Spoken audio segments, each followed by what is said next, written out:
up here, man. What's up, nigga? Oh, I'm saying him keep listening, my bro. name off it. You ain't getting no word across while he doing it. Keep He my ain't name getting off nobody it. to get him talk. That must be Velvet he got on, huh? He must be wearing Keep my name off it. Yeah, Keep my name nobody off gonna be able to it. talk, Shut bro. up, man. $50, man. Keep my name off it. Fuck. There you go. Y'all There you really go with that about to Twitter make me cat. pay that bounty.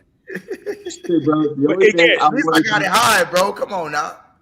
y'all the ones doing the fucking. Y'all the ones doing 100 and Austin Metcalf shit, gang up on a nigga. Y'all the ones doing that shit. Hit So the guess what? cash app. We're Hit gonna the see. super chat. We're gonna Hit see that how they're like gonna button, line man. up. It's free, We're gonna bro. see how they're gonna line up during the season. What is that, Velvet? We're gonna see. We're gonna see how they line up in the season.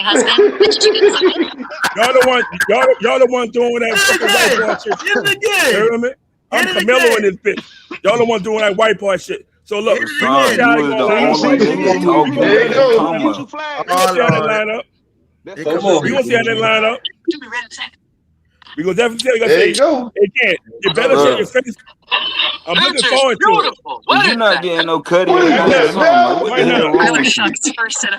Right now, y'all just talking. I thought you said it so different, but that nigga said Y'all just talking. Y'all the one doing that Austin Metcalf shit. Y'all the one doing that whole shit. So look, Nothing y'all, Hey, bro, I'm you listening. I already know where it's going now. He don't like opinion. the way it's going. The white boy, It's man. only I don't, Freddie. I don't know what he talking about. I don't we know. He talk. ain't taking his I'm gonna tell you- medication. Yeah, then. He needs to Nah, call him. Can I say this to the other? I don't even know why I'm up on here. We don't Can I- either. You come in here every day. Cause y'all over here I mean, can I straight say this to up the mobbing other niggas. thing?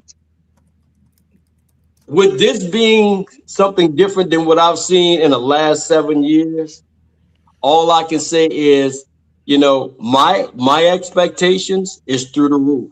And the reason why I have a right to feel that way, excuse me.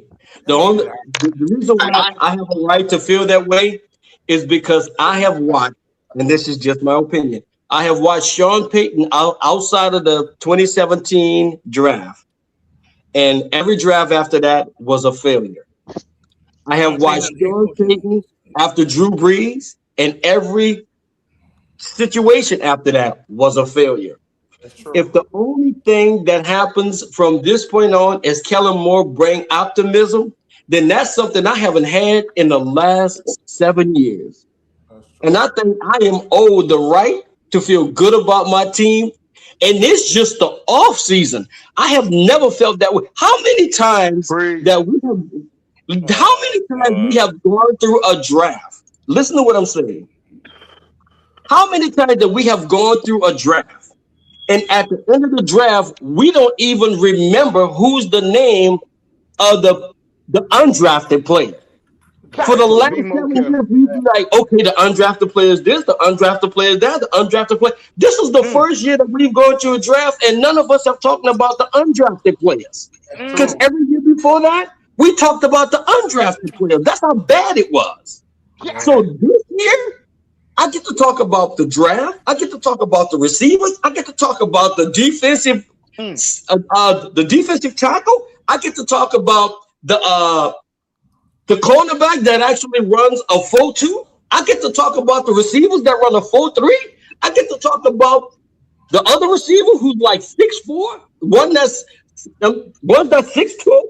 I get to talk about an offensive lineman that could possibly replace 51. Exactly. And I'm not going to be optimistic. I get to talk about a running back that's better than every running back that's on my roster right now. I get to talk about a guard that's better than my other guard on the other side. She's and you gonna tell me that I don't have the right to get excited? Let it say, man. 7 years.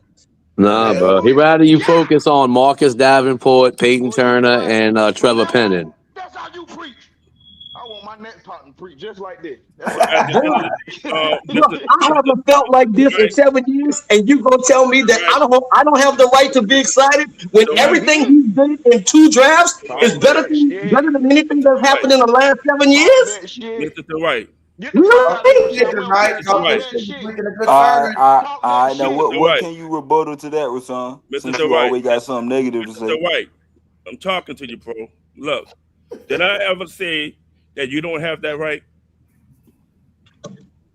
If I didn't say that, why are you going on and on about that? You insinuated you don't have a right.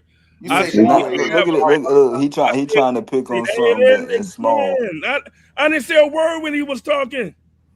So look, I didn't say what you just said.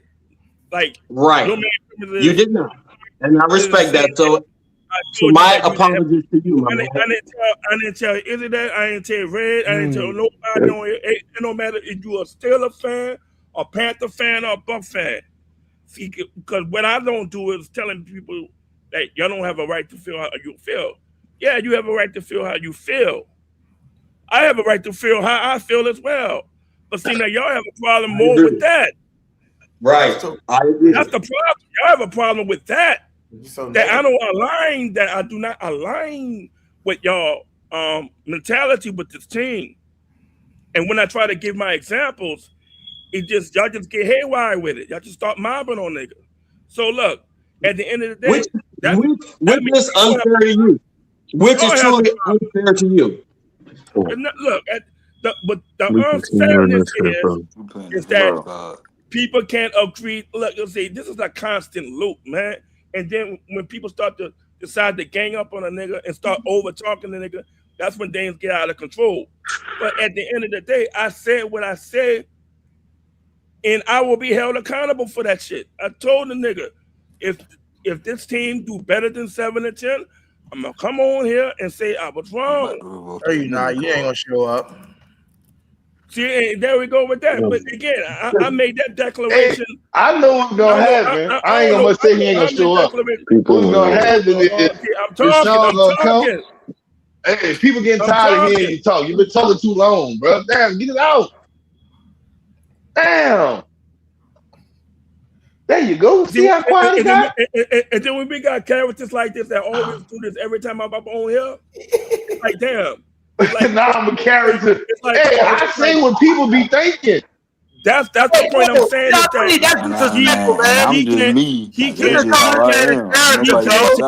He cannot take my subjective take without making an issue about it. It's not. I don't care about your subjective because when people put you in the corner, you know what you do. If you don't care, all you do is just talk. Even when they prove you wrong, then why are you even entertaining? Why are you entertaining? Because you can't help. Because I keep hearing your voice. I keep hearing your voice. Let somebody else talk. Damn. The right. Anybody that's looking at that nigga just blah blah blah blah blah blah blah. This is the accountability I'm looking for when the season starts. So when the season starts, do all that. Do all that, right? Don't put it on me. I've been quiet all the time listening to the dude. Do all that when the season starts, okay? Yeah, all right. We done with you now. All right, somebody else talk, please. At the end of the day, win, lose, we are real fans of our teams. We don't care. We could go out there and lose week 1. That don't mean we gonna start rooting for the Saints, the Panthers, the Falcons, or Tampa Bay. Just stand on your look. Whatever you stand on that. Okay, but why wouldn't we, bro? We up here for a reason. Okay, and I'm gonna stand on what I believe on. Okay. Okay, you the only one out of everybody that come on this channel in the comments and on the panel who has a negative take about everything, not just about the Saints, but about everything. So if I don't have a problem with y'all take, why y'all have a problem with my take? He just told you why. He just told you why. That is not. You have a problem. You won't be listen. Let me say it. Your take don't match. Like you said, just like to the punishment don't match the crime. Your take don't even match what the roster is, bro. Like I can see it just like that. Hold on, wait a minute, Rashawn, let me get it out, bro. It's not that we keep going in this loop, man. Y'all keep going into this loop, man. It's too much. Listen to you, We've been through this. Let me explain myself. It's wild, bro. That you cut this man off every time. I'm tired of that. Even when press that mute button, brother. Even when Jay Live came up here, he said he'll probably have the Saints going 8-9 with Shuck if they didn't bring back weapons. But he said based on the weapons, Tyler Shuck was playing good without fucking weapons. You bringing back a whole slew of weapons. You tell me this nigga gonna underperform? He can only get 2 more wins. What's the point? Let me finish. You telling me he can only get 2 more wins than he did last season? The motherfucker got 5 in half a season. It don't add up. That's my opinion. You overcritical, bro. You overcritical. Well, you say what you say, right? If you did this shit last year, real quick, I'm almost done. If you said this last year with Rattler, I think almost everybody maybe probably fucking agree. Like, yeah, Rattler just lost. I literally told you I had him winning 5 games. But son, hold up, bro. I'm trying to see you to get my point. If just like you said, I heard you say you gave Rattler the narrative too much. Listen, you said you gave the Saints about 5 wins. I think I heard you say that. Yes. Right. Okay. Good. Listen. Nobody would have probably drilled you for that shit because they did. I was drilled. Not here. You wasn't drilled here, bro. I wasn't on here. I was on other panels. But then why you bringing I was getting knocked out for that shit. I was getting knocked out for that shit. Wait, hold on. So we 2 wins better. We 2 wins better. So who's the problem? Hold on. Let me get this point out, right? Now, people, Rasan, I got to be able to get it out, man. Fuck. Now, people are supposed to be optimistic about that team. Like, probably like thinking Rattler could get a whole playbook, a different draft. It could be different. But it wouldn't have been a not valid take because The motherfucker didn't win a game last year. He lost like, what, 9 games? So, of course, people probably was like, damn, that nigga, we don't know if he could get the job done. That's different for last year. This is a whole different year. He not playing with Dennis Allen team no more, them shitty motherfuckers. He playing with Chuck and a whole slew of weapons. We didn't get no number 8 receiver in the draft. I got to throw this in my head, man. You already made your point. You made this point over and over. Let me finish up. You already made this point. How everybody else feel. Now you see how everybody else feel when we say you made yours. So what I'm saying is, how you gotta lay in the bed with piss and shit in there? Bro, you say 15-2, I say 7-10. Okay? I'm about 15-2. It's better than, I would rather say 15-2 than say my flow is 4 games. All right. Okay, at the end of the day, you can have it. It's your world, right? Brother, what I'm just saying stand on that. Look, don't back down off that and say you didn't care about this. Well, listen, I do care. You literally saying this is a Super Bowl team by giving them 15. And if anybody goes, you are saying this team a playoff team. I believe we're gonna win a Super Bowl, bro. I'm not going back off of it. All I say is I disagree. That's it. Okay, but listen. What I'm saying is just like, okay, watch this here. Jack Hunter said, y'all just looking for argument. Right. A lot of people predictions might be 10 games just winning the division. You even with the right action, he said, is it too much to say that we could win a division? And you saying, you looking at him like if he's speaking fucking Aramaic. You see what I'm saying? Like, how is it too much to just win a division? Look, you just said something. I didn't understand clearly what you meant by what you're talking about. A foreign language. I'm speaking a foreign language. About what?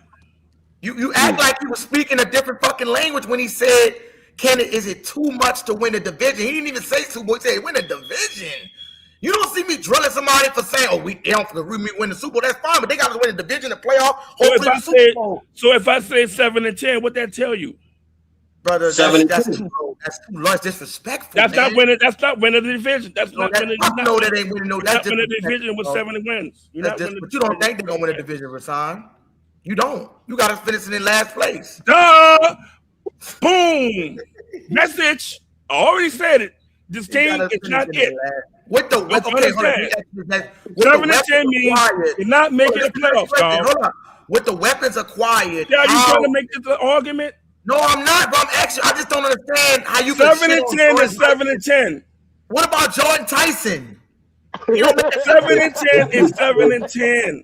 I'm saying the number 8 wide receiver, the best wide receiver in the draft. 7-10 is 7-10 in my eyes. Can we move on? I guess what they're saying, Rashawn, if I can say, is the reason why he's saying that is because everybody everywhere on this planet feel the belief that the Saints has taken a step forward. False. That's and false. You are the only person that I have heard that have feel as though. Well, apparently you haven't heard of a guy named Jeff Duncan. You haven't heard of a guy named Jeff Duncan. I haven't finished my statement. Apparently you haven't heard about people like that. Jeff Duncan is a sellout. You heard about Vegas. He's a sellout. Apparently you heard about Vegas. Vegas gave you 6.5 my statement. Yeah, fuck Jeff Duncan. He's a sellout. I haven't finished my statement. I just gonna sell out this year. All right. Let him talk. USCI working out. Okay. It's already starting. Okay. What you're saying, based on everything that everyone else has said, and based on what you're saying, is I don't see them no more than a 7-10 team. Okay, perfectly fine. When we ask you to explain why wait, bro, let me finish. When we ask you, and please let me finish my entire statement before you chime in. When we ask you to explain why we have taken a step back and you come forward with your explanation, it doesn't line up with how you feel about the 7-10. What you're saying doesn't make any sense. What you're saying doesn't. And then when we question why you feel like that, your response is, because that's my opinion. It doesn't say, hey, well, you know what? Based on I'm looking at the team, and based on the team, you didn't get better on O-line. You didn't get better at running back. You didn't get better at linebacker. You didn't get better at D-line. You didn't get better as a coaching staff. You didn't get better. Okay, if you would have said those things, then we can say, well, you know what? Damn, he's right. We did not get better in these areas. But we got better in every area that we were lacking in. And gaslighting gotta stop. So what they're saying is opinionated. It's not fact. Can I chime in? And that's why I think in fairness, hold on, Rasan. I've been listening, but I think in fairness to Rasan, and I'm willing to take the heat for being in support. I think in fairness to Rasan, his projection, right? Because that's all we're all doing. Of course. His projection is more in line with what the odds makers give the Saints, not the Saints fans, not the Saints foes like I am as a Falcon, but the odds makers who are neutral and only interested in making money. His projection at 7-10 is more in line with what they have you guys finishing rather than what you see. And I know that the argument will be that they are media types, they have an agenda, this and that. Their agenda is to make money. But okay, Ray, hold on, real quick. The right, real quick. Let me ask you a question. Rich, let me ask you a question. That's not. Now, I agree with you with that. Like I said, the job to make money. We're not even just discussing the record. So what the right asked him was, is it too much to say that we could win the division? Is it too much to say that we got better as a unit? This nigga can't even say that we got better as a unit. Man, that's why I say it's like it's again. Hold on, Rasan, wait quick. You about to do a little girl shit again. Hold on, listen, Red. He can't even say we got better as a unit. Red, that's the problem. Right. Okay, Red. So the reason why I did that and approached it like that is because outside of Vegas, who's only in it to make money and whose job is to crap on a small market because that's their job. Mm-hmm. We are Saints fans. Right. Let me stop right there. And as a fan, if you've been a Saints fan, I am making 58 Saturday. Damn. I've been a Saints fan since I was 7 years old. Damn, you older than Rasan. I have watched the Saints from the paper bag era up to this point. All right. And me watching that, I have never seen what's happening now through my whole years of being a Saints fan. Right. I've never seen that. Oh my God. Bro, I have never seen that. I just have never seen what I'm seeing now. And he's bringing a whole new culture to the New Orleans Saints. Winning culture. And that whole new culture that I am seeing, even Atlanta Falcon fans, even Buck fans, and even Panther fans are saying, bro, that's different. Because the Saints would live and die and bury themselves under the dollar bill, trying to back up contracts and everything like that. He's not doing that. Not doing that. He is. Bro, this kid is doing something that I haven't seen since paper bags. So when I sit there and I talk about the Saints, I'm not talking about the Saints based on Vegas. I'm not talking about the Saints based on my youth. And Red, based on emotions. I'm talking about stuff that I haven't seen the Saints do in years. As a matter of fact, even Atlanta Falcon fans haven't seen this in years. For the Saints to sit back and say, guess what we're going to do? We're going to sit there and we're going to build a roster, a winning roster from the ground up. We're going to build a roster, and we're going to build a roster full of players. We're not going to go out there and we're not going to get a player that is 47 years old and bring him in here, and because he a name, we're going to sell tickets. We're not going to go out there. We're not going to get this player that is 56 years old and bring him in here and sell tickets because of the fact that, you know what, it'll sell tickets. No, they're not doing that. They say, you know what we're going to do what the Rams did. We're going to do what Kansas City did. We're going to do what the Ravens did. We're going to do what all those other teams that are winning did. We're going to go get some young players, and we're going to cultivate them, and we're going to create a winning squad with a young winning coach. Why? Because this is what's winning today. Did you see Sean McVay? You saw how he did it? He did not do it with 100-year-old players. He did. Matthew Stafford is one of the oldest quarterbacks in the league. So, no, but that was the quarterback. So the point that I'm making is this. I can understand how he's standing on the 7 and 10. But you can't tell me that the team that I have in front of me is worse than the team that I just left last season. And even I won't say that. Y'all have a better roster. The question is, how much better in comparison to their schedule? Right. So with that being said, first of all, I agree with Rashawn. I agree with Rashawn, and it's too real. Wait, hold on. I agree with Sean in saying that I have to see it play out on the field. I agree with that 100%. I have to see it play out. You can't tell me that my team today is worse than the team I had last season. You can't. But that's crazy to think like that. The only reason why he getting the airplay to line up with y'all right now. That's the reason why he getting the airplay to line up with y'all. If I do that, you already know how he's gonna line up. I think that your defense might take a regression this year. Right. But I think that your offense will be better. But if it's a more balanced team, I think that y'all will have a better record. But again, respectfully, from a Saints fan to a Falcon fan. Stop saying that. As many times I can do that same thing to you, Red, about your roster construction. Notice I don't really do that as much. I may touch on your quarterback situation. I may ask you on how you feel about the structure of this team, right? But I don't go into the fact that, okay, your team suck or your team this and that and the third.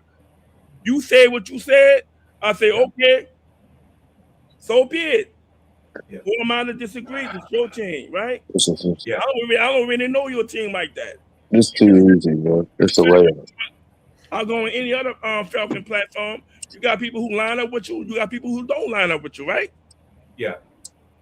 So, again, this is the only panel that seems like they can't handle a disagreement. Oh, it's not about without y'all blacking out. Real quick, not about handling a disagreement. It's the fact that even Red, like you gotta be real. Like, Irrational sometimes statement. you gotta be real with yourself, bro. Like even Red said, I'm not even gonna go as far as to say we're gonna be worse. So that's now you giving a wilder take. That shit wilder than my 15-2 take. No, I'm fully expecting an improvement out of the Saints, man. And that's my honest take.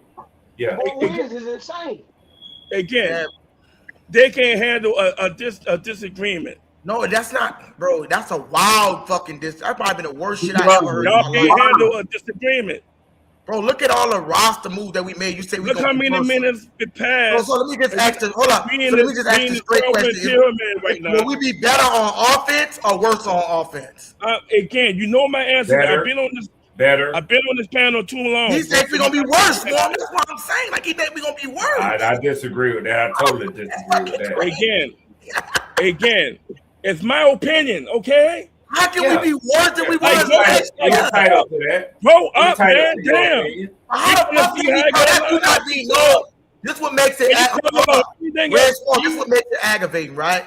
Now, when we start saying shit like that, we not being real. How can we have a conversation with this nigga? Because now you're not even being real, bro. You just more leaning towards your feelings than actual football talk. So it's becoming real crazy, bro. You know what I'm saying? Because I'm not going to sit up there and say that even if I don't like a division opponent and say as much as I want to disagree and say fuck Bijan Robinson, fuck that motherfucker, I'm not going to sit up there and say he's not the best in the fucking the best running back in the NFL. You see what I'm saying? Like, I'm not even going to say no stupid shit like that, even though I fuck Bijan Robinson, bro. I'm just trying to figure out what position did we get worse at? Where did we lose and not replace? Well, guess what? Guess what? We're gonna find out on September 13th. You didn't, J-Pack. You didn't get I'm worse. saying I'm looking and I'm trying to figure out where we lost and didn't get better or at least filled it. Just watch on September 13th. So Rattler to Shuck, an old AK to an H-N, Austin Pettis and Dante Pettis and Kevin Austin to Tyson and Polk and Lance and Brown. David Edwards. Yeah, David Edwards replacing Penning and all that trash from last year. We got a healthy line. We will see. We lost to Mario, but we get Ellis. We lose Alante. I feel like everything we doing is either 1 for 1 or we got better. I say what I say. September 13th. Dude, we could lose the first 2 weeks and your premise still wouldn't make sense. It still wouldn't make sense. Again, September 13th. Again. I mean, bro, we could be 0-2 and still there wouldn't be no 4 wins. This team bet not be 0-3 against the Raiders when they play the fucking Raiders in the Dome. So where do we get worse? Because if they go 0-3, and to face the Falcons, we ain't fucking y'all. Hey, I want to see y'all. Oh my fucking God! Oh, see, this is what I'm trying to say. Anybody who listens, hey, don't let them win though. Because if they win, I want to see your ass. All this tough talk, all this confident talk. Don't let them win. I'm telling you, don't let them win. All this Pastor Ike talk. I want to see it. Because Lord, if they win, Bob coming for your ass. That's all I'm trying to say. What if we 0-3? What if we 0-3 and Tyler Shuck's balling out, but the defense is letting us down? Guess what? Based on what you said, there should be no such thing as 0-3. That should be no what else. There should be no what else. There should be no what else, right? We was 0-3 with 2 breeds. You can go 0-3 with anybody. There should be no what else based on what y'all saying. Y'all said we got this in the bag, so why is it a what if? What the fuck? Bro, look at Joe Burrow now was putting up damn he's wrong. Like you're not saying what we saying. We're not saying we got it in the bag. We just saying there should be positivity towards the team as opposed to negativity. Like I can't see why we would get worse. Could we? Maybe. No. But why would we think that? Like what would lead you to that conclusion? Like check this out. If I say 4-13, I don't belong on this panel. Oh, all you got to do is tell me how we got worse. What did we do to go 2 games less? I said 7-10, and y'all can't even understand that even after I explain it. He's not gonna answer your question. But there's not an answer. You can't explain it. North, south, east, west. Y'all been asking me questions all over here. Listen, he said, forget the records, bro. Forget the records. Take the 7 out of it. What do you see that makes you think we're gonna be worse? Again, y'all just want to look for an argument. You don't. Man, I'm asking you a question, bro. Dude, I asked him that question maybe like 2 weeks ago, and you know what he did? The first thing he did was went to the record, and I said, okay, can you at least tell me where I got worse on offense? And you know what he did? He went straight to the record. And even if I concede, we might win 7 games. Even if I say, okay, we only going to win 7 games. But why would I not be positive coming into the season? Why would I not be better on offense? He can't answer that question. Like I am right now. I don't have to answer a thing. You know who had to answer? He's not going to make no sense, bro. It just don't make no sense. Shuck, more experience, more weapons, better line, better run. Like everything is better. Everything I'm looking at. Everything on the opposite side of the ball. The head coach is more experienced. The quarterback's going to be more experienced. We got a boost in the running game. We got more weapons at wide receiver and tight end. The O-line's going to be healthy and better. Where would we get worse? Why would I think, we're going to be worse than last year? Then based on what you answer that question. You can ask that question 10 times, and he will go straight to the record every time. And like Red Swan said, could the defense take a step back, losing DeMario and a couple vets? Maybe, but maybe not. If you've been on this panel or chat, since I've been on here since May, everything you asked, I already said it. I'm entertaining y'all for the mere fact, and y'all still putting it in the loop cycle. It's crazy because we feel the same way. We feel like we just entertaining you. That's crazy. Yeah. So why are you here? At the end, like I say, we talk logical football with people talking logical. Why are you here? Y'all can't disagree. You're not talking logic. Disagree with my shit. I'm not bothered. Why would I be bothered? We got 20 people Nobody in the said room. nothing about violence. Niggas said Y'all. logic, goofy. Let's get some super chats rolled in, like Ray Swan said. Shout out Saints Play with Izzy 6. That's just a score. You just trying to play this? Fuck it, man. Let's get some super chats rolling in. We ain't get shit rolling in about an hour and a half. Let's get some super chats rolling in if y'all could, man. Let's get it rolling in. Let's get a $2 drive going, a $5 drive going. Let's get it in. Let's see. Round 2. Would I even be on? Let's see. Let's see. Look, add on to this is becoming redundant. This is being redundant. So at this point, you just why don't you just listen? Y'all just looking for an argument, dog. You the only nigga talking. Why don't you just listen? Matter of fact, I didn't even ask you. I don't give a fuck. Did I ask you that? Did I ask you your win total? I just told you the win total don't matter. Forget that. Nobody said the win. Hold on, you mute you up, bro. That's what we've been. And you can't lie because I was on there like 2-3 weeks ago with the right. Now he getting off. Yeah, well, stay the fuck off then. Watch this. Hold up. Fuck this shit. You know what? So now, since we have true Saints fans, I got a question for you guys. Yeah, fuck that nigga. I have a question. Nigga clapped it, he gone. That shit get Pac. Now I'm starting to be like, that shit started to get a little aggravating now. It is. I mean, are we not keeping Alvin? Oh shit! My shit knocked out, man. My shit knocked out.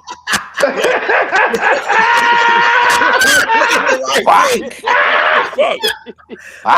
That's the fucking storm coming around here. What the fuck you saying, man? Fuck. Hold up, bro. You got to go high. Besides, I get third problem. What the fuck? Besides, I get third problems. Look. At the end of the day. Hold on, wait. No, at the end of the end of the nothing. We gotta give somebody else a chance to get to talking. We're gonna get back to you, brother. Don't talk about me no more. Leave it alone. Talk about something else. But you say so much. We've been trying to. Talk about something else. Talk about something else. Yeah, it's the shit you be saying, bro. Y'all still can't. Like every time I off it, do we not be having full conversations? Leave it alone. Yeah, but we can switch the subject though. Go ahead. Who asked that question about Kamara? Me, I did. I said so. Shit. Alvin Kamara. I think you know what? I can see it two ways. Number one, the Saints are being shady, but at the same time, from what I'm understanding, something that I said earlier, I heard in the grapevine the reason why Chris haven't gotten his contract yet because of Alvin Kamara haven't taken that pay cut. Oh, come on. Yeah, I heard. How real is that? I think somebody said that earlier. I have nothing to do with it. So what you think? Are we keeping him? Who? Kamara? Yeah. I think we keep Kamara for the simple fact that if we release him, he's going to dig into the dead money next year for the cap. After all that hard work we did clearing it going into next season, if we cut him, we're going to have all those void years we added are going to go to the dead cap. Could we take it? We could, but I don't think they want to. I don't think they want to. And that don't have nothing to do with Chris Olave, but we have plenty enough money to sign Chris Olave, bro. It has nothing. So, don't look at our cap number for this year and think we can't sign Chris Olave, bro. Okay, it has nothing to do with it. Five running backs. Who we cutting? Oh man, I don't know. Are you saying that we should cut Olave because we have a lot of? Kamara because we have a lot of running back. No. I'm saying we have. That's going to give us going into the season. Somebody has to get cut because that's going to be Alvin Kamara. I mean, that's going to be Etienne, Alvin Kamara. That's going to be 24, and that's going to be our guy, number 30. So where does that leave the kid that's always hurt? Kendrick Miller? Kendrick. Yeah. I think if he don't show out in camp and preseason, he's gone. Hit the road, dude. He's going to have to do something impressive to keep his job. Wow. I mean, remember, he was drafted by another regime that's not Kellen Moore's guy. Like, they have no loyalty to him. Right. I think Devin Neal's got a better shot of making the roster than Kendrick Miller. Devin Neal's a dog, bro. Yeah, like, remember, that's their guy. He picked him. And even though it was a late pick, they're going to ride with Neal before Miller, in my opinion. And what's the other kid named? Estime? Estimate, bro. He really showed up. He definitely did. But if Kamara stays, I think he's going to be a cut, unfortunately. I do. I mean, he might not, but he might be. So you think maybe practice squad kid or something like that? Because somebody could snag Estime. I mean, you also got C.J. Donaldson. You got Ty Chandler, who they like a lot on special teams. If Barry and Brown don't just outright take that, I think but he might cut. Yeah, like I just think Chandler's just really a fast special teams type guy for us if he makes the team, and I really feel like they got Brown for that. So yeah, Estime could go, Donaldson could go, Miller could go, and Chandler could go, and it could just be Achane, Kamara, Neal. Oh, I like that though. So tell me, is it time for Pete Warner to pack his bags? No. I mean, in my opinion, I don't love Pete Warner, but I think he keeps his job. He's a solid tackler. He's really one of our best tacklers. He's good on stuff in the run and short yardage. You know, I think people wanted him to be more than what they expected him to be. Now, if I'm not mistaken, I think Pete Warner was a second or third round pick. Yeah. No, he wasn't the first round. No. The question is going to come down to Stutzman. If Stutzman and really blows him out the water this offseason and shit we see and don't see, then that's going to put a little pressure on Pete. But I just think his contract and where they at right now, I think they wouldn't cut him. Could he lose his starting job? Maybe. Maybe if Stutzman shows out. If they're running a 4-3 or 3-4, if they rotating 3 linebackers, they running a 4-3 or, you know what I'm saying, one of those. Well, they're going to run a 3-4, which is going to be the 3 down linemen and the 4 linebackers, which then the 2 outside linebackers are what we would call D linemen, right? That would be Granderson and Chase. But you also got to remember that Pete Warner not their guy either. No, he's not. What? But is Stutzman that guy? I like Stutzman, but is he that guy? I don't know if we know that yet. They drafted him. I like Stutzman. I also like Stahlberg. They a Stahlberg kid is impressive. What I think he like about Pete Warner is he don't miss tackle. That motherfucker will tackle. He's a good solid tackler. Like I remember we had a motherfucker that couldn't tackle. What that motherfucker name was?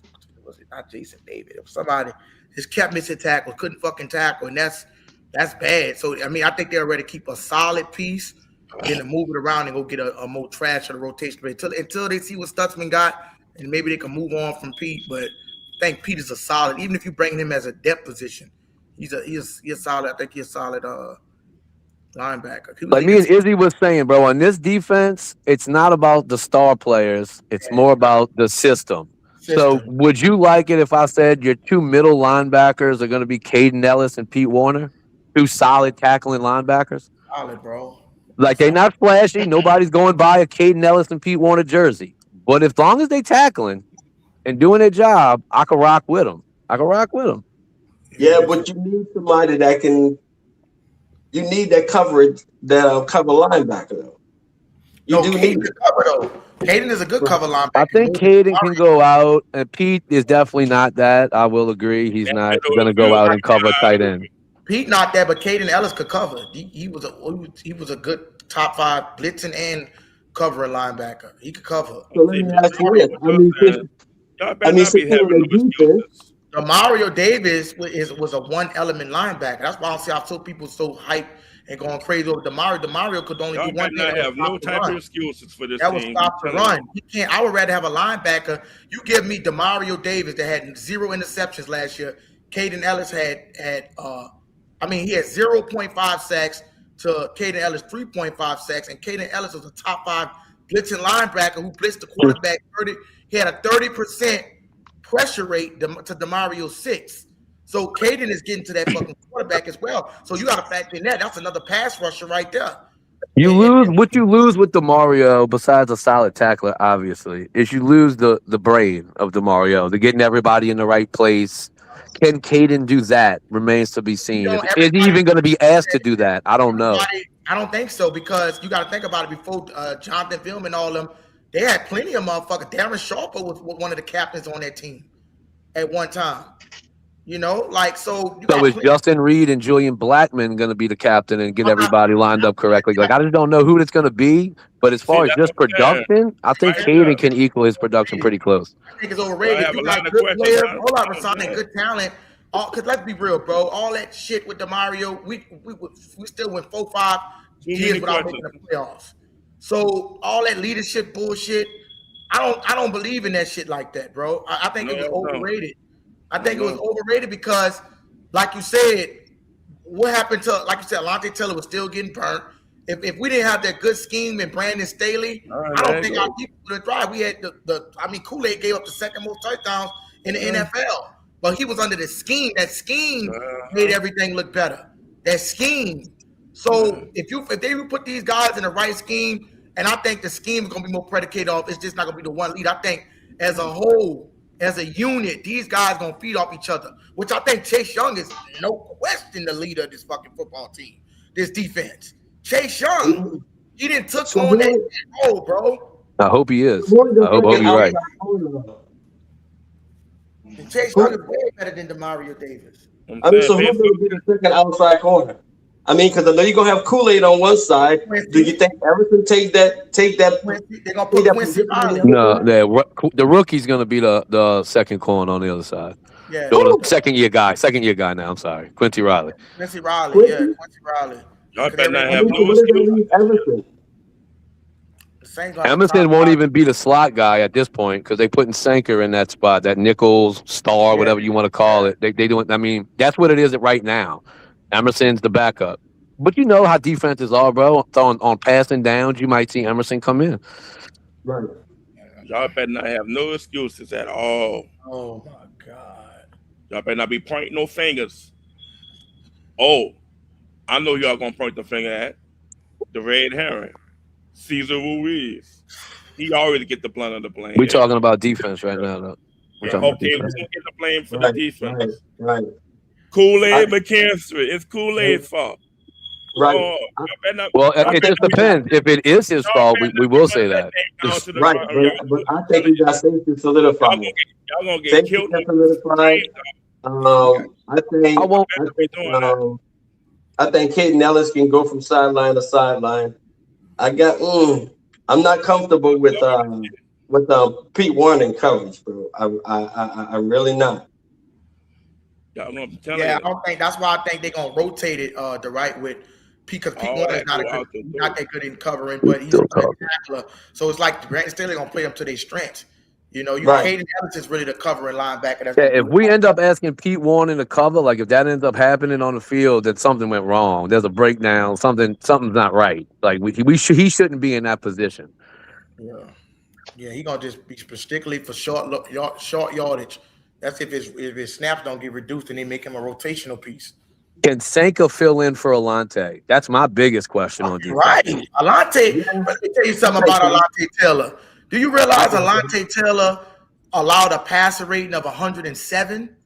But what Alontae was good at, right? We know what he was good at was rushing, was blitzing off the edge and shit. Can Sanka fill that need? That's it. He was good at blitzing. Now his first job is to be a cover corner, but guess what he was good at? Blitzing. Walking on the fucking edge, rush the line, and fucking rush the motherfucking quarterback. Which is why you saw him do a lot of blitzing, because they knew right away he wasn't gonna cover. So they were like, fuck all that. Like, just keep him close in, let him tackle and blitz. That's what motherfuckers was talking about. Alontae dude was overrated as fuck. Like, why you think Riley ended up getting that job? Riley got that job mid-season because they were like, this ain't working out. Like, you know, every time you got a new coach, bro, even though we all thought, right, Alontae couldn't cover, we all seen it already. New coaches are going to come in and want to see it for themselves first. You know, that's why Rattler got the job out the gate, because he just had experience. They're not going to throw the rookie in. He had the experience. He had the upper hand with the roster. So they were just like, well, let's just see what this dude can do. And then, you know, after, enough games, they're like, this ain't the guy, bro. Let's just throw Shuck in and see what we got. You know what I mean? New coaches make a big deal on who's going to play and who ain't. Everybody's going to want to see it for themselves. And I hate to make this comparison, but look at the Pelicans with the new head coach.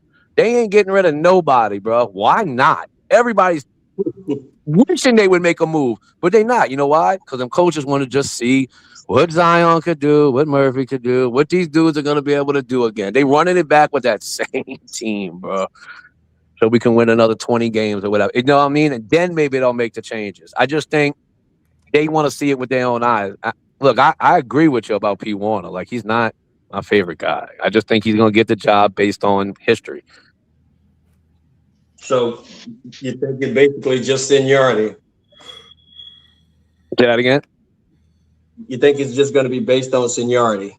Yeah, I think somebody's going to have to come take it from him, kind of thing. Like, I don't think it's open competition. I think somebody's going to have to come rip that starting job from him. Well, I don't know, man. I tell you what, I really feel good about Miller being that guy to take up like, two O linemen, which allow everybody else to actually play the run better, because we was terrible last year at the run. So I'm really looking forward to see what that D line gonna do, though, man. You got the Vernon Broughton kid also, who was a 3rd-round pick last year, who we never saw one snap because he got hurt. I think Broughton and Miller could really change the dynamic on that line. If you get rid of Nathan Shepard, I don't mean cut him, but if you backed up Nathan Shepard and Devon Godshaw and threw in Christian Miller and Vernon Broughton and just left Brian Breesy in there, I think that's a better D line. I mean, in my opinion. Forgot about Vernon. Round pick, Pop. I'm gonna say this. Yeah, Broughton was a 3rd-round pick last year, 2 years ago now. I'm gonna say this. I'm gonna bounce out for a minute. See when the season start, you ain't gonna hear no excuses for me win or loss. I'm gonna be here to hear about that kind of mentality from y'all. And I don't have nothing to say. I don't have nothing to say off a win or a loss. Nobody is saying we're gonna be the number one defense. The only thing I will come on here for to see how y'all give it up about, what's the reason why they won the game? Or what's the reason why they lost the game? See, I ain't gonna have nothing to say about that. Would you be happy? Y'all don't want to hear that from me.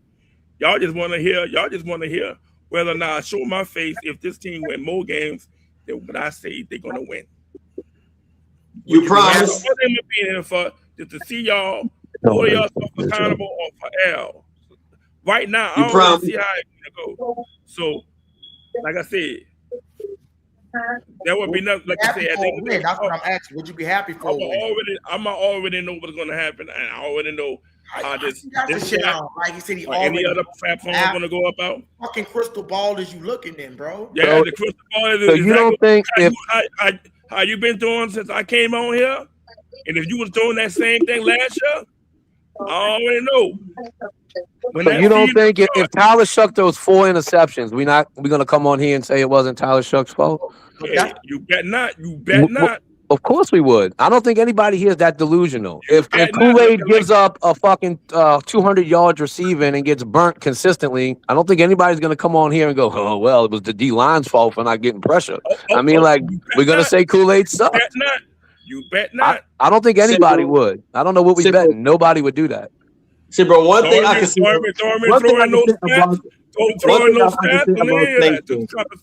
don't know what we're talking about. One thing I can say about us Saints fans, the real Saints fans, we don't make excuses. It is what it is. And let me say this about. Hold on, let me say this. Hold on, Rasan. Let me. Y'all already doing it. Rasan. Whether you want to believe it or not, I do drill motherfucking. I do drill the Saints when they play trash. Whoever play trash, they will get drilled. What I was saying was, I don't drill before the fucking 15-2. Listen, I don't drill before the season even begin. That is the dumbest shit. How can I drill when? First of all, when I made all these acquirements, all these additions, if Kool-Aid and the Saints start playing, I said when the season starts, don't drill. I'm not. Listen, I'm gonna tell you this straight. I'm gonna make a camera. It is what it is. You think we got a good team? We will drill. Is what he said. Hold on, Rasan. You made a statement. You said last year. To be honest, I kind of figured the Saints was gonna be fucking trash last year. That's why I wasn't really covered. Wasn't so hesitant. Just but that shit don't do that this year. No, what I'm saying is that's why I wasn't really until I really was waiting till I get my Saints gear and all this shit to be able to do my Saints page. But what I was saying was even last year I expected them to kind of be shitty off what I was hoping that they would have been good. But if this was last year, I would have been like, all right, I'm fine. I'm Bradley. We seen any window game. We're talking about this year, dog. We're talking about this year. I can't do it this year because Tyler Shuck is that nigga. Like I'm looking at him. I'm looking at him. I've been following him since he was Oregon Don't Ducks. I don't want to hear no excuses. That's all I'm saying. Bro, it's not no excuses. If Kool-Aid come on here just like Pac said, he give up 200 fucking yards. Oh, we're gonna drill Kool-Aid. He was shitty. But what I can guarantee you is the offense will not be shitty this year, bro. I can guarantee that the offense is not gonna be shitty. That's what I'm saying. No excuses. No excuses. Bro, I never hold on. The white just literally said it. No, that's if not what I said. You don't have no excuses. I said if anything, hold on. I said if it's anything. You just said it. Brother, listen. I said it's anything that the defense could possibly take a step back, hypothetically, right? People get played out of their position. The offense, mark my words, bro, we're going to have a top 5 fucking offense. Again, we are only talking about top 5 when offense. the season starts. They're going to have a top 5 offense in the NFL. Pac just told you, if Kool-Aid give up 200 fucking yards, that's not Shuck's fault. Shuck is going to be Don't blame nobody. Is Tyler Shuck going to be successful? You want to put a bet on it? Again, I'm not here for that. Y'all don't want putting your mouth on the line. So I don't want to hear no excuses when y'all L, when y'all have an L. What do you mean when we have an L? Why we can't have a W? Cause y'all gonna be like bumping y'all guns when y'all get the dub. I want to see the How much do you bump your guns? I want to see y'all the same temperature you giving it right now and season. I want to see it. Okay, what if we go unbeaten? What if we go undefeated? What if we go undefeated? Show what if up. we go undefeated? I got the screenshots on everybody that's on here now, and even when I've been on here. So I'm calling every name out. Where you at? I know y'all talking too much head right now. I noticed when he say L. I noticed when he say L, he don't say we. He always says y'all. I don't agree. I don't agree with 15 and 2. I don't agree with 10 and 7. I don't agree with 11 and 6. I don't agree with that. So I'm not on that side. I'm not on that side. That's why I say y'all. Because of this y'all stuff. It's not a we thing. It's a y'all thing. I don't align with your optimism. Okay, so what if we win the first game? From that. I don't align with the optimism. I only align with the cautious optimism. The negativity. The negative. It's not cautious optimism. Cautious optimism is different. Don't get negative when they get the L. With the optimism. I only align with the cautious optimism. Don't get negative when they get the L. That's all I'm saying. Don't be pointing no fingers about 4 interceptions, fumble. I don't want to hear any of that. I want to hear. I want to hear. I don't want to hear you say I just told y'all. You ain't gonna hear me say shit. And when the Saints winning, I don't want to hear we winning. We doing good. I don't want to hear no we. I just told you. You ain't gonna hear that. I promise. I wish I hear your mouth say we win. Again, you ain't gonna hear me say shit. You ain't gonna hear me say shit. Man, if somebody was saying they don't think the rookies are gonna make a step, or we're gonna get injured again, or that's gonna happen, I'd be like, oh well, if you believe that, okay. But to say Kellen Moore's not good, Shuck didn't show us nothing, and we didn't make any good moves is crazy. It's trash. If you don't get the 7 wins by week 13, you already know what they're hitting for. So again, I ain't gonna say shit. I'm week 13. I ain't gonna come on the panel. I'm gonna be on. I'm gonna be very observant. I'm gonna check the temperature. Hell, you might not even have me chatting. I'm just gonna see y'all just go the fuck off. Please, bro. Please. Right? Let's move on. Let's move on. The only way I'm showing my face is they crack 7 or better. Again, we was having a good conversation, bro, till you came, bro. I don't know what happened, bro. We was talking about the depth chart. You came late to the party. You came late to the party anyway. You wasn't here early in the day. So, okay. I wasn't here. You're right. No, the difference is I actually don't talk. I don't talk the whole time. I was here. I just don't talk the whole time like you. Yeah, you do. No, I don't. All right. Ask everybody here. Ask everybody here. Again, talk that same talk during the week. I'm talking the most realistic talk of anybody here. God willing. I want y'all healthy and able to speak your mind when the season is started and how I gonna go. Do that. Same thing right now. Season hasn't kicked off yet. Y'all already giving it to me like I'm the fucking enemy. But guess what? You're gonna have Lions fans on here. You're gonna have Ravens fans on here. You're gonna have Raiders fans. You're gonna have Falcons fans. Man, drop the mic on that. You killed it. You killed it. Drop the mic and roll out.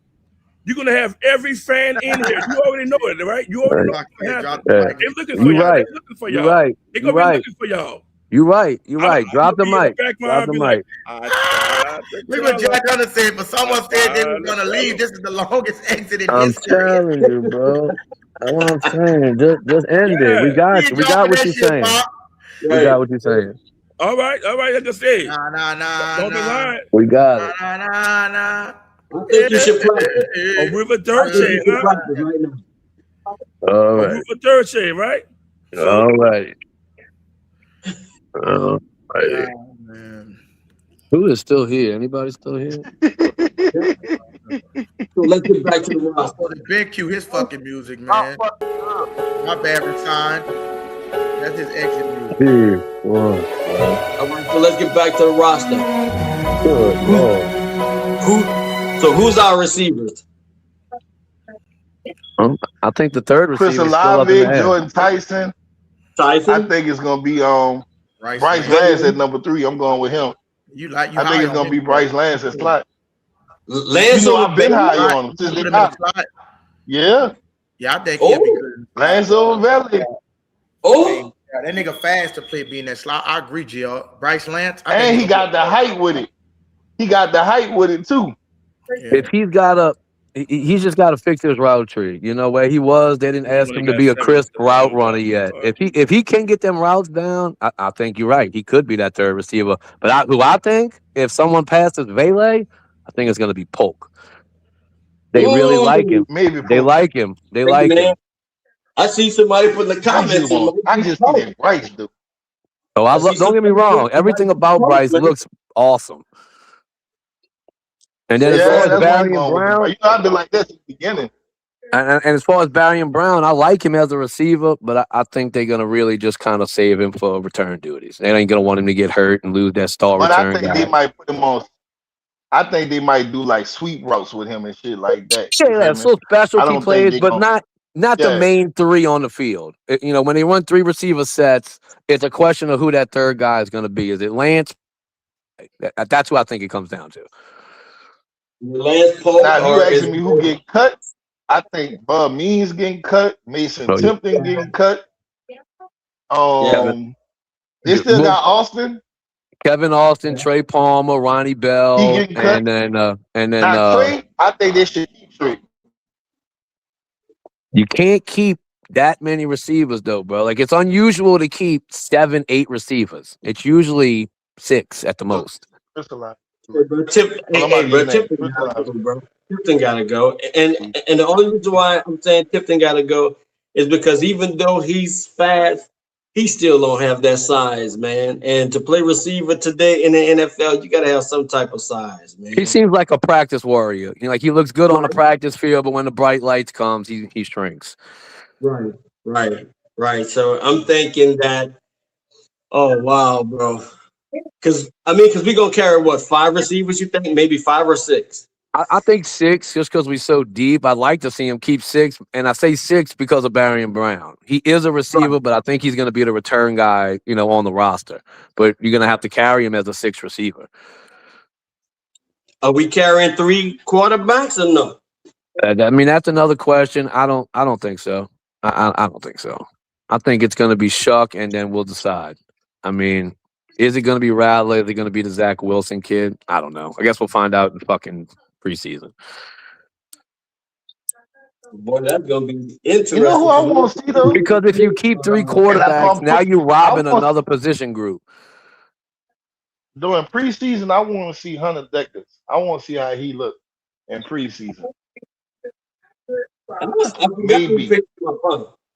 Yeah, they re-signed him. He's still there. They re-signed him. That's what I say. We didn't get to see him play last year in preseason. So we don't think that we're going to see. Say that again. Is Justin Kid's wide receiver? No. Is who? I couldn't hear you. My bad. Who dad was the wrestler?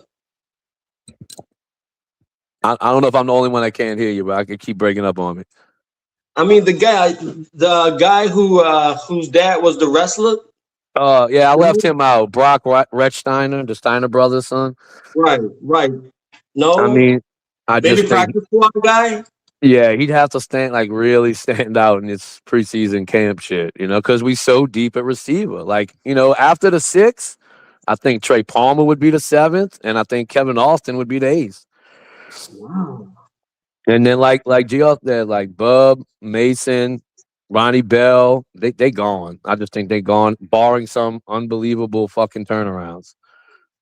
And then you also got to factor in we at least keeping 3 tight ends. At least. Right. You're going to have Jawan, Noah Fant, and Oscar Delp. Solid. Right? That's 3. And then the position group that normally gets the most bodies is O-line because of injuries. Right.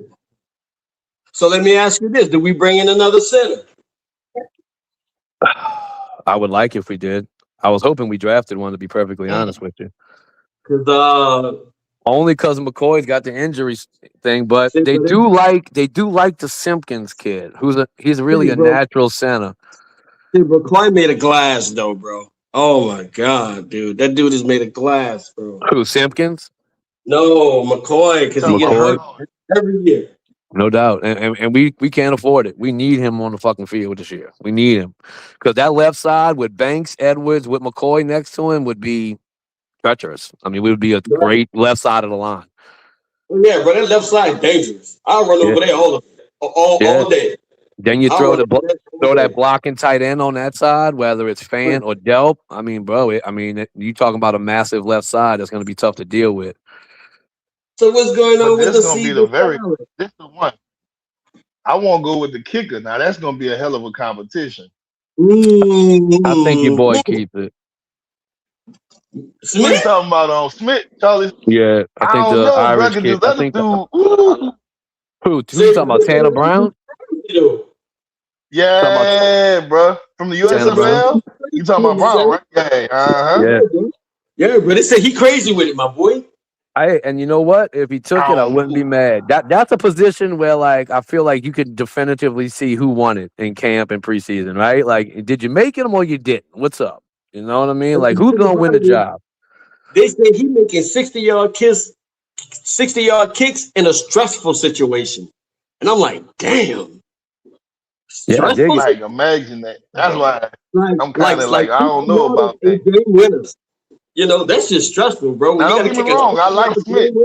I just always feel like you lean to the guy with the experience until the other guy really shows out. That's just what I think. Not that I think Smith is super experienced. He's just got that year under his belt. Okay. Yeah, look, I would love for the Tanner Brown kid to come in and go off. That would be. I'm not opposed to him fucking taking the job. Don't get me wrong. Right. And then the new punter, we already know the new punter's top 5 in the league. Yeah. I'm glad that was a major pick, man. That was a major find. We were one of the worst punting teams in the league last year. One of the worst. Yeah, buddy. Hey, bro, that's why you can't tell me the Saints ain't gonna be better this year, especially when we change position of the field just by the punter, nigga. Bro, I had wrote it down the other day, bro. All the differences on not the backups, the starters from the end of 2024, which is right when your boy Kellen Moore got the job, to now. And it was a ridiculous amount of changes. Head coach, DC, quarterback, running back, other than Olave, all the wide receivers. Tight end, other than Jawan, the backups. Guard, we got Edwards. Fucking, oh, man, I can't think of the other O-lineman now. It's fucking me up. Oh, Ramczyk. Ramczyk retired. We get the Calvin Banks kid. Then you're talking about we talked about the D-line with Miller and Broughton possible taking the jobs. Middle linebacker goes from DeMario to Ellis. We get younger. Alante leaves. We throw Sanker in. Quincy Riley starts. Free safety. You completely changed our safeties in the last 2 seasons, right? Now we got Justin Reed and Julian Blackman. With Sanker and Howden there if we need them. The kicker goes from Group A and them trash niggas to one of these guys. Matthew Hayball punting to a Pro Bowl punter at right. The kick returner goes from fucking Mason Tipton and Kendre Miller to Barry and Brown. Does that sound like we're gonna take a step back to anybody? All I can say is maybe Ty Chandler with Barry Brown. Bro, all I can say is At defensive back, don't throw that shit down the middle of the field with Blackman sitting there, because that's what he do best. What he do best is take that shit out there. Come on, man. You ain't gonna sit up there and tell me we ain't gonna be nasty next year. Boy, look. Okay. Look here, bro. Cooking, huh? Bro, I'm looking forward to it, JP. I'm looking forward to it, JP. Trust me, bro. And then you got Alvin Kamara and Etienne as that 1-2. Come on, man. But that's gonna be nasty, bro. That's gonna be scary stuff. But we got a lot of people biting their fingernails, bro, who don't want to see the Saints. They don't want to see a lot of people. But they got a lot of them who don't want to see the Saints, bro. A lot of them. A lot of them who don't want to see the Saints, bro. Because they're like, bro, if anybody, hey, bro, first of all, you think about that D-line that's going to be coming at, like, let's say our first game, the Lions. And everybody say that you got to stop the run. Okay. But they got a quarterback that's just like a sitting target. That dude don't move. He's not a scrambling quarterback. He just sitting there. And if we can put him in any type of pressure situation, bro, anytime, Chase gonna smash that dude, bro. For real. I think Chase gonna get to him once or twice against the Lions. Because they have a game plan just for Chase. Just to stop Chase. You ain't lying. Stay J Live, you just a bully. I just want to let you know that before you get started. Now, JR3, I heard your pressure getting high.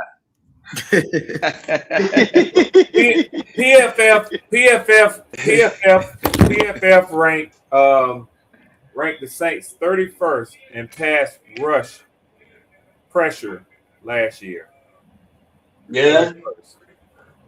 And listen, let me say this. I get the enthusiasm. I get the excitement. As I say, everywhere I go, on every podcast I go on, it's that time of season. I cannot fault anybody for having that sort of enthusiasm and excitement over their team. But I do caution you that if you tune in outside of your own sphere, you'll hear every fan base touting the changes that they made, the players they drafted, the talent that they brought in.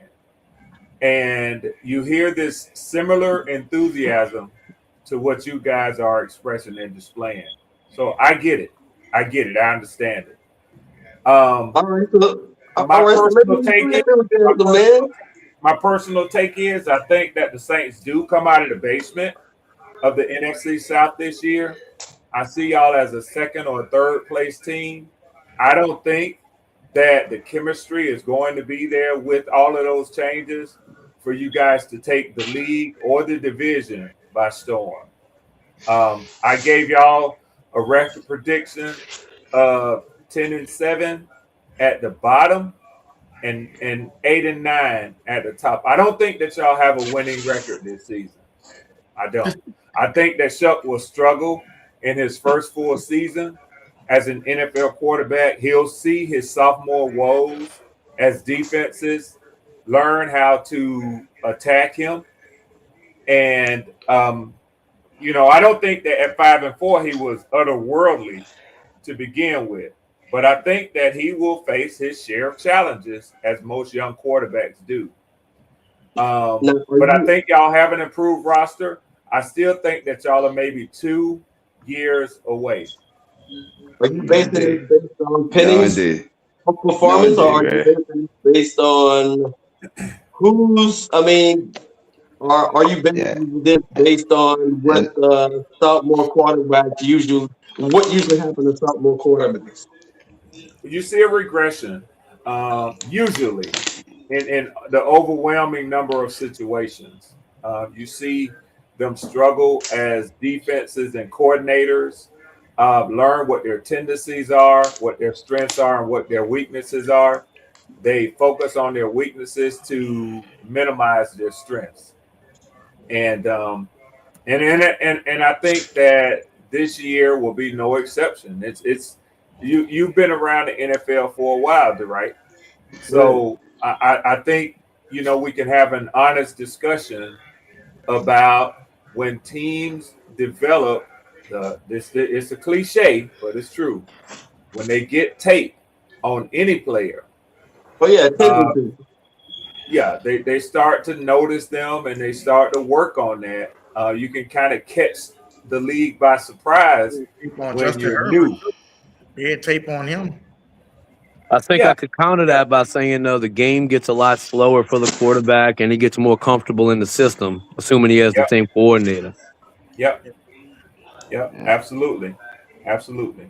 And I really think if we looked it up, I think most second-year quarterbacks get better. I think the sophomore slump is kind of a myth. Let's look at. Let's look at what their success rate is when a second-year quarterback goes into it with the same offensive coordinator. I looked that up, J-Pack. I remember J-Pack had looked it up last time. He said it was a massive. Second-year quarterbacks generally get better. While the sophomore slump is a popular myth, statistical analysis shows that most quarterbacks improve in their second season as they gain experience, adjust to the speed of the NFL, and familiarize themselves with the team's playbook. Now, I'm not saying that don't happen to everybody. It could have, it don't have to happen for Chuck, but I feel like the odds are. I mean, but Pat, could I piggyback off of what you said? So Red, what the hell you was talking about? I mean, I'm reading it now. I'm reading it now. I've never looked at it. I'm reading it now, J-Line. Oh, so you just throwing some shit against the wall, see if it stick, huh? No. No. Now, if he would have came out and Chuck would have been bossing, like one of the best in the league, I would have been like, maybe he takes a step back. Let him fight his own battle. Oh, go ahead. I'm just fucking with you, J-Pack. You good? So the Harvard sports analysis, I just asked, does the sophomore slump exist in the NFL? Says we can see from the green line, so they have a chart, quarterbacks who perform better than average in their first year, that there is indeed a sophomore slump. See, it's going to always be difference of opinion, and they're going to give an analysis as to why. From year 1 to year 2, we see a decline in 12.1% in QBR. So, you can find an argument, like we said earlier, J-Pat, you can find an argument and support for your argument no matter which side you take up. So are you saying that, and the reason why I'm asking is, I just want the real numbers. Yeah, that's what I'm trying to get you some. But I would say with an improved O-line, with an improved weapons to throw to, and having the same coordinator, getting more adjusted to his system, and the game slowing down, his QBR could go down a little bit, considering he was one of the best in the league on third down and the red zone. But I still think he'd be more successful. Here's something that's interesting. They call it the 5-year rule. No team has ever started the same quarterback under the same head coach for more than 5 years and seen that duo win its first championship. Should Bills head coach Sean McDermott be on the hot seat? That was where that came from. So I had the same quarterback under the same head coach for more than 5 years and seen to do it. Okay, so Patrick Mahomes won his within the first 5 years under Andy. Yeah. I was about to say Patrick did it. Yeah. What about Caleb Williams from 24 to 25? We found you got a Caleb Williams, but then you got a Jaden Daniels. Joe Burrow. You know what I'm saying? So, but then I thought Jaden got hurt. No. Well, still, when you look at his numbers, they're going to show a decline. Joe Burrow. So, there's always context. Oh, what about CJ Stroud and Joe Burrow? Yeah. When you look at the raw numbers, that's what you're going to see. Yeah, but the difference between, but when you're talking about CJ Stroud, first of all, CJ Stroud, and I hate to say it like this, but CJ Stroud has a defensive-minded head coach. And when you got a defensive-minded head coach, his offense is not his number one priority. Unless his offense. You're right on that. I've been saying that.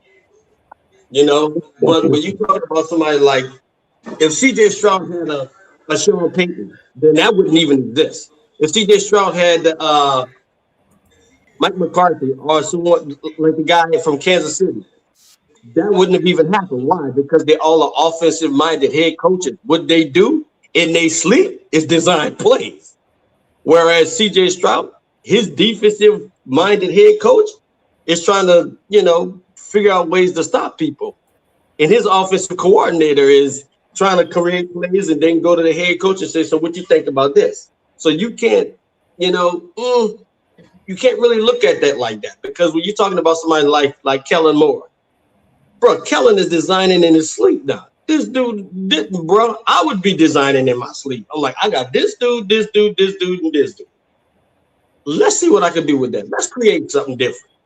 So, it's different.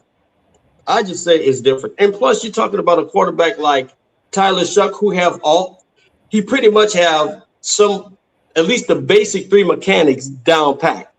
He can make every throw. He's accurate, and he has touch. And he has touch on the move, which is dangerous. This dude can run full speed and throw the ball with touch. Right. Ain't too many quarterbacks in the NFL can do that. Not too many can do that, man. That's hard. And this dude have those three. Let's take the NFC South. Let's look at Atlanta's two quarterbacks. Think about that. Atlanta, two quarterbacks. If you put those two quarterbacks, those two left-handed quarterbacks, and you say, okay, we got them against Tyler Shuck. If we trade quarterbacks, how good do you think Atlanta's going to be? And you'd be like, bro, Atlanta would be like, whew. Why? Because Tyler have what those two quarterbacks just don't have. He has the ability to get out there, create, and then hit targets moving accurately and with touch. Bro, again, what I'm going to tell you is same thing I tell these guys. He did some good things. I don't agree with what you just said, by the way, but he did some good things. But the sample size is too small to project him even over the next season. Give him 30 games in the league first. At least give him 17 games in the league first. Let me say it right quick. I don't mean to go ahead, my bad. No, I'm done. Go ahead, my bad, Riz.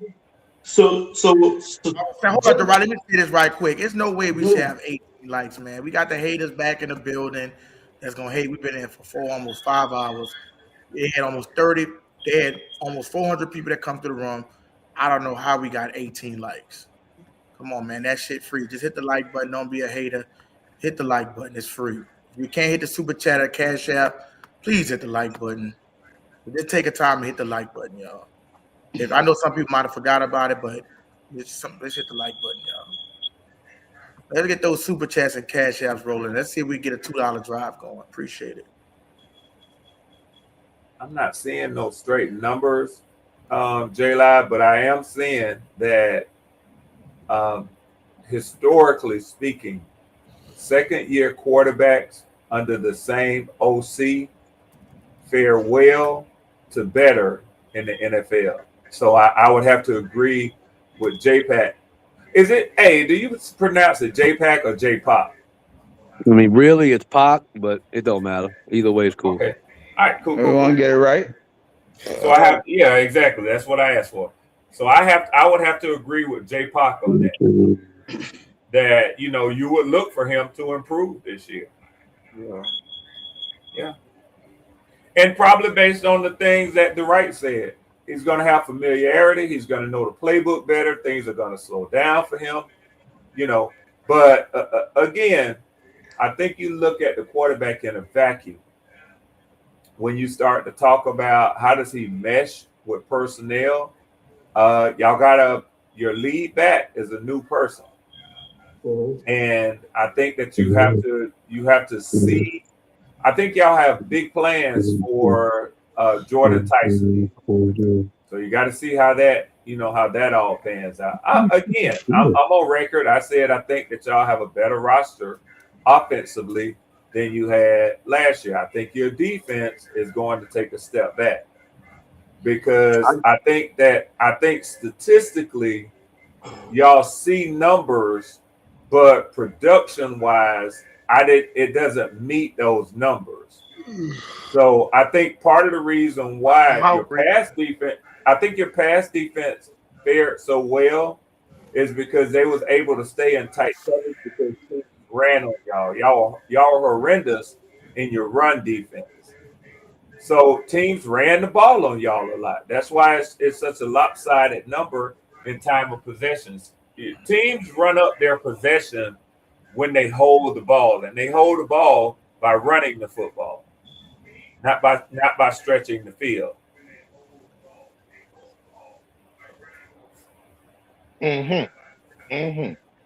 Say, Red, watch your mouth when you talk about my Saints, bro. I'm gonna tell you that. That's what I'm on here for. That's what I'm on here. And I'm gonna tell you one. Look, you put some respect on the Saints' name. I shall not. I shall not. You put some respect on the Saints' name. That nigga said I shall tired not. of you trying to break down my team like with some decimals. I'm tired of you trying to break them down to the decimal. You watch your mouth. Well, I'm here to break down the NFC South because Izzy says that y'all will be the NFC now look, South. you know what I want to hear you break down? Yeah. Look, you know what I want to hear you break down? I want to hear you break down the quarterback that was ranked number 33. They got a concussion problem. Is he experienced with your team? How your team gonna look with him? Oh, it's all new. It's all new over there. It's all new over there. So again, all I can give you is my projection. My projection. And my projection is man. I need to know who's starting. Yeah. It's gonna be Tua Tagovailoa. Okay. And I think that Kevin Stefanski's play calling lines up perfectly with Tua Tagovailoa's skills and his abilities. So not really. Why not? Well, for one, Tua's, like I told you yesterday, we kind of brought it up that Tua spent most of his time in the shotgun. But Kevin Stefanski, like his quarterbacks to be under center. Yeah, that's what happened to Deshaun Watson. That's what fucked him up. Hey, I'm serious. I think that might be a problem. Now they are trying to get him acclimated over to the scheme, but we'll see how that goes. I think there's gonna be growing pains with that.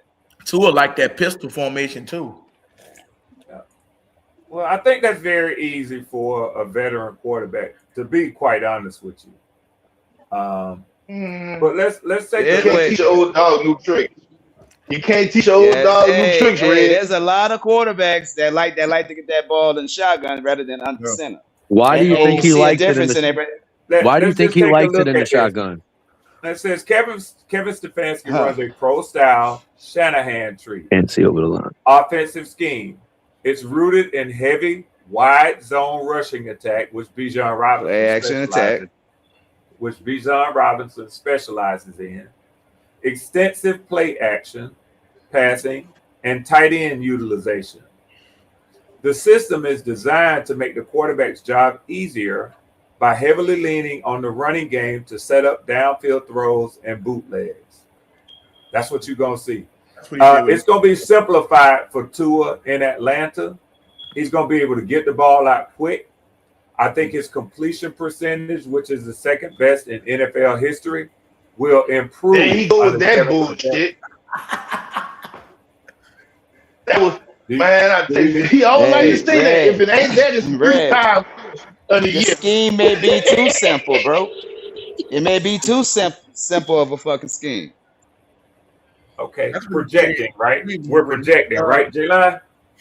No, I'm just saying. You said they're gonna simplify the playbook, but like you said, the NFL gonna get tape on that shit. I didn't say that CBS said that. No, I saw you reading it. I'm just saying.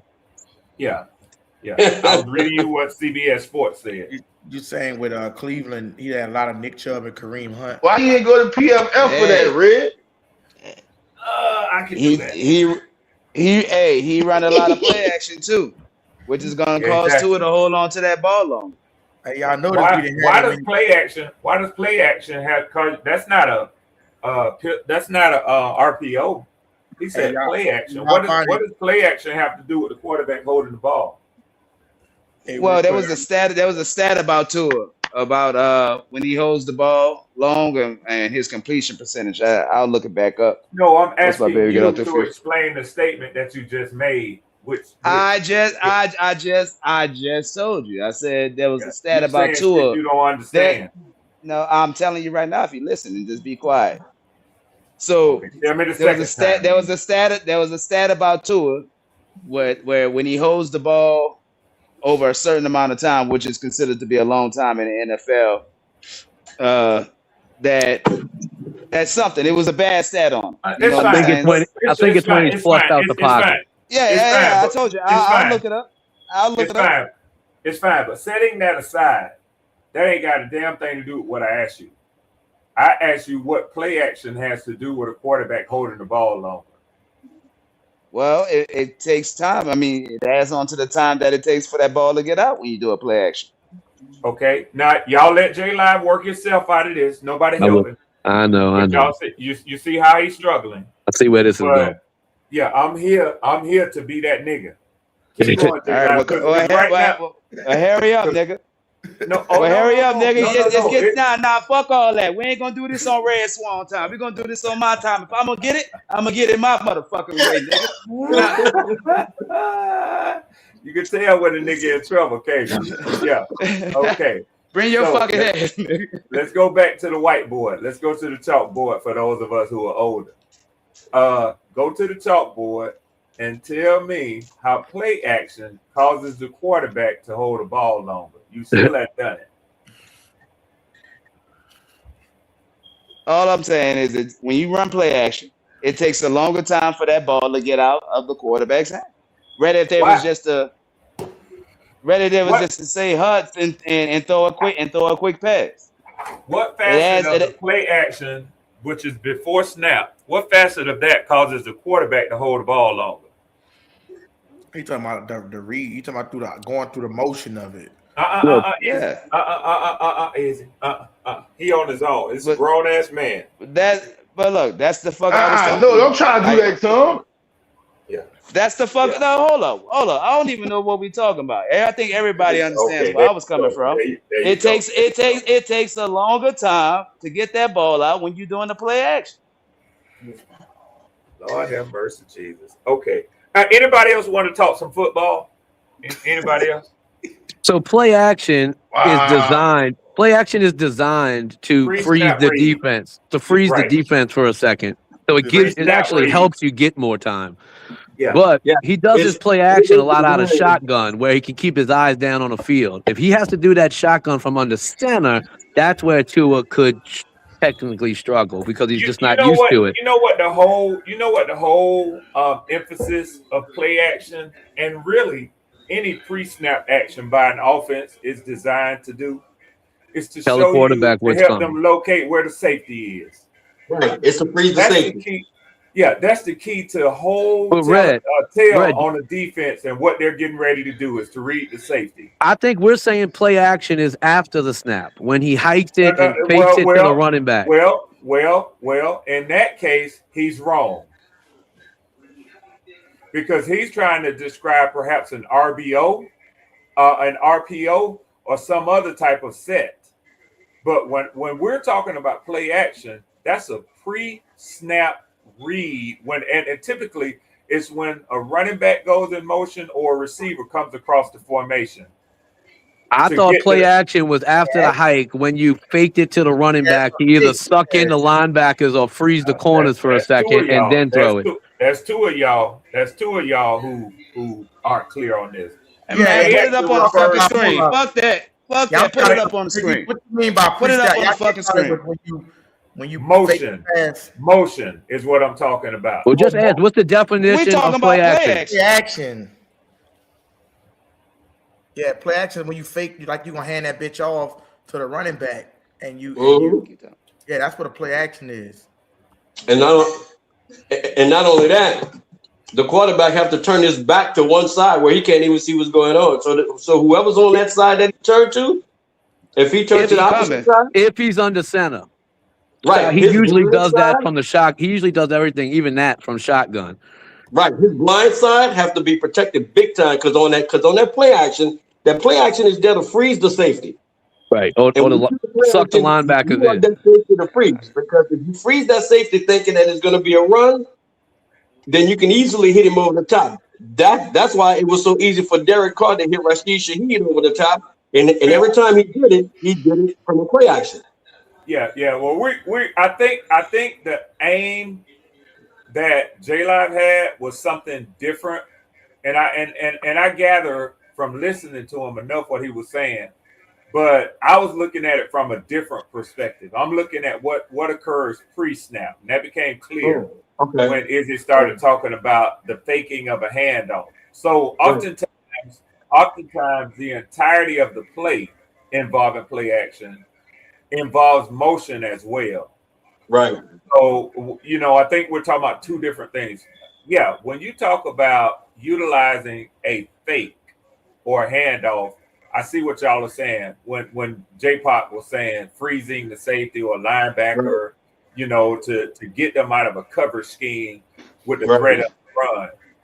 But I don't think that that's the area that Tua struggled with. As a matter of fact, I probably could go and get the numbers, but I'm pretty sure he excelled at that with Achane in Miami. I think he did. Wait, now Tua spent the majority of his time. Because all right. I see the point. I see the point. What it was, they were saying that with Kevin Stefanski, they like to run play action, and they were saying that Tua's at his best when he's getting that ball out quick. And it was just points against why Tua fits his scheme. Yo, you talking about why he fits his scheme? Yeah. So that's what I saw yesterday. Yeah. I mean, I would say this too, as far as this, like when he had Nick Chubb and Kareem Hunt, there was a lot of that shit too. So if he got a similar thing with, especially a pass catching back, it could be beneficial. So this is what I'll say at the end of the day when we're talking about offenses, and then it's rightfully so that we can speak more about offenses. I'm glad to have a discussion about offenses because I think that's a win for me versus me talking about my defense and your ninth ranked defense. I think that's a stronger argument for you guys. But and of course y'all are going to take opposition with what I'm saying. But for years, Atlanta has they have failed to meet the expectations that the league has placed on them with the talent that they have compiled. And that's been totally because of the quarterback. And I think the last 2 years because of the coaches and the play callers. So Zach Robinson is an ass. And that's why Tampa Bay is going to be the last place team in this division this year. I agree. And Todd Bowles is going to get fired this season. And I don't even think he'll survive the entire season, to be honest. So, but next to that, I think that just like you were saying earlier, DeWright, looking at, and I think I might be a little bit older than you, born in 1967. But I think you said you're 57, I'm 59. So, and I've been a Falcons fan since my homeboy that I graduated high school with, Ken Tippins, left the Cowboys with that scab squad and came to Atlanta and became a Falcon linebacker, number 52 for the Falcons, Ken Tippins. We did everything together in high school, man. But this is what I will say, is that the Falcons, this is the first time since Dan Reeves that I've seen a mature front office, coaching staff, and leadership with the Falcons. So when you were expressing your excitement earlier, DeWright, I completely feel you on that. I remain quiet because I understand that. And I see the same sort of directional change in the organization for the Falcons right now. I'm very excited about it. It's all good. And you know what? And you know what? I get it. Even though you didn't do the same harp and strings when DeWright gave his, maybe I don't have enough excitement to get that in my voice right now. Hey, Red, you're giving that Rasan energy right now. Oh, Red told me, J-Live told me set it up. J-Live said cue the music, bro. Yeah. J-Live. Next time, J-Live, you see that 1999 up there? If you want to get that done on me, nigga, hit that cash out or hit that super chat. If we're gonna keep it 100, we're gonna keep it 100. If you want to if you want it on red swarm top, you got to hit that damn super chat. Yeah, hit it. Hey, hit it live. Hit it. Yeah. Yes, sir. Yeah, but I think that I don't think that Tua or Penix will quite be the rock star that I require as a fan for the Falcons. But I think with this offense and behind this line that Tua has never had before, I think it's a good enough offense to get us to the second round of the playoffs. No way. Yeah. So you saying Tua never had an offense like Atlanta offense? That what you're telling me? Offensive line. No, he said all line. All right. I just want to be sure. Okay. You want to be Yeah, you know you got to get up early in the morning to catch me slipping GR3. Oh yeah, you know I was waiting for you, nigga. Oh, you know I was waiting. Ooh, I had that rabbit hole done for you, nigga. Ooh. They just fact checked your ass twice, nigga, since I've been on here. Hey, Red. Yes, sir. Do you think who will bend first? Will it be Stefanski changing his system for Tua, or will Tua start playing under center like Stefanski's gonna want or is used to? Oh, it'll be Tua. Stefanski's not going to change up anything, installing his system for the first time for two new quarterbacks under him. So you thinking he's going to make Tua take some snaps under center rather than change his system to be more shotgun oriented? He's already doing that in our off-season training. He had been under center. Gotcha. And nobody thought that Penix could go under center. They have been under center. I could pull up a clip and show you, but no, I believe I was asking not with a purpose, just asking the question because they are different styles technically. Yeah. That sounds like a coach that's going to install his system and really not look at the player's strength. Well, ain't that he's going to make the player change his strength? Right. Well, again, I don't know that he's making Tua change his strengths. I think that Tua was a natural fit for what he does, and that's why they brought Tua in. Oh, I thought that was. I think he's a natural fit in the sense of accuracy. In the sense of accuracy, he is a natural fit. Shit, bringing somebody. That's what I was about to say. Live, they didn't have nobody else that wanted to go. But that's just me. Well, that is just you because they could have. If that's the only problem, they could have kept Kirk Cousins. So the Raiders thought wanted out of them too. The Raiders thought that he wanted out of them too, though. Yeah. But guess what though? They had him under contract. So whether he wanted out or not, yeah, contract tough. But why keep a quarterback that's just going through with your organization? Exactly. All right. So I mean, he did want out of there. I'm just saying that still brought down the point. I mean, you can't blame him, bro. You can't fucking blame him. Can't blame him. Yeah. They told him from the beginning, we don't see you as a long-term asset. But they I can't. Well, they didn't tell him. Yeah, they didn't tell him that. That money said, yeah, we see you as a long-term asset. No, a 2-year signing of a 2-year and a 2-year guarantee, and then drafting a quarterback at number 8. Told him we don't see you as a long-term asset. He had a guarantee for 2 years, $90 million. Who won? Yeah, $45 million a year. $45 million a year. If you go and look at the average NFL quarterbacks right now, that's pretty much it's on the upper end, but it's not far out there.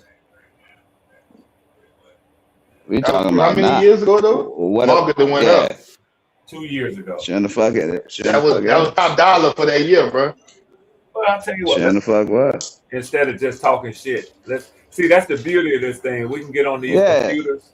We sure can. Put all this bullshit to rest. Let's see what he was. Let's see what he was ranked amongst his peers. Let's see where he As came far, in at. You got the computer, J Live? I don't. Well, shut the I fuck don't up, right now. man. Shut the fuck up, nigga. And hurry That's the fuck up. You doing all that talking. I ain't even got a damn keyboard. Once again, I got a computer. Look, I got access to it right now. Before, if y'all want y'all questions answered, $2 a day. I'll read every question. I want y'all questions read in the chat. If you're a non-member or moderator, $2, and I'll read your whole question for a day. Fuck you. You know it's all good. Yes, sir. How y'all boys doing, man? What's happening?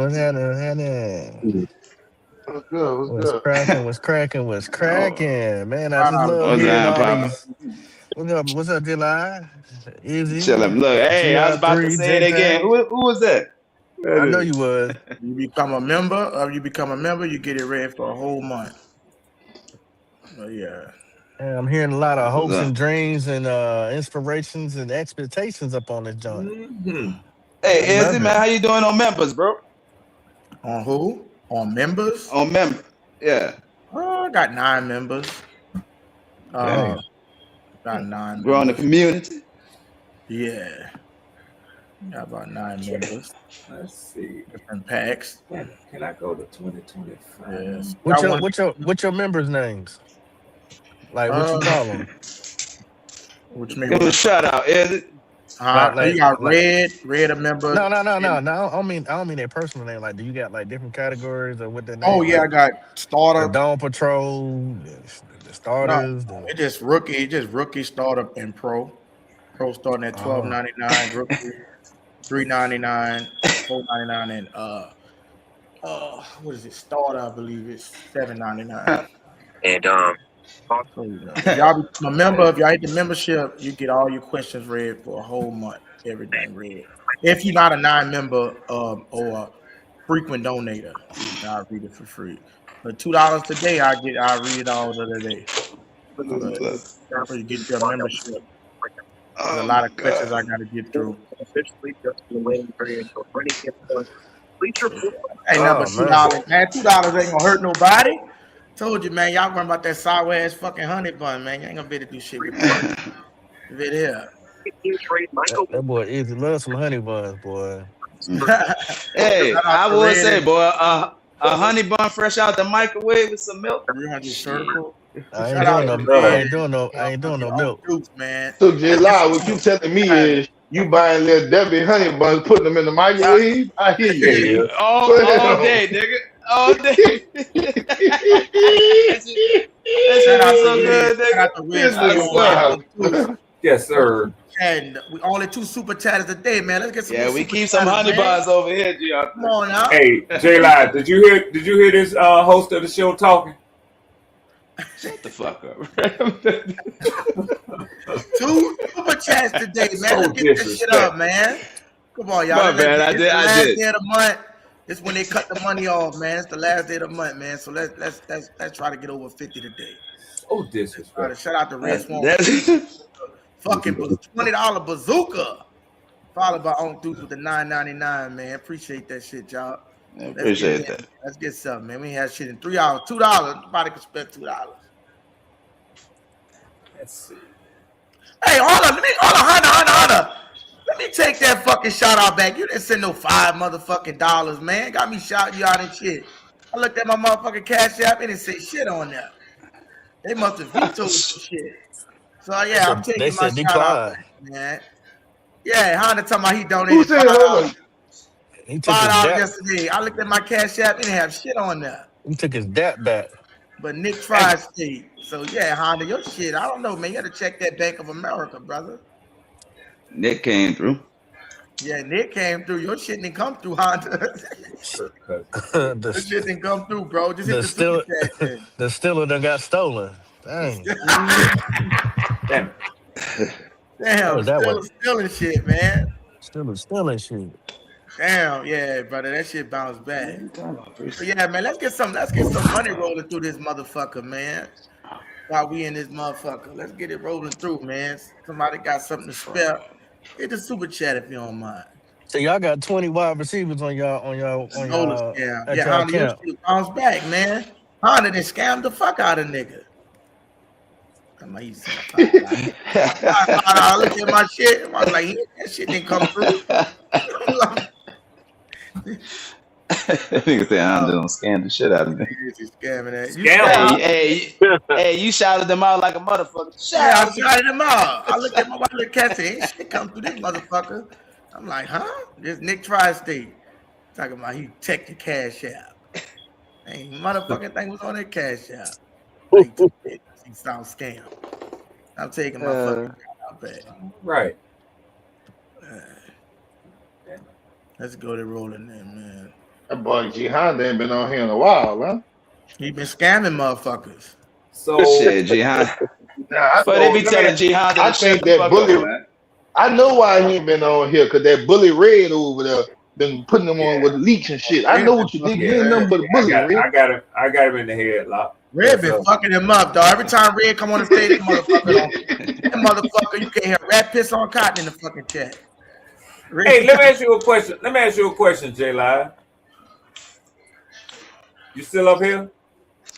Yeah, I'm still here, Nick. Which team you think playing a quarterback more that's not on their roster this year? The Saints or the Falcons? With all that talk about Kirk Cousins. Oh my God, bro. Simple question. Look. We still paying for Derek Carr, but we good with that. It's our last year. Simple question. Hey, and Red, let me ask you a simple question, bro. When you stop paying your quarterback, when Kirk Cousins got off the books? Next year. So we owe him. Hold on. Let me finish. For next year, we owe him a $10,100 roster bonus. So that will go on top of the $22,000. That's it. The $22,500 we paying him this year. So if you go $22,500 and $10,100, that's $32,600. 32,600. Put that number in your head. You can change the topic, Split up over 2 years to make it easier. 32,600. Y'all paying Derek Carr $36,674,000 this year. We still win. Hey, I could just buy him a Honda and tell him to sell it. Yeah, we good, Red. We getting rid of that money. It's $2. If anybody want, he said, peace out. Well, get the fuck out of here then. Same thing for the Falcons. Shit I be talking about right here. Niggas that's just ungrateful. Talking about peace out. Well, get the fuck. Maybe he's just saying he getting off, bro. No, he maybe said, who is it? I'm here $2. He said, peace out. Peace out then. You know what I mean? Like that, like, come on, bro. You can't come in here and expect to change the topic. You know what I'm saying? And you tell us what we gonna talk about. I said, hey, $2. That's the rule. $2, you change the topic. I gotta get emotions with this shit, man. You go to anybody else's platform, you gonna pay money to even get your shit read. You know what I'm saying? Let alone change the topic, bro. Fuck. I gotta stop. Well, you want to talk about the NFC South, or you want to talk about the Steelers, bro? And I didn't say that shit in a disrespectful man. I'm just saying, bro, that's the rule. Change the topic, pay $2. That's really short-changing myself anyways, but I mean, come on. Well, we all know that the Steelers ain't got no secondary. So, that was going to be a short conversation. Peace out, bro. No, that wasn't him. That was another guy that said he wanted to talk about cornerbacks. I said $2, we change the topic. Oh, okay. Man, bro, that shit, y'all be getting offended like a motherfucker. Like, I don't even have to read this shit, to be honest. Man, peace out then, brother. Yeah, we ain't gonna need to talk about the cornerbacks anyway. We already know what's up. Yeah, y'all got the corners. Y'all got the Panthers got the corners. Yes, let's talk about. I just wish it translate. I think the overall secondary. I saw CBS Sports. They have the Falcons that's having the best secondary in the division. Yeah, I can see that. It won't be there after this year. We'll be at the top. Yeah, I can almost bank on that. I think we'll have the best corners and safeties after this year. Davion with the Terrell brothers and Xavier Watts and It's Jesse possible. Bates. You're right. Yeah, you putting a lot of pressure on the second round pick. Don't give him no thing, Red. Don't give him shit. Not really. Yeah, exactly. They officials. They officials. I ain't lying. I mean, I'm gonna call a spade a spade. I forgot he had them. I really did. Yeah. He needs some experience. Xavier Watts was a fool in college. Yeah. They were just questioning because he was degenerate knee. Shit for free. Yeah. Yeah. I mean, he ain't the first. Nah. I think, and my bad is, I get what you're saying. No, my bad. I don't even know that's for you, Ray. You can talk about what you want. I'm just saying, like, that shit, that shit just get on my nerves. You got somebody, we up in here all talking, having a conversation. I think it's really fucking rude for you to come in here and demand somebody change this motherfucking topic. You like you said, that's not even fair. Become a motherfucking member. And now acknowledge your shit, bro. You're not finna do that energy vampire bullshit again. I'm gonna put, if we can't do that, I'm gonna put the motherfucker on members only mode and lock it. You don't go to nobody else panel, you're gonna pay that to get your shit read.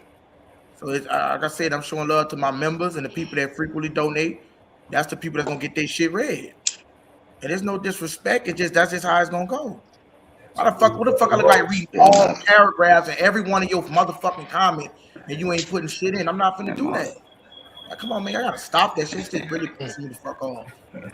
I got a question for you, Red, real quick. Yeah, Pop.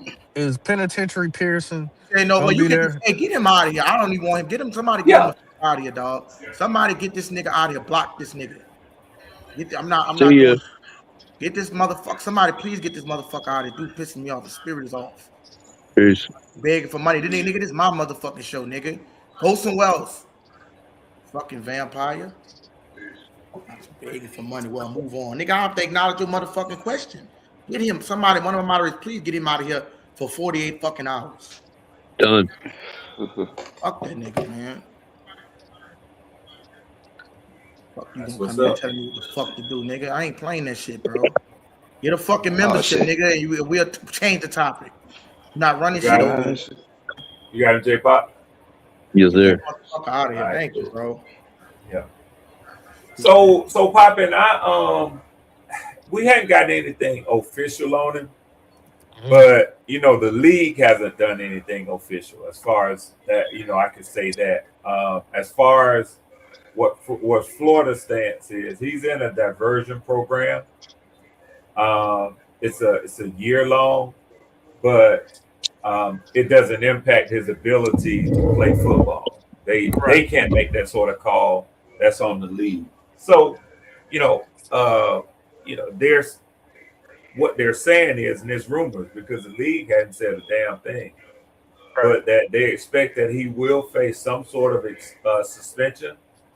He wasn't placed on the commissioner's exemption list because they would have told the Falcons that he can't come into the facilities, and he's already been at OTA. Right. So,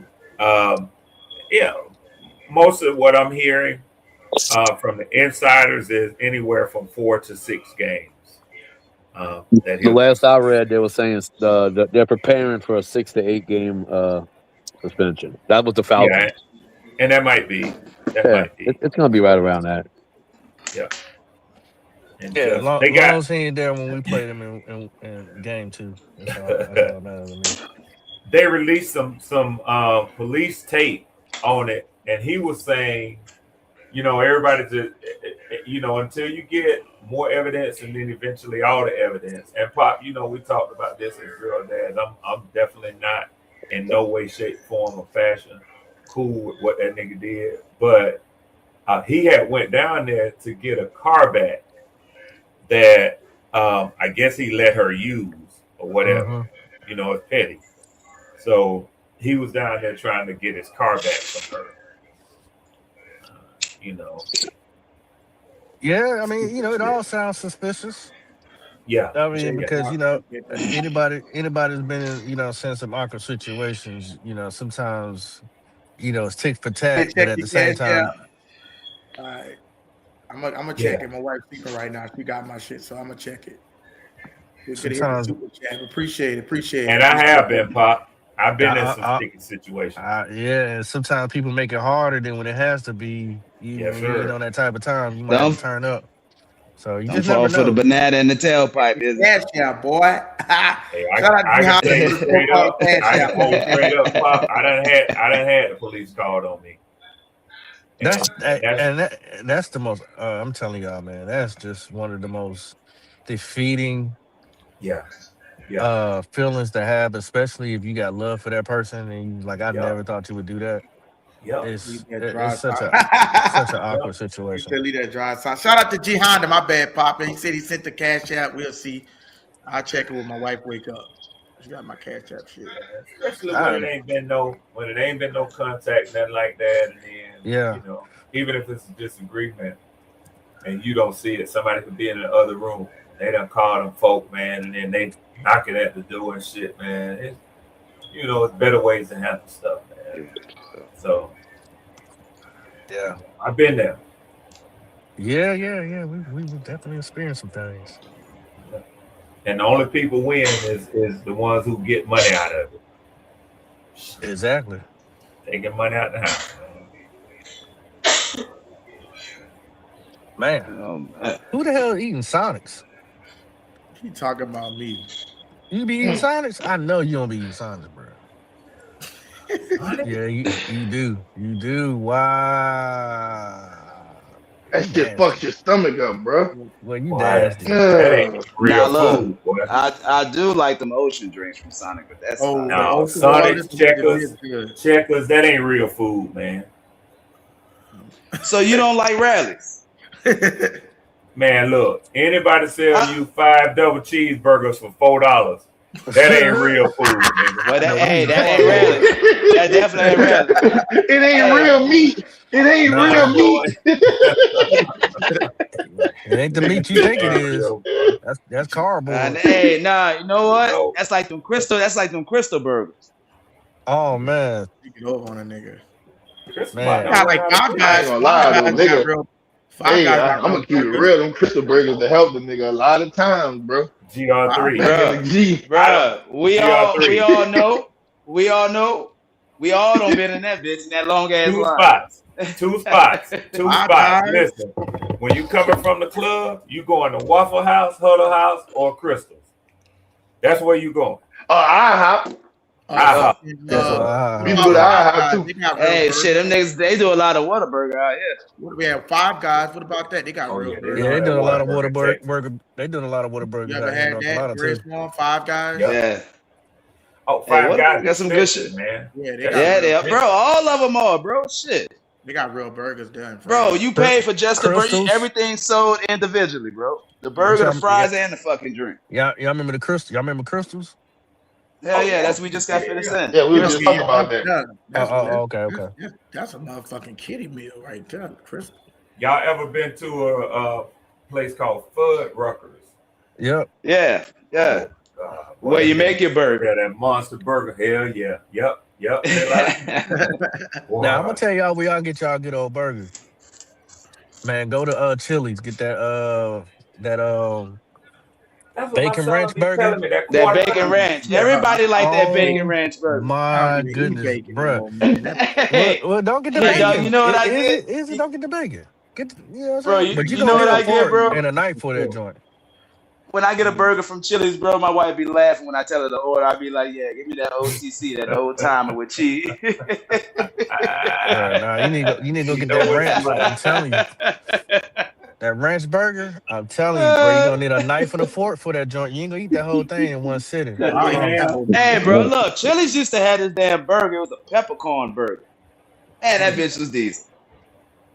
It was like fried onion rings on top of burger with peppercorn and pepper jack cheese. That bitch go hard. Man, I feel sorry for y'all in these 24-hour choices y'all laying out. This sounds terrible, bro. The person that eat fucking hot sausage all day. Man, you gotta come to New Orleans and go find somewhere to eat at night, bro. Go to Verdi Mart and Silver Grill. Nowhere, bro, out here. It ain't like New Orleans. Sad, bro. It's sad. But I go get a po' boy at 2 in the morning. Yeah. I mean, y'all talking about where you going there? What place you going to? In the middle of the night? If What I'm place? out, or Yeah, if I'm home. If I'm out, Verdi Mart or Clover Grill in the if you quarter. out. Yeah, Verdi Mart, Clover All Grill. right. See, So I never and had a where you po' live boy. at What home? is it? No disrespect. Where you live at? Or no, the Hey, po' you never boy. had a po' boy. It's with I Frank live bread. I live uptown. That's why I wouldn't go Like there if I Frank was home. bread. But if I was out, that's where I go. So I'm gonna tell you this. They got a place. You know Hey, where Fast Stop at? You know where that's at? Yeah, of course. Right down for Jefferson Highway, going towards Hollywood. Nah, well, it's around Salisbury. That's what you would call it. God damn. They got some good fucking pool boys over there too. Yeah, I know what you're talking about. It's technically in Jefferson. Damn, Ray, I'm surprised you never had a po' boy, Ray. You been in New Orleans? I want to know what it is. 24/7. Look, I've been in New Orleans. say J Pop. 24/7, 365. They open, yeah. Hey, your first one gotta be that it gotta be the shrimp po' boy, bro. Yeah, I don't eat seafood. You don't eat seafood. Oh, well, shit, you gotta go with that hot sauce second. Yeah, He'll You can just go to Parkway and get you a roast beef, bro. And fuck you up. Seafood that walks away after you finish with it. Hey, if you like a messy ass sandwich, Red, if you like a messy sandwich, get that. That shit, boy. Boy, they will. But hey, look, I don't got traumatized off the roast beef po' boy. So what, you got some fried shrimp with some mayo, some lettuce, and put on the lettuce, So why you tomato, don't eat ketchup, seafood, mayonnaise. bro? Hot sausage, hot sauce and butter the bun, nothing, brother. man. Good. Damn, bro. Well, I can't hear you say you don't eat seafood because of what? I just never ate it growing up. I don't have a fish allergy. I don't have a shell allergy. None of that, man. I can't stand the taste or the smell of it, man. Or the shrimp? Hey, so you never had a charbroiled oyster? You never eat fish. Red? Hell no. Nah. I don't eat oysters either. Hey, that's totally different. It's not slimy. You get a charbroiled? You just eating cheese. Yeah. Yeah, I don't eat that shit. I'm cool on that. Yeah, me, you don't eat that oyster shit. It's fucking slimy for me. Hey, y'all tripping. Hey, J Live, I'm with you. We here. With that. Yeah, I fuck with that. Charbroiled oysters is on time, son. Hey, they don't know what the fuck they talk about. It ain't slimy at all. Like you don't taste the slimy shit. If it's fried. But I ain't never ate it because I don't like the way it looks. Yeah, so you don't see none of that grill. shit. When it's charbroiled, you don't see the look, you don't see the slimy shit. It's covered in like cheese with a garlic sauce, depending on how the different versions, but they busting, bro. They busting. I used to go out with this chick. She used to get you like them, right? bucket of All right, I oysters thought you were saying you did like them, J-Pop. Fuck no, I fucked with that. She used to get a whole plate of oysters. Some like I said, there's no slime. No, it was going down. Oysters, that's the shit you be eating, bro. Fucking hey, but Red, I ain't never heard nobody say that a fucking bowl like a crawfish bowl of shrimp is hard. You know how you do them bowl of shrimp. But them bowl of shrimp go hard, Red. You still live in New Orleans, right? Yeah, my family I'm still here. all that shit, man. They have pro boys, crawdad boys, no country boys, Say it again? all that shit, man. You ever order from Hook? Now look, I can understand people not liking the crawfish. That name sounds familiar, but I don't. Them boiled shrimp hit different, Red. You'll be sitting there trying to cook crawfish for 30 hours, barely getting a slip of fucking meat. I don't got time for They sell a whole fried fish. They sell like the whole red snap. It be fried. You never ate from Hook? I know the name, but I can't picture. Where's it at? It's downtown. They got two of them. They got one, I think, in the 9th ward and one in the 7th ward. Yeah, bro. If you know anything about New Orleans, you know, bro, it's hard to leave your area because you're gonna pass up so much good shit to get to something that's far away. It's hard, it's gotta really be on your fucking mind. You know what I mean? Bro, you know what I used to get in the morning when I was down there in New Orleans, bro? It was a fucking glazed donut with a hot sausage patty. I'm serious. A glazed, check it out. A glazed donut, a hot sausage patty, egg, and cheese. Bro, that shit goes so well together. And let me guess, I go get that hood breakfast all day. Say, J Live, let me guess. You called it the Luther. That's what you called it. It was named after Luther. Get out of here, bro. Hey, you bite that bitch, you will be singing, nigga. Oh, man. You gonna be sleeping. Yeah, I tell you. And having a Hey, diabetic. that shit hit like different. My attack. homeboy kept saying, Yes, "Try sir. that bitch." I went and tried that. Man, that shit was Man, good. Izzy Yeah, got that's a whole pantry full of insulin pens. And where you from, J Live? You from the West Bank, right? Because I I'm go from get the me some West good Bank, ass tea. I go right to Whole from Foods and get me Harvey. So where you used to get some of that shit that tea from? and flush that shit out of my So where you system. used to go to that donut shop right there on Manhattan?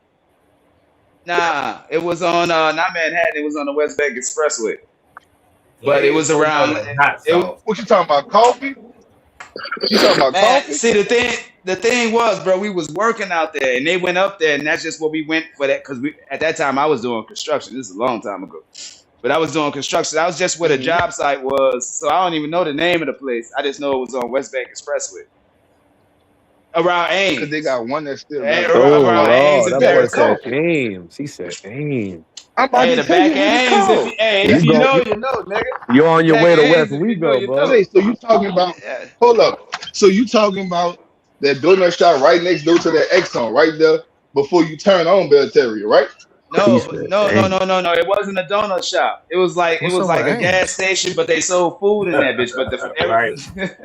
What is Ames, J-Pack? Oh, that'd be the best Oh, food in the Man, world. Is them all I can damn say gas oh, is stations. hey, yeah, that's that's the the best. go Marrero. pull up a song That's the by MC Marrero. Stick called Marrero, and you'll Oh find out. shit, That's yeah. Marrero. That's what that is. You know what I said, Cruising Pop? I down the go right My by street, Whole uncle live Foods in There and you get me go. real slow. some of that Like tea. wind in the Yellow, building, What like the a fuck are yeah. they January yellow? nightmare. Bust Rap. this I shit down, remember Papa. that shit. Hey, that song used to go hard, boy. What in the back of the Ames, boy?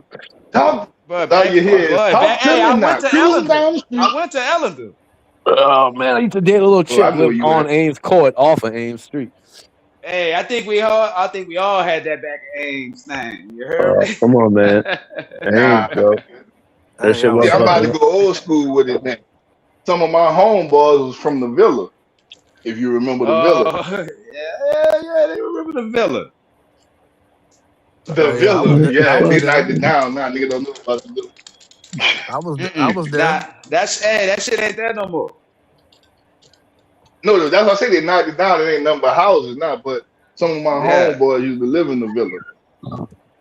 Hey, you remember the Pebble Walk? If you know, you know. Pepperwell, you talking about in Harvey. In Harvey. I get around just because I'm an uptown nigga. I get around, bro. I know what you talking. They got the Nigga, boondocks. want you Not the boondocks. What they call it? How Right in the back, Boomtown? behind. I've been ducking this fucking link for a Boomtown? minute, man. Where the fuck is Honda? No. I'm trying to think of the name of that place. It was He said, Pepperwell. "Who went to Cause elementary Pepperwell high?" in the back of Manhattan. No, Eleanor is not a high school. That's a junior high.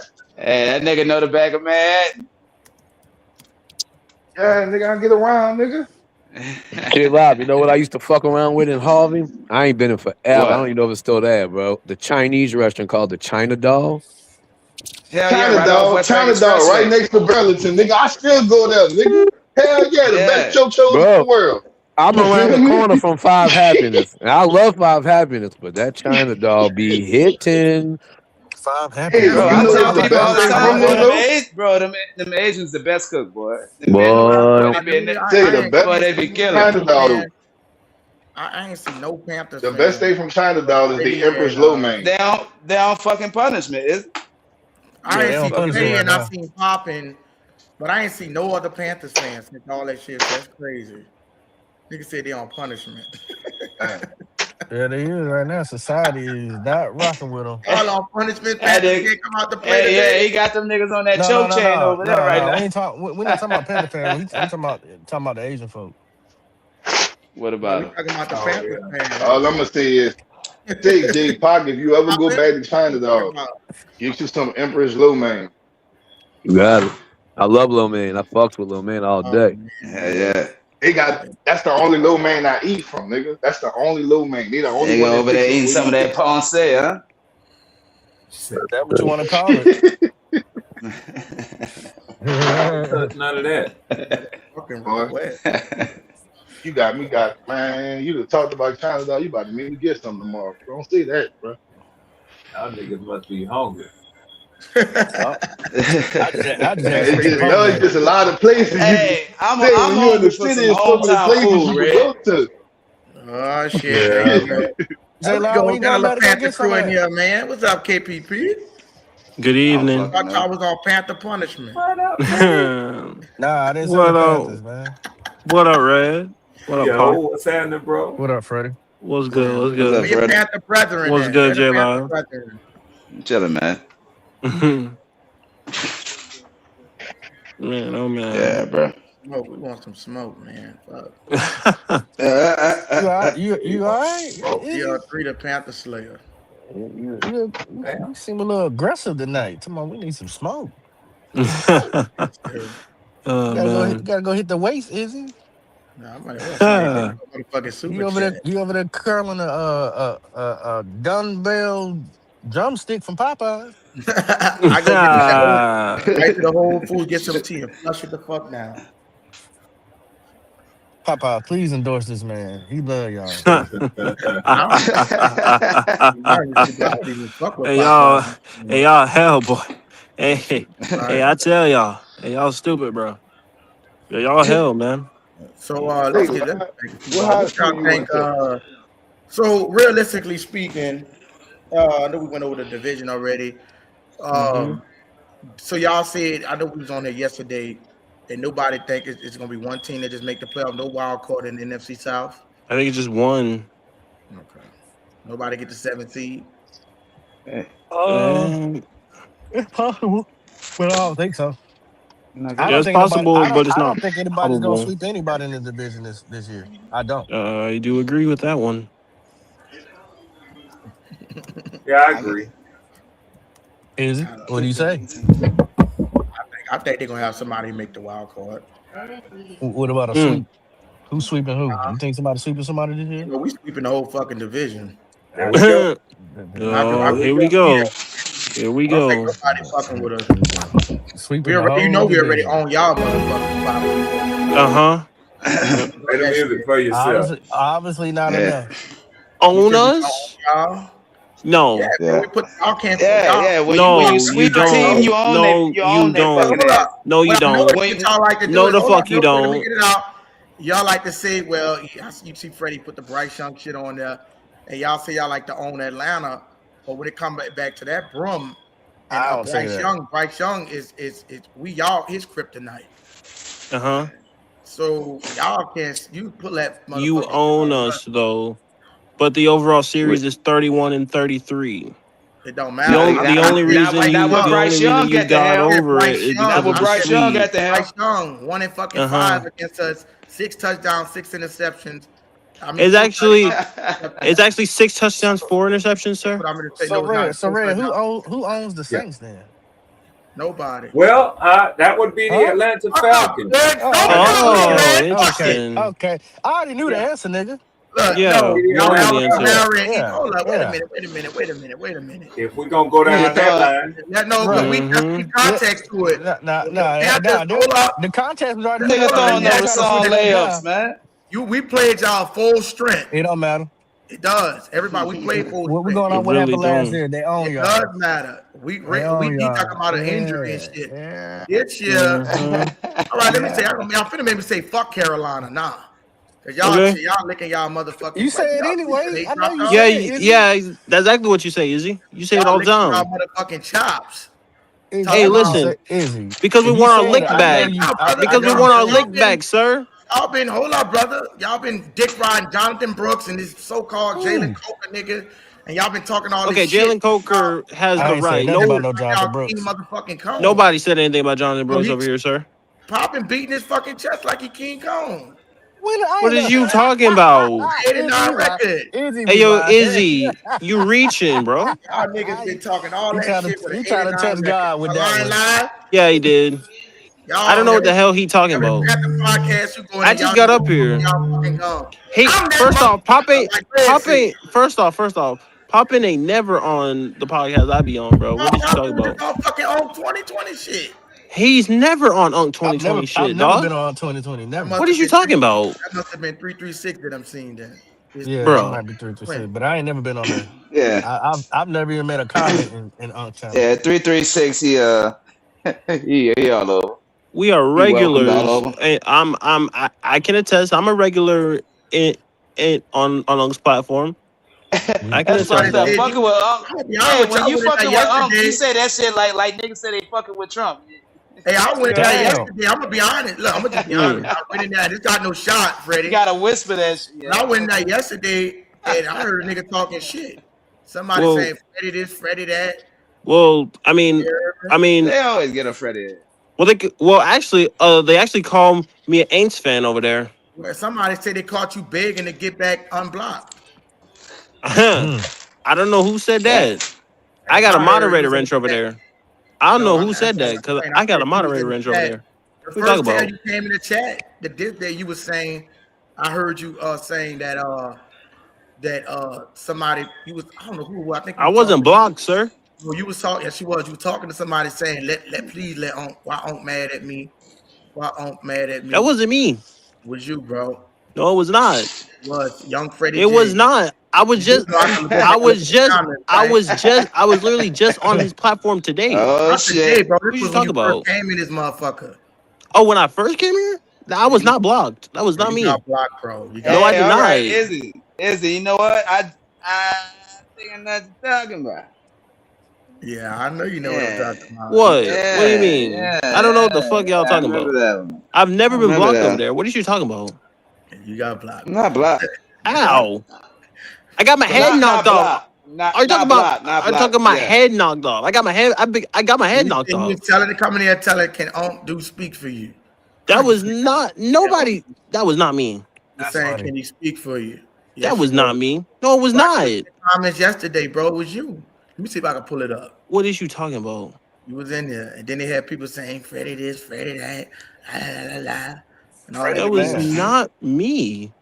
You must be talking about Nick Tri-State, sir. What Nick? Yeah. Oh my God. Anyway, this is all good, Freddie. What is y'all talking about? I'm not blocked over there. I don't know what the fuck y'all talking about.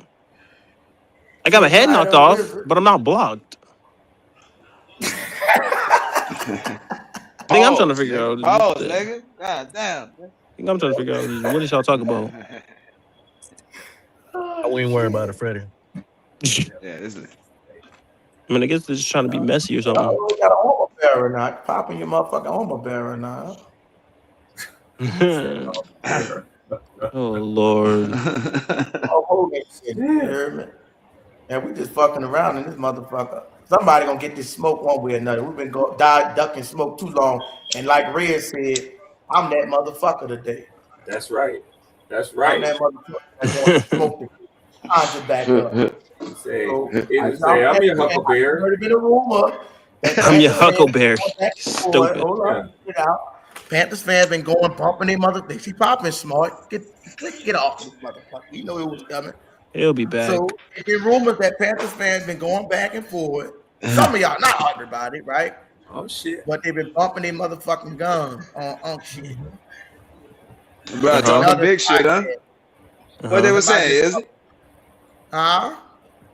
Oh, I said what they were saying. Like, the Saints got the New Orleans niggas got neutral rats hanging out their fucking closet and shit. Oh shit. Dirty and you know, snails under the fucking bed. If you can pull the exact clip, sir. Okay, let me just pull it up. Motherfucker don't want me to pull this video up. Pull the exact clip, sir. I'm gonna give a motherfucker time to tell the truth.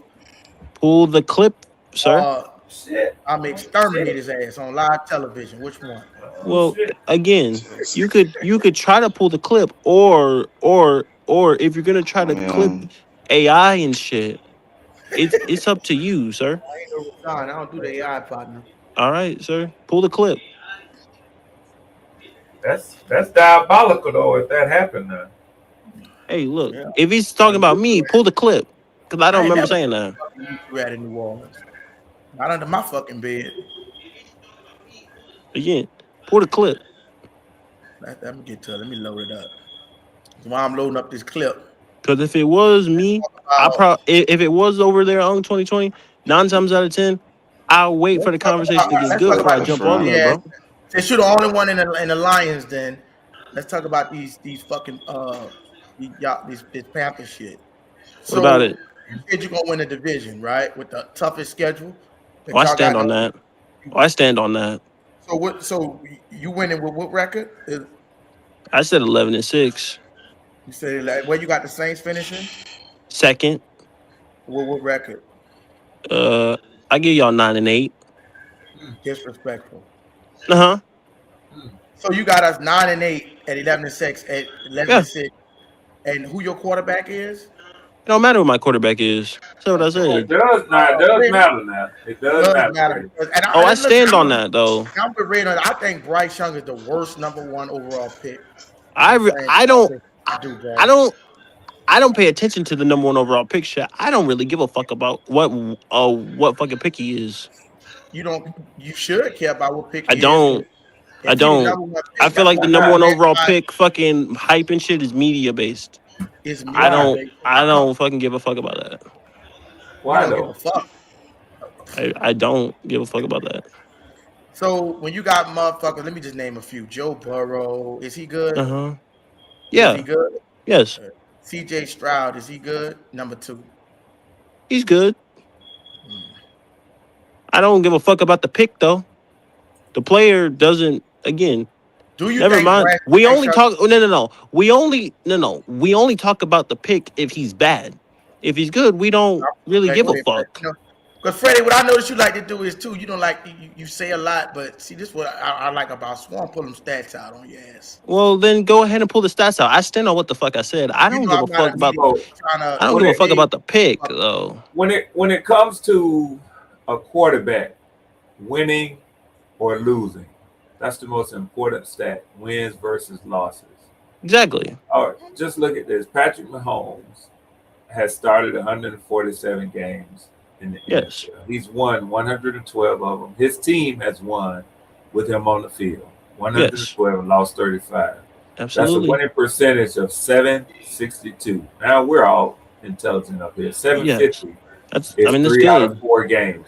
Every 3 Yes. out of 4 games, he's going to get a win. Now, when I look at only quarterbacks that have played at least one season. So let's look at a minimum of 17 games. Uh-huh. So that will be Cameron Ward. He has a winning percentage of 176. He's only won 3 and lost 14 games. Mm-hmm. The next up would be Will Levis. 21 games. He won 5, lost 16 for a 238. Mm-hmm. Next would be Nick Mullins. Started 20 games, won 5, lost 15. Mm-hmm. Next up would be Sam Howell, 18 games, won 5, lost 13. Davis Mills, won 8, lost 20. Justin Fields, 16-37. Jacoby Brissett. And then look, way down here, this is at the bottom of this list. Look at all these quarterbacks up top.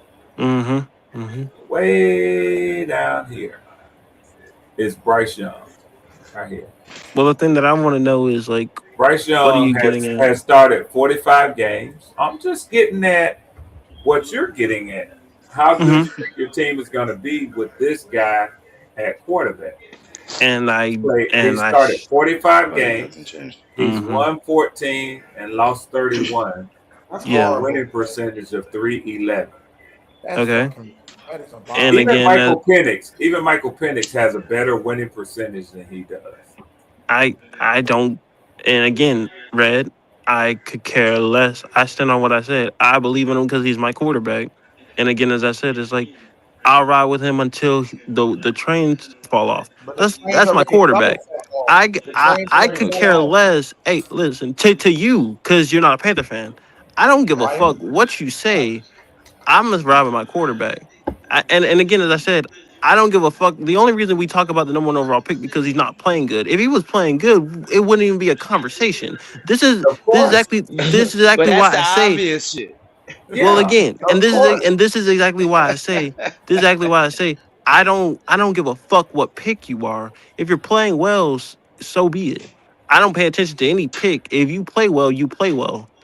We only So talk about the with pick that, because he's not playing good. with that percentage though, is he playing well? He's had a rough start to his career, I would say.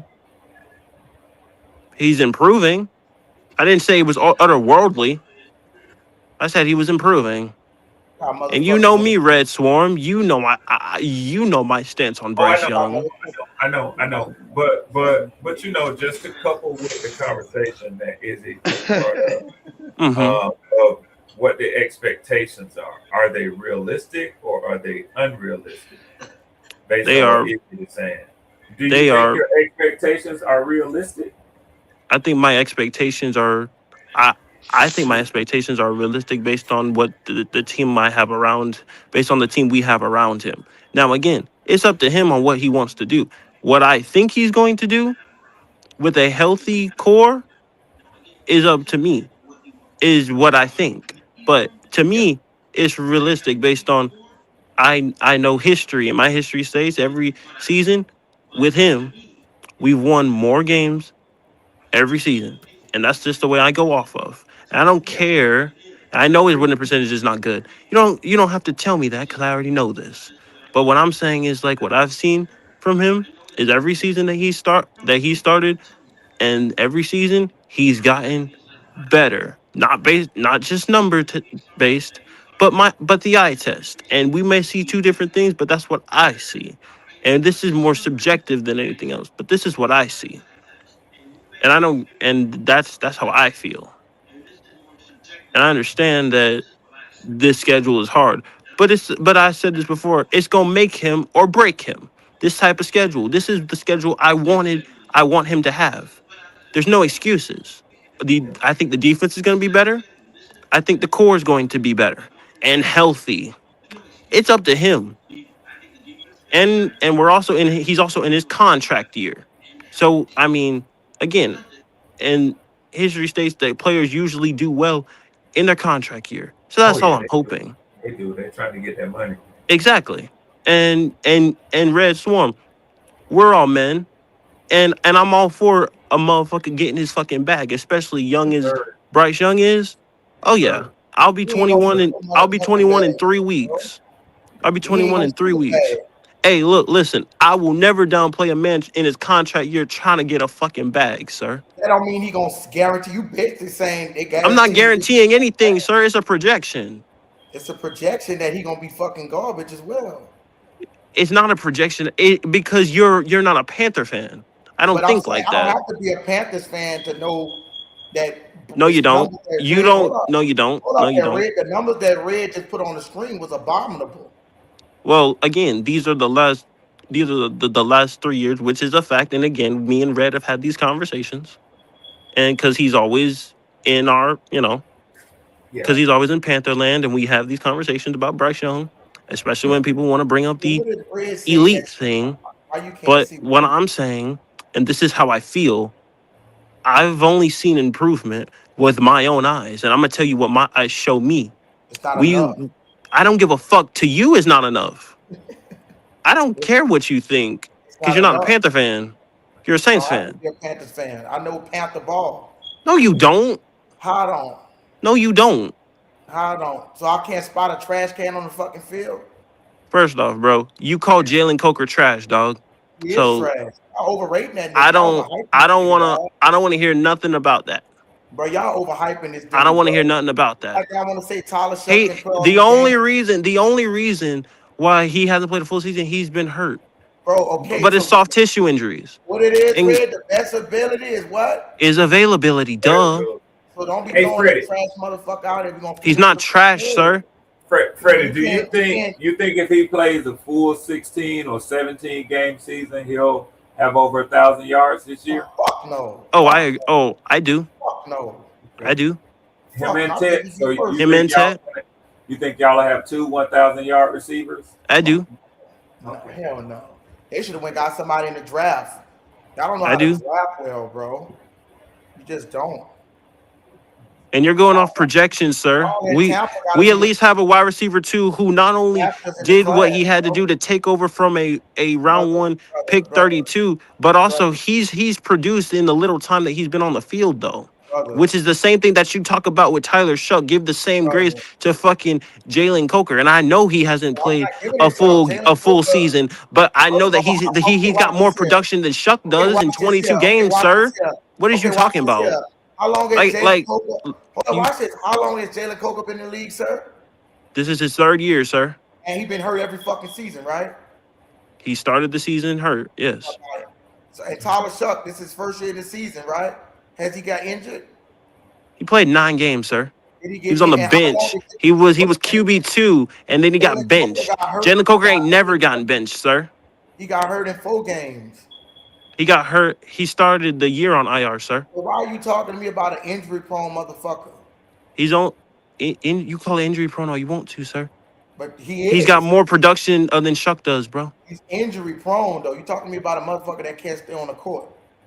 Hey, listen, look. I know he's gonna be healthy this season. I don't have to worry about that. So you looking in the crystal ball? No, I know he is. Okay, you play for the Wizards. As I said again, sir, you is damn sure not gonna talk to me about Jalen Coker, bro. Because Jalen Coker is not trash, dog. Anybody will tell you Jalen Coker is not trash, bro. Go watch his tape, sir. Go watch his tape, sir. He ain't on the field because he's fucking injured. Go watch the tape, sir. He got more tape. He got more tape out here than Tyler Shuck, bro. And Tyler Shuck is better. What are you talking about? Nobody not talking about no fucking. Not after 9 games, he's not. Bro, listen, y'all hyping this nigga up. Jalen Coker played 22 games, sir. We got a more sample size than him. What are you talking about? Nobody is talking about Jalen. And he's firmly taking the wide receiver 2 from a dude who it was his debut. That's talking about a fucking Jalen Coker. Nobody talking about that garbage ass nigga. He's not garbage, sir. Nobody not talking about him. Okay. Y'all glazing tech. That's fine. But please stop hyping up these shit. And he's just coming off an 134-yard playoff game, bro. What is you talking about? Y'all be hyping. He played like the wide receiver 1 in the playoff game. What the fuck you mean? Watch this here. How did Bryce Young play? What would you get? So hold up. So this is Bryce Young last season. Would you admit that? No. Okay. You want to put money on it? Izzy, you gonna lose this, bro. Money on it? You gonna lose this, bro. You gonna lose this, bro. And you might as well pay me my money now. Hold on, wait a minute. Let's do like you said your boy do. Put it in the cash app right now. Nah, bro. And see, Izzy, and you're not gonna get me, sir, because Izzy, what you gonna have to do, Izzy, is you gonna have to pay me my bread because, bro, you gonna lose that bet off the jump. I'll Because make you a fresh bet. I'm glad Red Swarm is my eyewitness on this one. Who gonna have a better? I want to bet you. Right, let's put $1,000 down, and I'll do hold up. I do payment plans, so I could do a payment plan for you. You can't pay $1,000 for $20 a week until you reach $1,000 if you want. That Tyler Shuck is gonna have a better season than Bryce Young. And you know why I won't take that bet? Because you have a better play caller. Yeah, exactly. I'm $1,000 for that, bro. Not gonna get me with that. Okay, gonna get me with that. I ain't gonna be able to get him with that one, Red. No. Red know me. I've been aligned Red that know I'm smart, up. bro. I've been aligned that motherfucker up like Red did your partner. Yeah, you tried. You tried it. It didn't work. Red fucked him up. I wrote Red been known. So this is the thing that I think I for the most part I agree with Izzy that the impression outside of Carolina and I get that you can only see it the way that you see it, Freddie, because you are a Panthers fan. Yes. You look at your roster and you evaluate it as it is, and I get the excitement over Jalen Coker. I don't think, and this is just my take, it's only one person's opinion, but when you take it into account with Izzy's, and then I think if you multiply it from other people outside, they don't really see Jalen Coker as a threat in his role as a receiver. Okay. Right? I don't think they view him any more of a threat than they do Xavier Legette. Right. And you know what, Red? Red? That's a great opinion. And that's okay. Because again, like, you guys are not a Carolina Panther, and Jalen Coker is undrafted, so it would make sense on why you say that. Quick, Freddie, I'm gonna cut you off, right? I'm gonna just be honest. I view, right, be most scared for Drake London and Kyle Pitts as a threat. That's a number one. That's a number two. We don't know what Zachariah Brad. Kyle Pitts is the dynamic tight end. Wait a minute. I'm just talking about in pass catching, right? If I could have to name 3 motherfuckers on Atlanta that scared me. Bijan, maybe I ain't gonna say Tua yet, but I'm just saying possibly Tua. Yeah.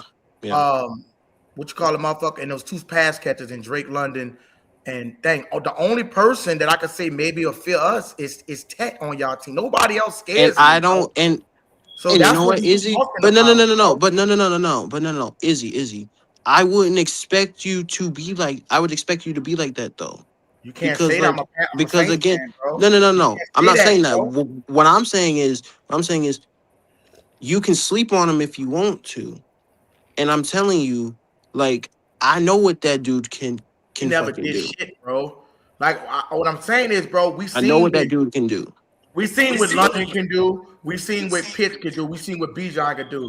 We only seen what Tech can do. We don't. Nobody not.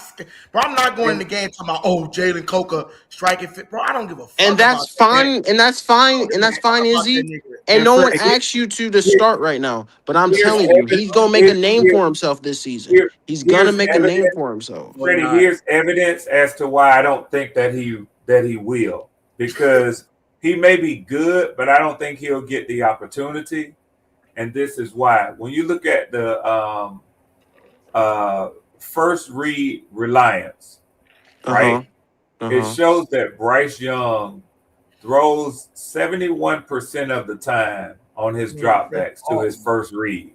Tedamore McMillan is gonna be his first read, rightfully so.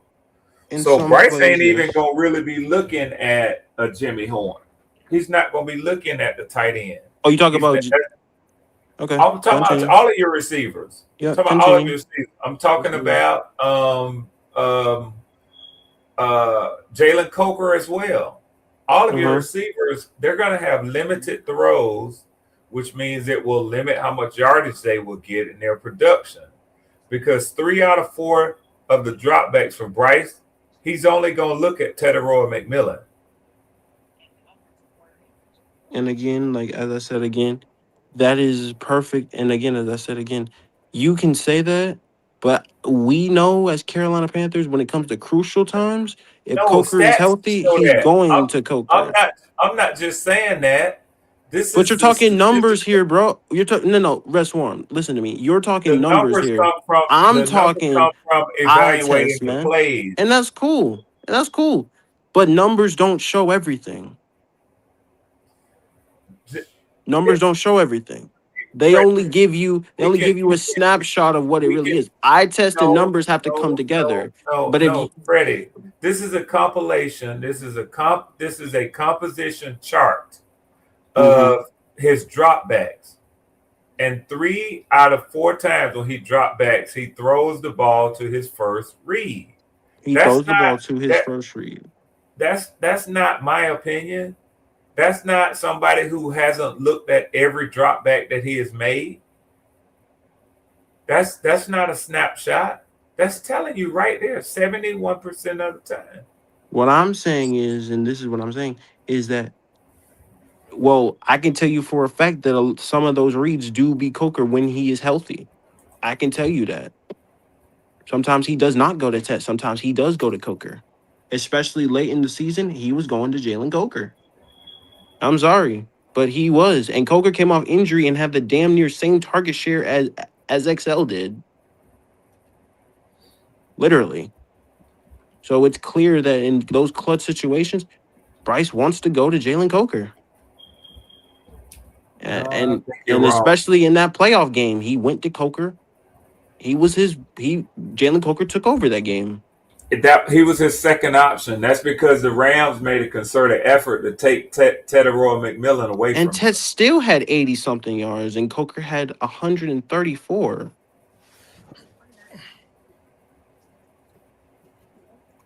Okay. I'm only going based off what my eyes show me, and it's clear that they have a relationship and a connection. No, that's not true, bro. It's absolutely true. That's in your Panther eyes. What we telling you? Jalen Coker outplayed XL both times that he's come back. Watch this here. Well, let me show you what I mean. Red. And that's a good analogy. I'm glad how you lined that shit up, Red, with when you going into them targets. Because I heard you mention that another time. That shit do make sense when you talk about his first read. Meaning, like, and I heard you say this before, The motherfucker is bad at spreading the ball around. That's why he don't get tight ends involved. So it's like he looking for that one motherfucker, and that's why a lot of people would say even with Tet, he was getting force fed, big and to get 1,000 yards. Because if that read ain't there, he not giving that shit up to nobody else. Because that's a common misconception, though. That's not a misconception. That's brother. absolutely a misconception. But So you what know is- what? Like, but this force fed thing, like we've had these conversations. This What I'm this force saying, fed so thing is. the shit that's on his screen, he lying. I can tell you for a fact that some of those first reads are not Tetaroa McMillan. Hey, hold on. I can tell you that for a fact. Listen, you Because can. I watch all Panther games, and I can tell you for a fact. I don't think that you can say that it's a fact, because here is something that is a fact, and I'm not just up here trying to attack. We're trying to have a debate and a discussion. Here's something that is a fact. So Panthers stat, when you talk about padding stats, force and throws, as fuel to chemistry concerns, this is off of Yahoo Sports with Bryce Young and Tet McMillan. So here's what it says. Because I want to enlarge the screen.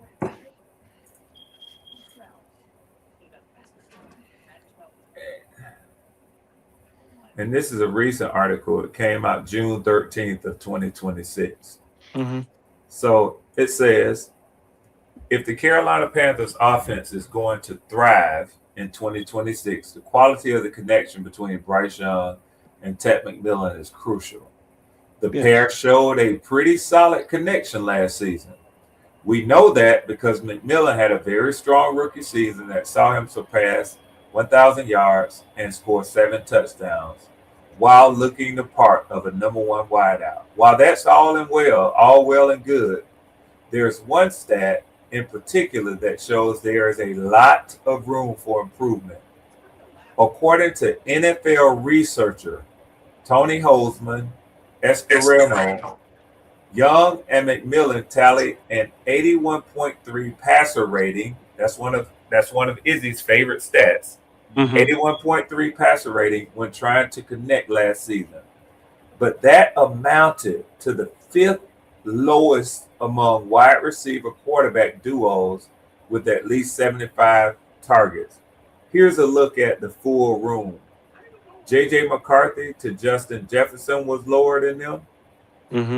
Cam Ward to Eli, whoever that is, Baker Mayfield to Emeka Buka, Trevor Lawrence to Brian Robinson, and then Bryce Young to Tetaroa McMillan, ranked 51, 2, 3, 4, 55th in the NFL. So there's a lot of room for, even though he's throwing him a lot, he's not connecting as well on those throws. Right. He's forcing that shit, bro.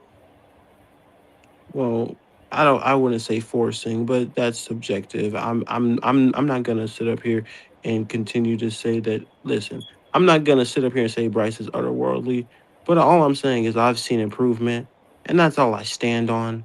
I don't want to, because we're having a debate on the subjective thing.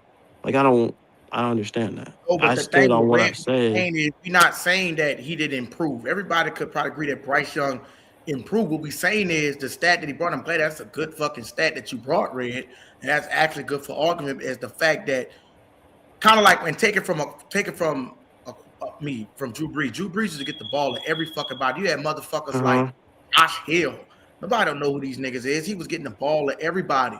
The reason that y'all have the worst tight end room in the NFC, probably in the NFL, is because Bryce Young is not good at getting the ball to all his receivers. He don't use them. He's trying to force that bitch to one person. It's like Madden sometimes. You'll play Madden and you trying to get it to that one motherfucker every time and you keep fucking the player, especially if you put the bitch on Hall of Fame. It's like you keep trying to all Madden? Bro, that's not how you play football. You supposed to, he can't read a defense, so he's going for the throw to the best player, like on some gambling shit. And that's why I say that IQ, bro, is IQ is not there. And that's why people like he's not a franchise quarterback, because Those fundamentals. I never said he was a franchise quarterback. Well, that's what you're implying. I'm implying that based on the fact that I don't believe that he's going anywhere. Not in 2 years. Cool. He'll be in Carolina in 2 years. Yeah, I mean, I just, I'm doing my hey, thing listen, right now. look. We all see different things, and that's cool. I'm saying, and I stand on what I said. In a debate, Like I don't have time to, like I don't see the need to continue to talk about my quarterback. About I mean, look, if you believe he'd be out in Carolina in 2 years, that's you. Are But you embarrassed to talk I about doubt your it. No, of course embarrassed? not. I ride with my quarterback. Well, He's be not honest. otherworldly, but I ride with my quarterback. And this is why I think Andy Dalton is probably a better quarterback than him. He's not. When Andy Dalton, he's not. Even when Andy Dalton was with us, they call him the redhead. Right, that motherfucker had the number 4 offense for like 4 weeks straight. Now we was losing games just because he was doing. There was some bullshit going on. Defense wasn't holding up the end of the bargain, but he was making some bad mistakes. But man, I'm telling you, bro. Let me stop you there. Let me stop you there. Andy Dalton was 1-8 in Carolina. 1-8, bro. Stop. Yeah, he was 1-8, but I'm he good. was okay. He was 1-8, but Bryce was I'm good. without Ted. Because it's looking to me like Ted making Bryce. That's just what it's looking like. You know, I don't like. Look, you got listen. You just got a good wide receiver, That's and cool. now all of a sudden Bryce passer rating go up. So who's making who? The motherfucker had a passer rating. I never said he was otherworldly, sir. Bryce Young not even the best player on y'all team, and that's a fact. Ted's not the best player on our team, except for the best offensive player on your team. Well, hey, listen, I'm not going to argue there. He is. Yeah, I think Ted is their best offensive weapon. He is. I mean, that's a fact. I'm not going to argue that. Won Rookie of the Year. Yeah, he did. So, like, I mean, like, that's an obvious thing right there. I think he elevated Bryce more so than Bryce elevated him. And that's a very fair assessment. I never said Bryce Young was a game changer. Never.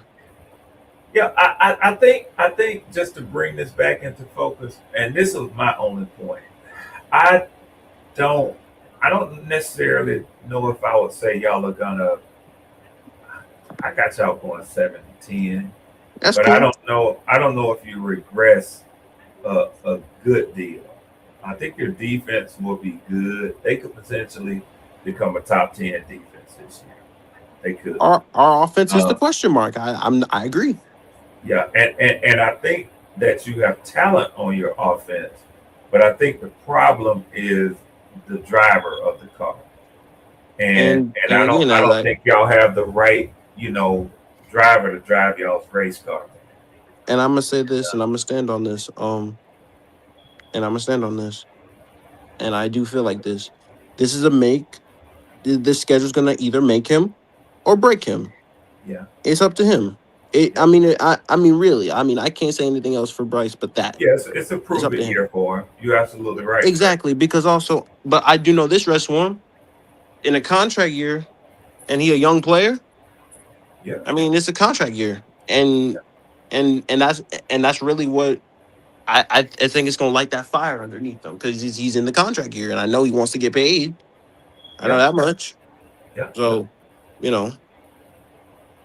And I know he's intelligent enough to know, what he's facing this year. Oh, for sure. He's got good representation, good agents, and they told him, man, you got to ball out this year if you want that bread, man. For sure, and I think Bryce gonna bet on himself as he should.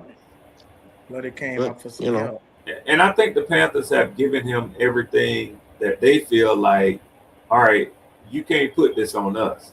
Right. Either you go out here and do it this year, or we ain't. Or that'll be all. Right. Contract. Yeah. And I agree. That'll be because, all. And again, this is contract year. So it's up to him. Like, I'm not going to argue that. But, I mean, again, I stand on what I said. And the lone question mark that I see is Jonathan Brooks. But if he hits, what I can say about y'all's offense is, whether Bryce hits or not, y'all are ready to stick a ready-made quarterback in that roster next year and roll, man. I mean, if Bryce hits, So, that's a plus because I mean, if Bryce hits, that's a plus. We don't have to worry about that. well, I don't We got to know. worry about that, Freddie. Yeah, We and let got me to tell worry you why I about that. said, Bloody. Let me tell you why I said. See, y'all like to talk about the improvement that Bryce has made steadily each year, going from 2-5, 2-15 to 5-12 to now 8-9. You know what was happening during each of those years? Who was building a team? No, his rookie contract was expiring. Right. So if he hits this year and you lock him in, that does a number to fucked. your cap space. It does. We're fucked. So Just say it. We're fucked. Pretty yeah, much. when you say you win, it's not like if you had created a winning history in his first and second year. That's true. You talking about going into his fourth year and he still hadn't gotten the club over 500.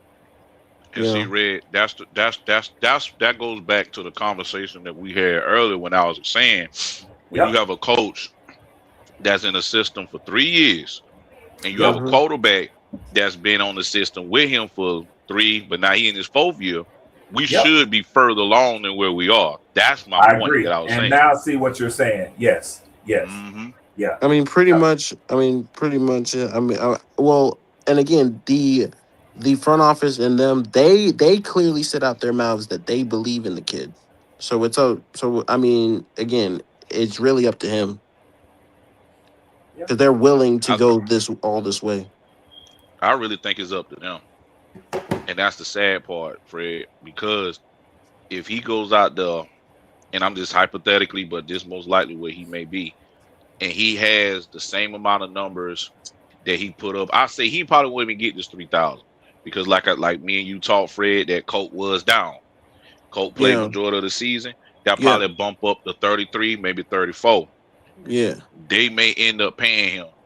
And if they pay him, in my eyes, that's going to fuck the team because he's not strong enough individually as a talent to carry this team when we start shredding the fat. That's going to be the issue because he's too much of a game manager that doesn't push the ball enough.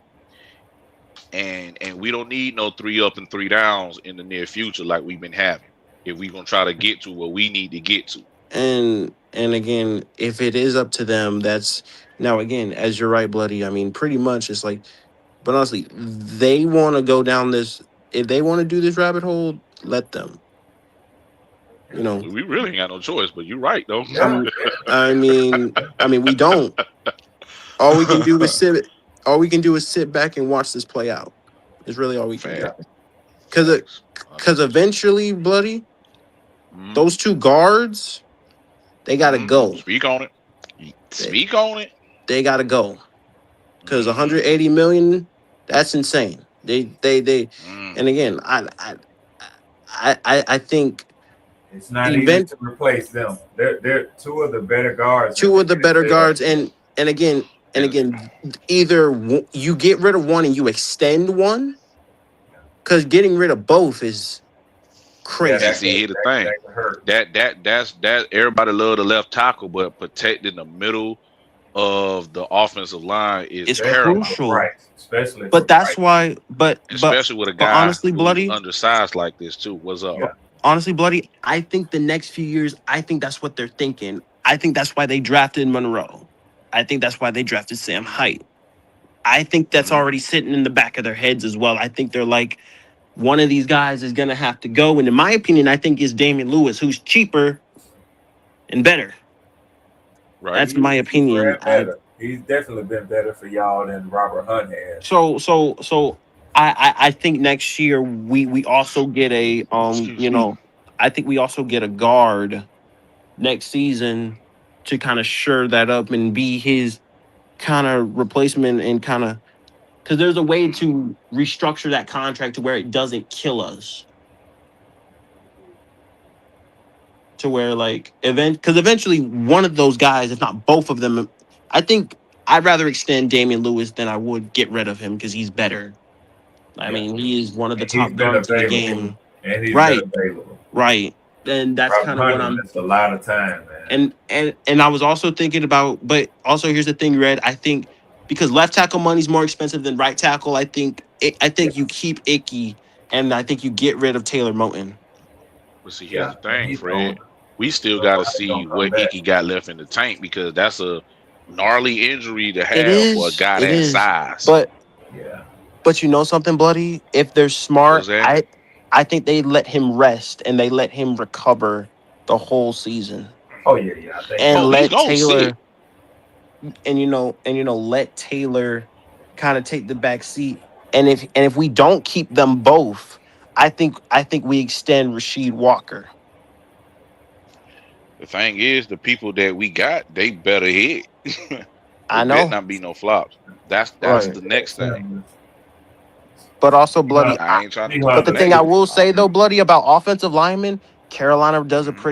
has done a pretty damn good job for the last few years on developing those guys. Well, we G got a hell Hunter's of an stupid, offensive man. line He coach. say We G Hunter do. say y'all gonna draft Trinidad Chambliss. He, we would, hey, Red.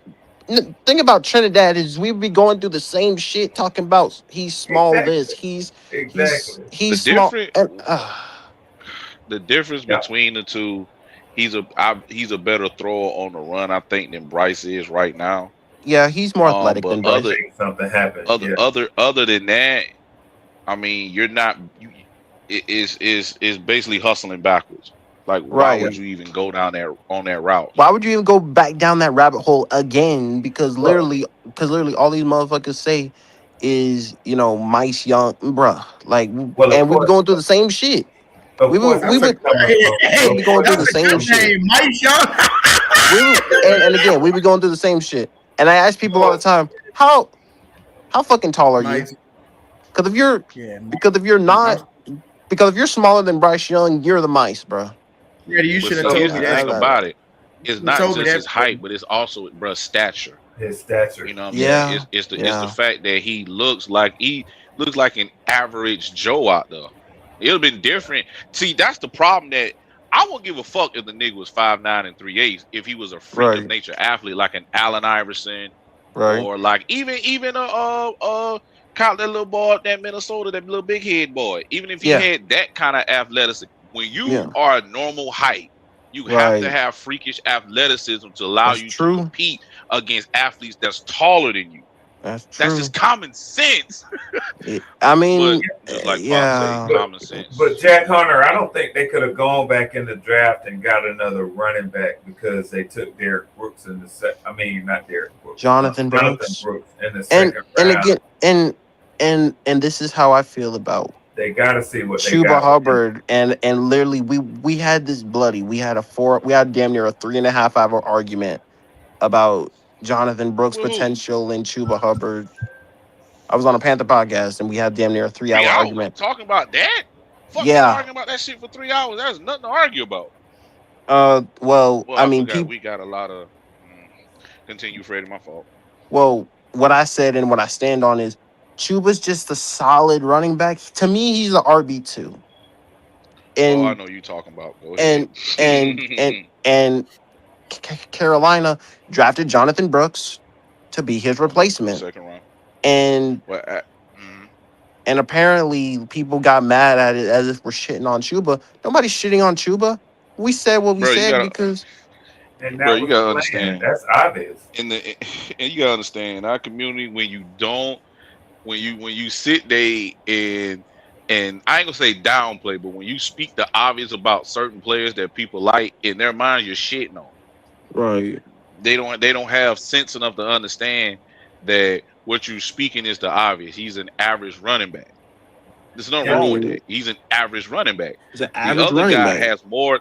The other guy has more talent than him. That's why Right. he went in the second round. He actually should have Right. been a first round running back, but he Right. failed because of the Exactly. injury. I see what you're saying, Jack Hunter. I see what you're saying.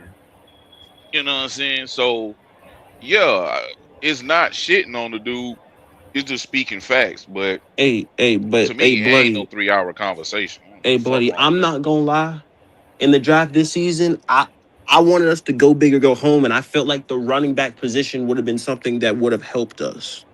more Yeah, than it a wide definitely will help receiver. Bryce. It definitely will help Bryce. That's the way I felt.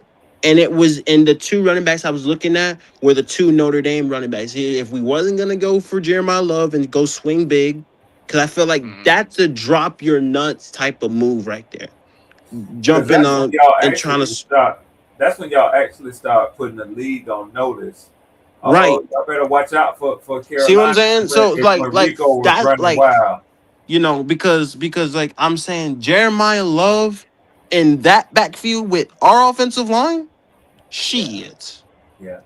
When Like Rico was running wild, that's when motherfuckers had to sit up and start paying attention. Shit, you could even draft Washington out of right, Arkansas. exactly. You know what I mean? Exactly. He's a put together, and he has speed in the back Mm-hmm. end. That's something we have You know what I'm lacked, saying? Bloody, is that long explosiveness out the backfield. That's something I keep telling these motherfuckers this. I keep telling them Chuba's longest rush of his career is 38 yards.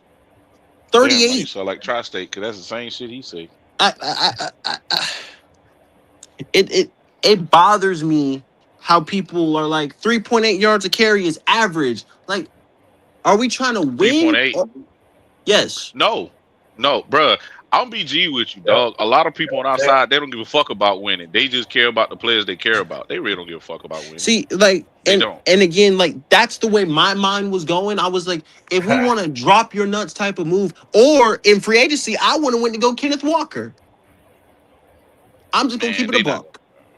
See, so like again, like I felt like the running back position was always something that I felt like would have made our offense a Bruh. little bit more dynamic. How the team look like it's constructed. They putting everything in the hands of your boy Vanilla. Everything is in his hand. That's why he got so many wide receivers, and that's why the running back room is the way it is. And they gonna try to see what they can get out this boy. Yeah, but I felt like a back like a Kenneth I gotta Walker. jump out and go take my insulin, man. I'm come back. Oh, okay, Red. All right, y'all. Yeah. All right. All right, Red. I just always felt like that specific thing would have helped him, because think about him and Jahmyr Gibbs, Bloody. Think about him and like the Brian Robinson and Bruh. whenever things like that. I ain't even gotta look at it. I ain't even gotta look at that in college. I can just look to see what type of running back. I can look to see what type of quarterback he is. He is not a quarterback that he can throw that bitch 30 plus times week in and week out and think that he's going to throw you back in the games or think he's going to win the game playing like that. He's not. I don't give a fuck if he's, well, I was about to say something. I'm glad I caught my spirit. I don't give a fuck if people do show me numbers and sit there and say, well, he's done it before. Yes, that's one time.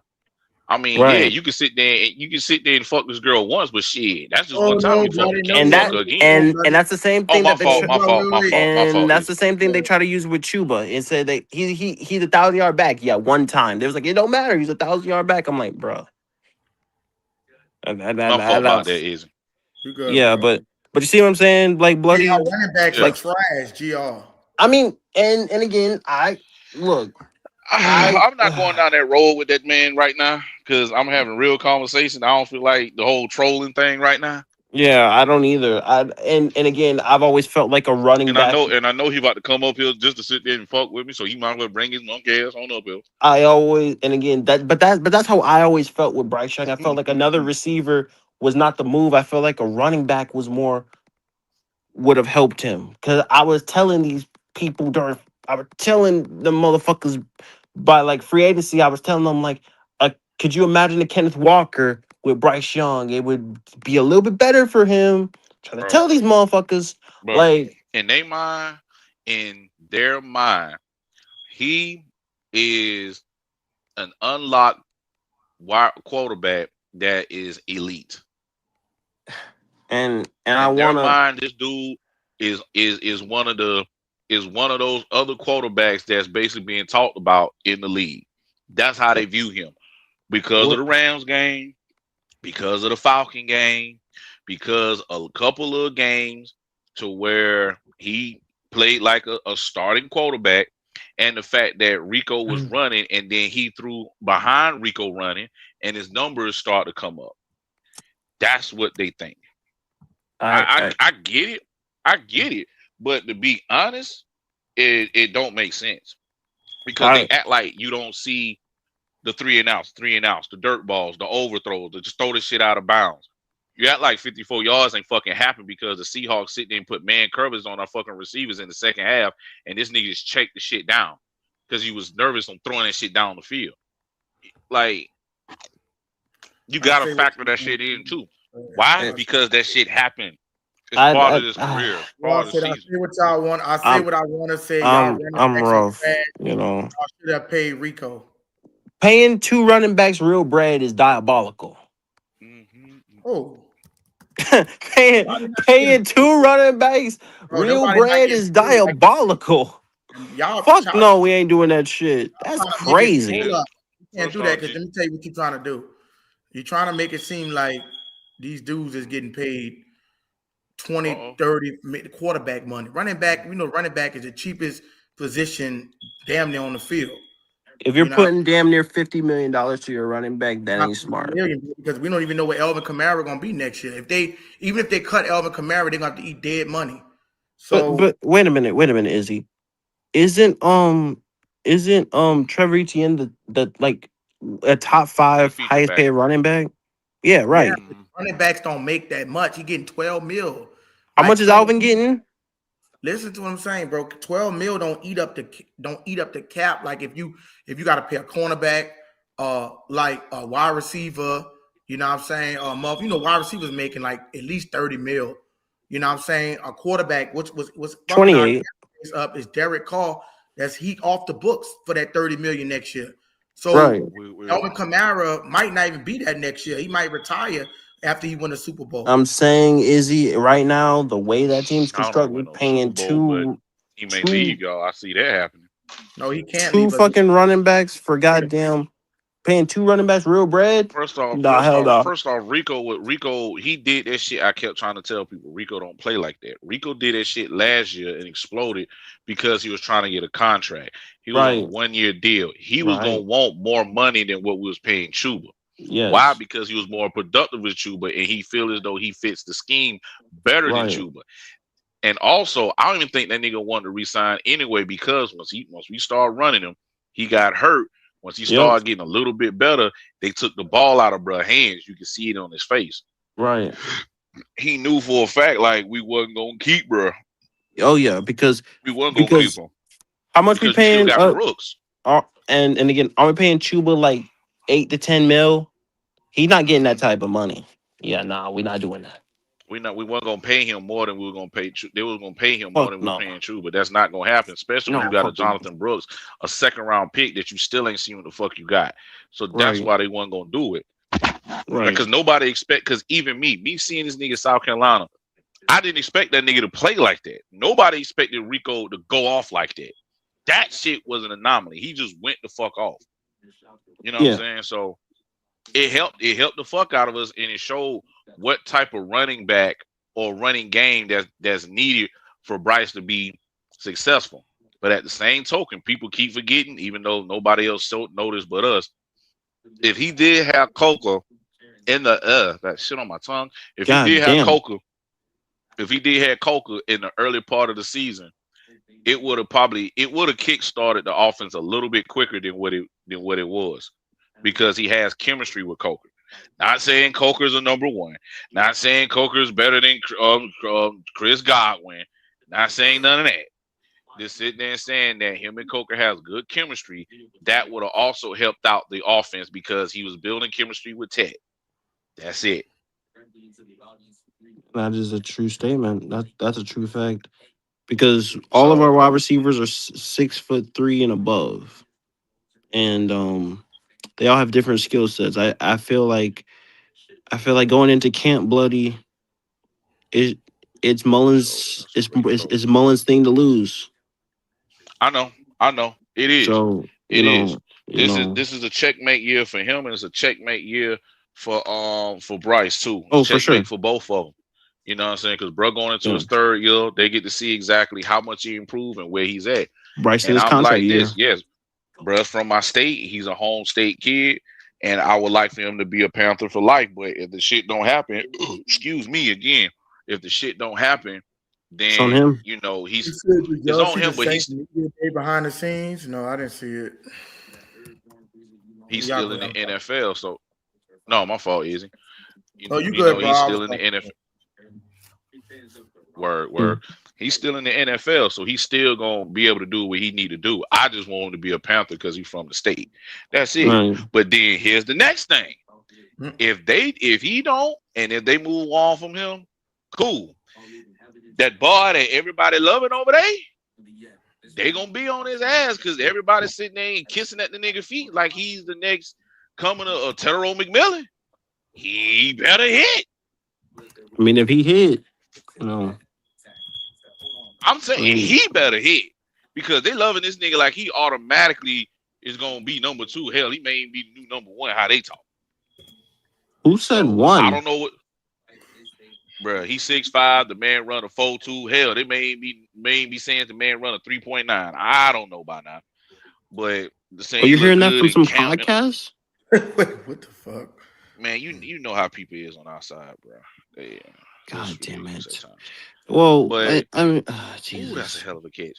But like I say, he better hit because if they sitting there shitting on Mullins, and if Mullins have a good year, but they still say, man, we need to trade him. He trash. He still can get sideline catches. If they still on that shit, and Brazzle, he don't get the ball, or he kind of juggles shit, or why he ain't getting it, and motherfuckers start complaining about him, why he only got 2-3 catches. Yeah. The same shit that y'all throw to my man, throw it to him too, bro. Nah. Oh no, they're gonna go after Jimmy next. They're gonna go after Jimmy. He gonna be the next target. But you know what's the thing about Jimmy is Jimmy might be special teams though. Jimmy should have been special teams last year. I know, but Dave was stubborn. I've been telling these motherfuckers that. Man, that's what Dave Canales got to. Oh, my fault. God damn it, I did it again. That's why Canales got to go. Dave Canales literally. Well, let me not say that. Damn it. Please don't say that, cause you sound like Twan.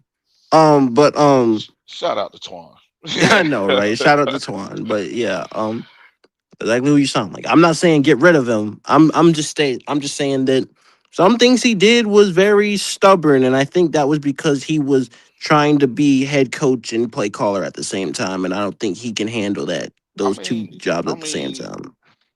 I mean, Twan does have a point of being a 1 year head coach, 1 year coordinator, and then you jump in the seat.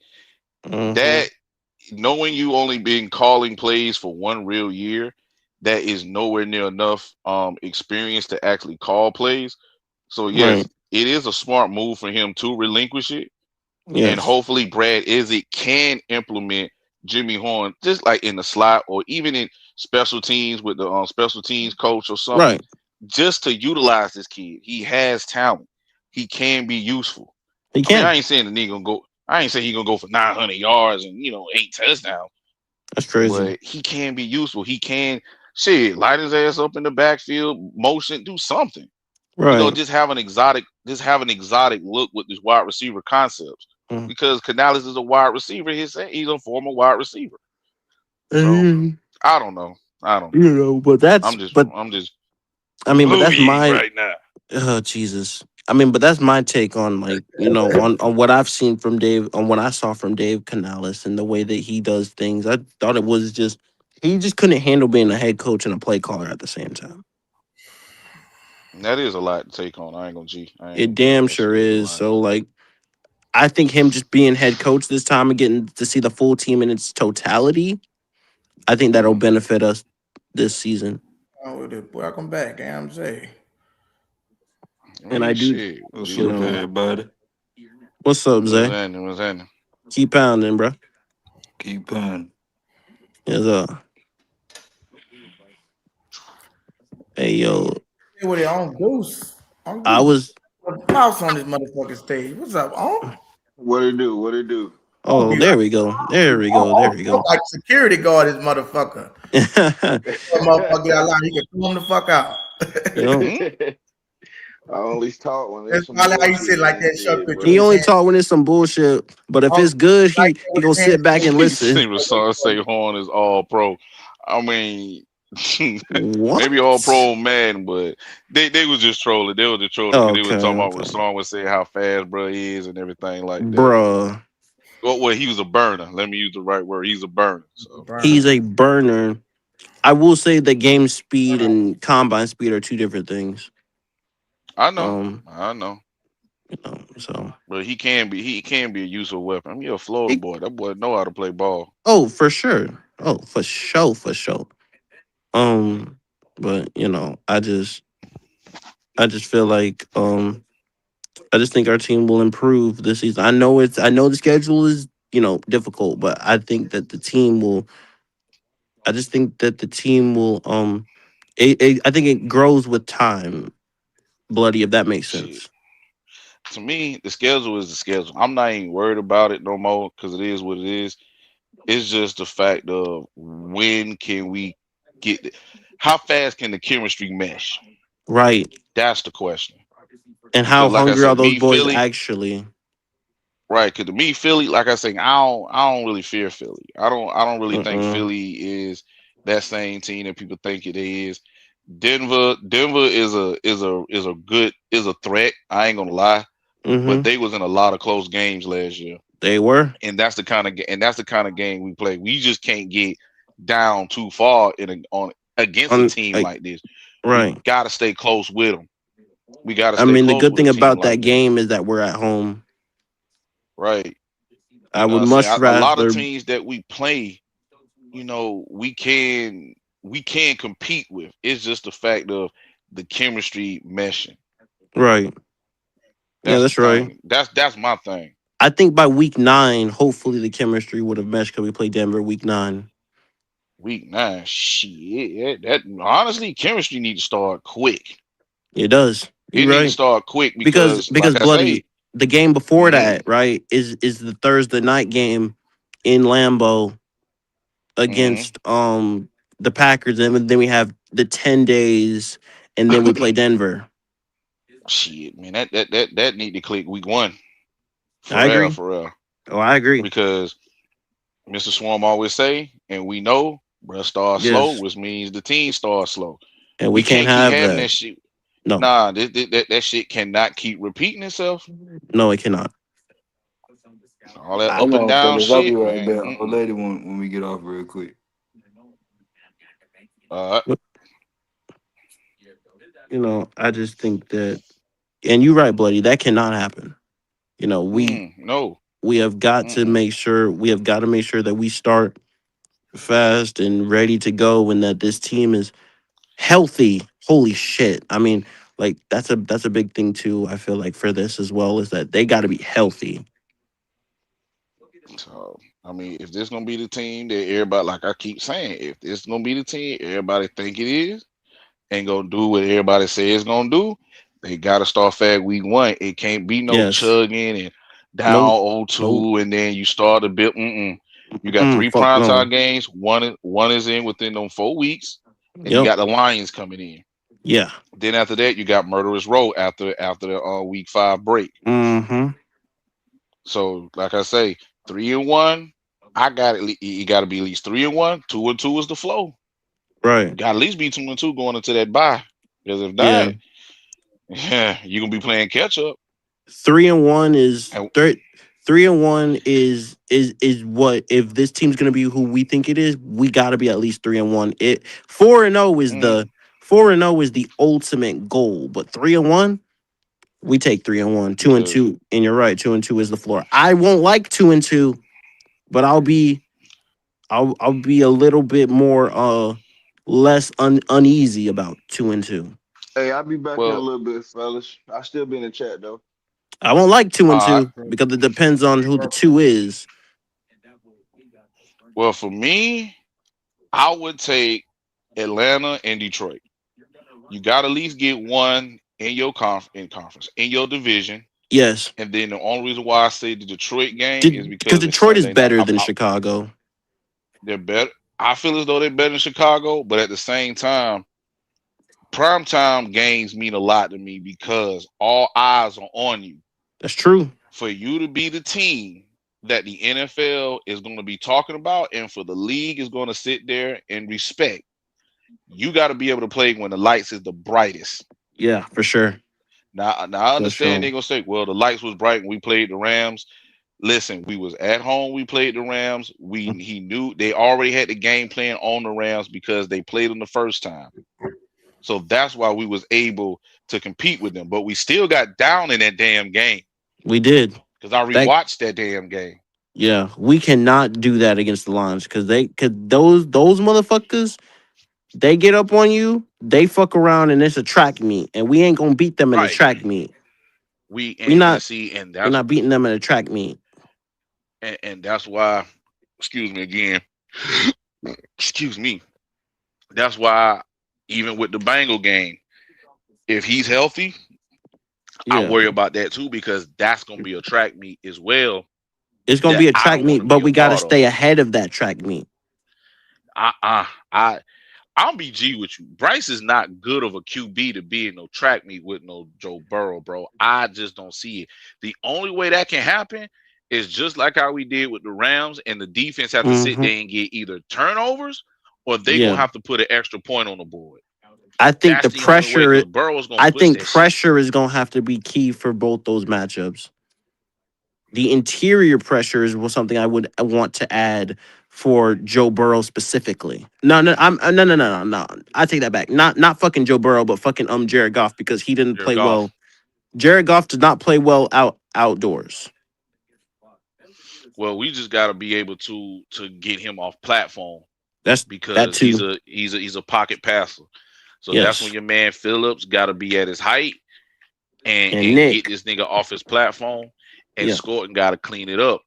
Or Scorton got to sit there, get him off his platform, and Phillips got to start getting sacks in. Because you ain't just paying this dude the money that we're paying him just to get back there.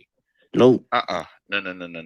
Them days over with, bro. He's got to get that motherfucker on the ground.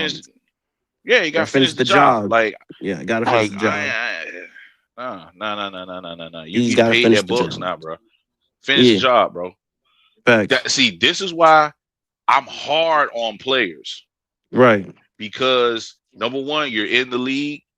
This ain't college no more. I love college football, but you're in the league now. You got to get your feet wet. And then once you go to a team and they're paying you, bruh, the expectation is up. I ain't saying for you to be no Hall of Famer, but dog, you going to have to sit there and improve. Facts. This is a fact. And everybody got to get better.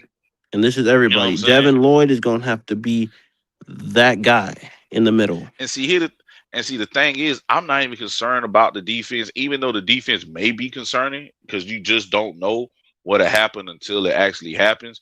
Right. But just seeing how Evero coaches, seeing the additions to the defense, seeing the players that we've already had, I do believe that the defense is going to be a good defense. I'm not saying they're going to be dominant. I just feel like it's going to be a good defense. That's why I say between 10 and 14. Could they reach the top 10? Sure. But the only way they reach top 10 in my eyes, if the offense can move and get them off and keep them off the field. Right. Because if they top 10 and the offense is stagnant, then that means you got a top 5, damn near top 5 defense. Right. That you're damn near wasting.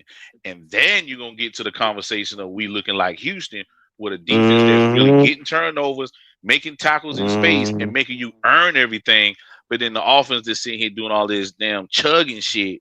Right. Nah. Houston's offense a season ago was not good. It was lopsided as hell. Inconsistent player at the quarterback position because CJ was in and out of the lineup, and plus they had injuries on that side of the field. Yeah. So, but their coordinator wasn't good either.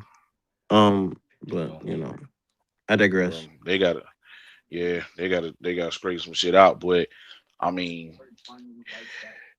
like I said, me personally, I'm still a little concerned about this how this shit gonna play out because it all goes back down to the trigger man.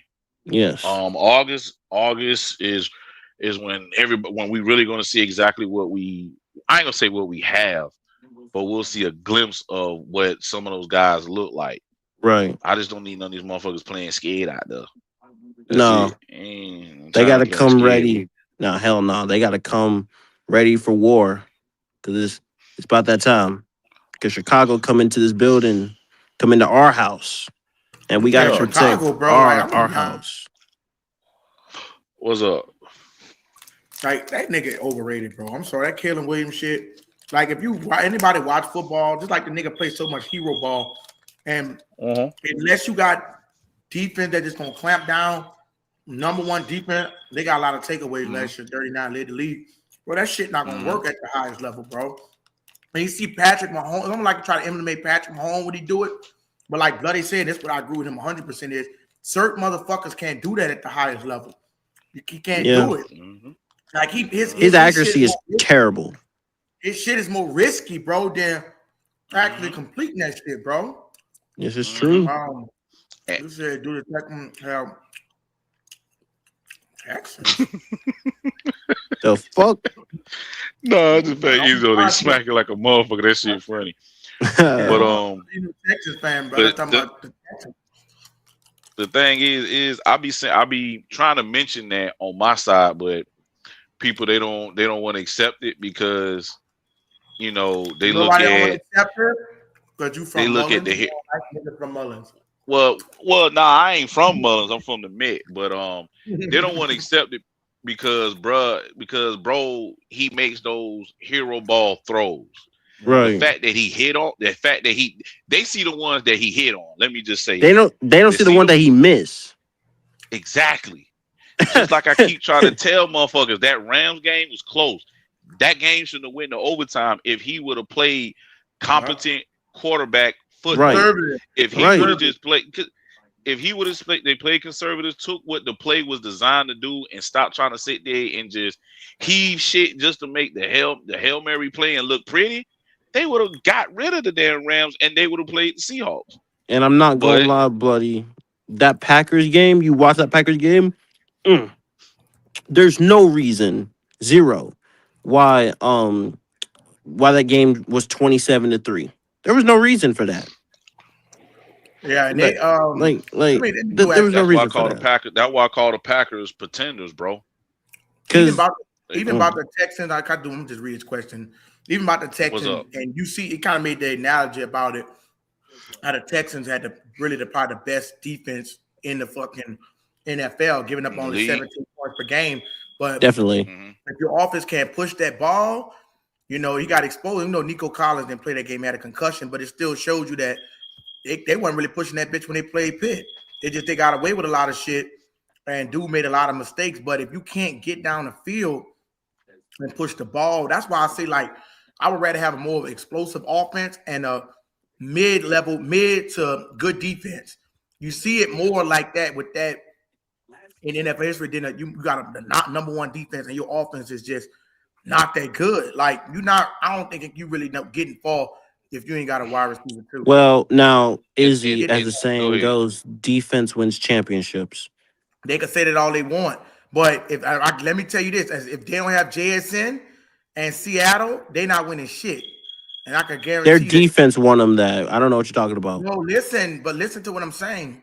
That's fine that the defense won them that, right? But we're not gonna sit up and act like Seattle wasn't the fourth-ranked offense putting up 28.4 points a game. Seattle don't make that deep run, right? If they not going to the mud, because like I said, the Rams was a shootout. Their defense was so fucking good, but the Rams put 31 points on them, 28. Every time the Rams played them, they know them, so they gonna chop that defense up. They chop them. They know how to chop them. They know how to. But that's the problem, though, Izzy. But that's the problem. They play each other twice, so of course it would make more sense for that. But if you play the Seahawks and you get a week to prepare for them fuckers, You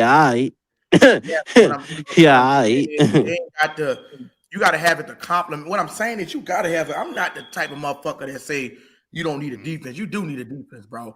Defense is very fucking important. Defense wins championships. I don't agree with that analogy.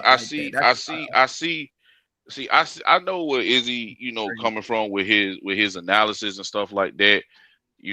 I kind of think it basically has a little bit to do with what he's been seeing, majority of his life, with how the Saints been built for being in shootouts and just have a little bit of defense. They can make deep playoff runs. Yeah. in a possible Super Bowl appearance by just having enough defense, solid and the defense. offense Right. is applying pressure to the opposing team defense. Right. Yeah, So I so see watch this, where Bloody. bro coming from. You know what our defense was ranked, Bloody, when we won the championship? 20th. What 50? 20th. Oh, I thought about say Same 15. thing with Cincinnati when they went there. They had a 20th defense. They just knew how to get plays and make plays at the right time. Like, you just got to be able to keep it close in the game. You know what I'm saying? Like, See, hit the thing about that though. A lot of those teams is more few far in between that actually can make their full run and actually win them. You It's know, what I mean, not. you have to be to win it. To be nowadays, you have to be balanced. You got to have, you know, a good offense to an explosive offense that can be able to make those explosive plays. But then you got to have that defense that can shut most of the teams down that's weaker than them. But then teams that's on their level have bend, don't break. You got to be able to have both balance in these days. Because if you lean more to have a dominant defense, yeah, they can get turnovers. Yeah, they can score points. But if the offense sitting there going 3 up, 3 down, them turnovers don't mean shit. Right. If you got an offense just like the Bengals that's just burning shit up, then you got the Ravens that can sit there with their talent can get just one turnover. It'll just nullify everything what Joe Burrow and them done did the whole fucking game. Yep. So you gotta have that. It gotta be in that sweet spot, that balance of a good offense that can make explosive plays on weak ass teams, just burn them the fuck up. But then playoff teams like them, we can grind this bitch out. Same thing with the defense, locking shit up on weak ass teams, but then take on teams like us. We gotta be able to be bend but don't break. That's just how I look at this. How this league is. Yeah, but you have to. But that balance is few and far between. That's true. It's very few and far between. Like because I'm gonna tell you something, Bloody. Even if the Bears do beat the Rams, there's no way in hell that they get past Seattle. They don't get past Seattle because of the quarterback. He's gonna fuck up and he's gonna give Seattle life, and then he's gonna play in the 12, which is which is I think the toughest place to play in our cold conference. I'm gonna just be honest. It's cold, it's loud than a bitch, and it's brutal. So, you know what I mean? So that's that in be Denver. a lot I don't for want to him. play in. I'm so glad that we don't play in Denver. Well, we're not in the AFC, so we don't have to really worry about them. No. What I'm saying is this year, Bryce don't have to go up there to Denver. I don't want him going up there. Carolina? I just want y'all get snow and shit, huh? It's cold, but it's not Denver type of like altitude. If we get snow, it's rare that the Carolinas get snow. Yes. But and it get cold, it get to like, you know, the mid to the low 30s and shit like that. And when it really freezes, then you get to the 20s. Right. But comparing that shit to, you can't compare what we got to out there in Denver, because they in the mountains. It's called Mile High for a reason. That shit actually on top of a mountain, and that altitude is real. The altitude is real up there. That air is thin, and people say that they be like they say that they gotta get like lightheaded.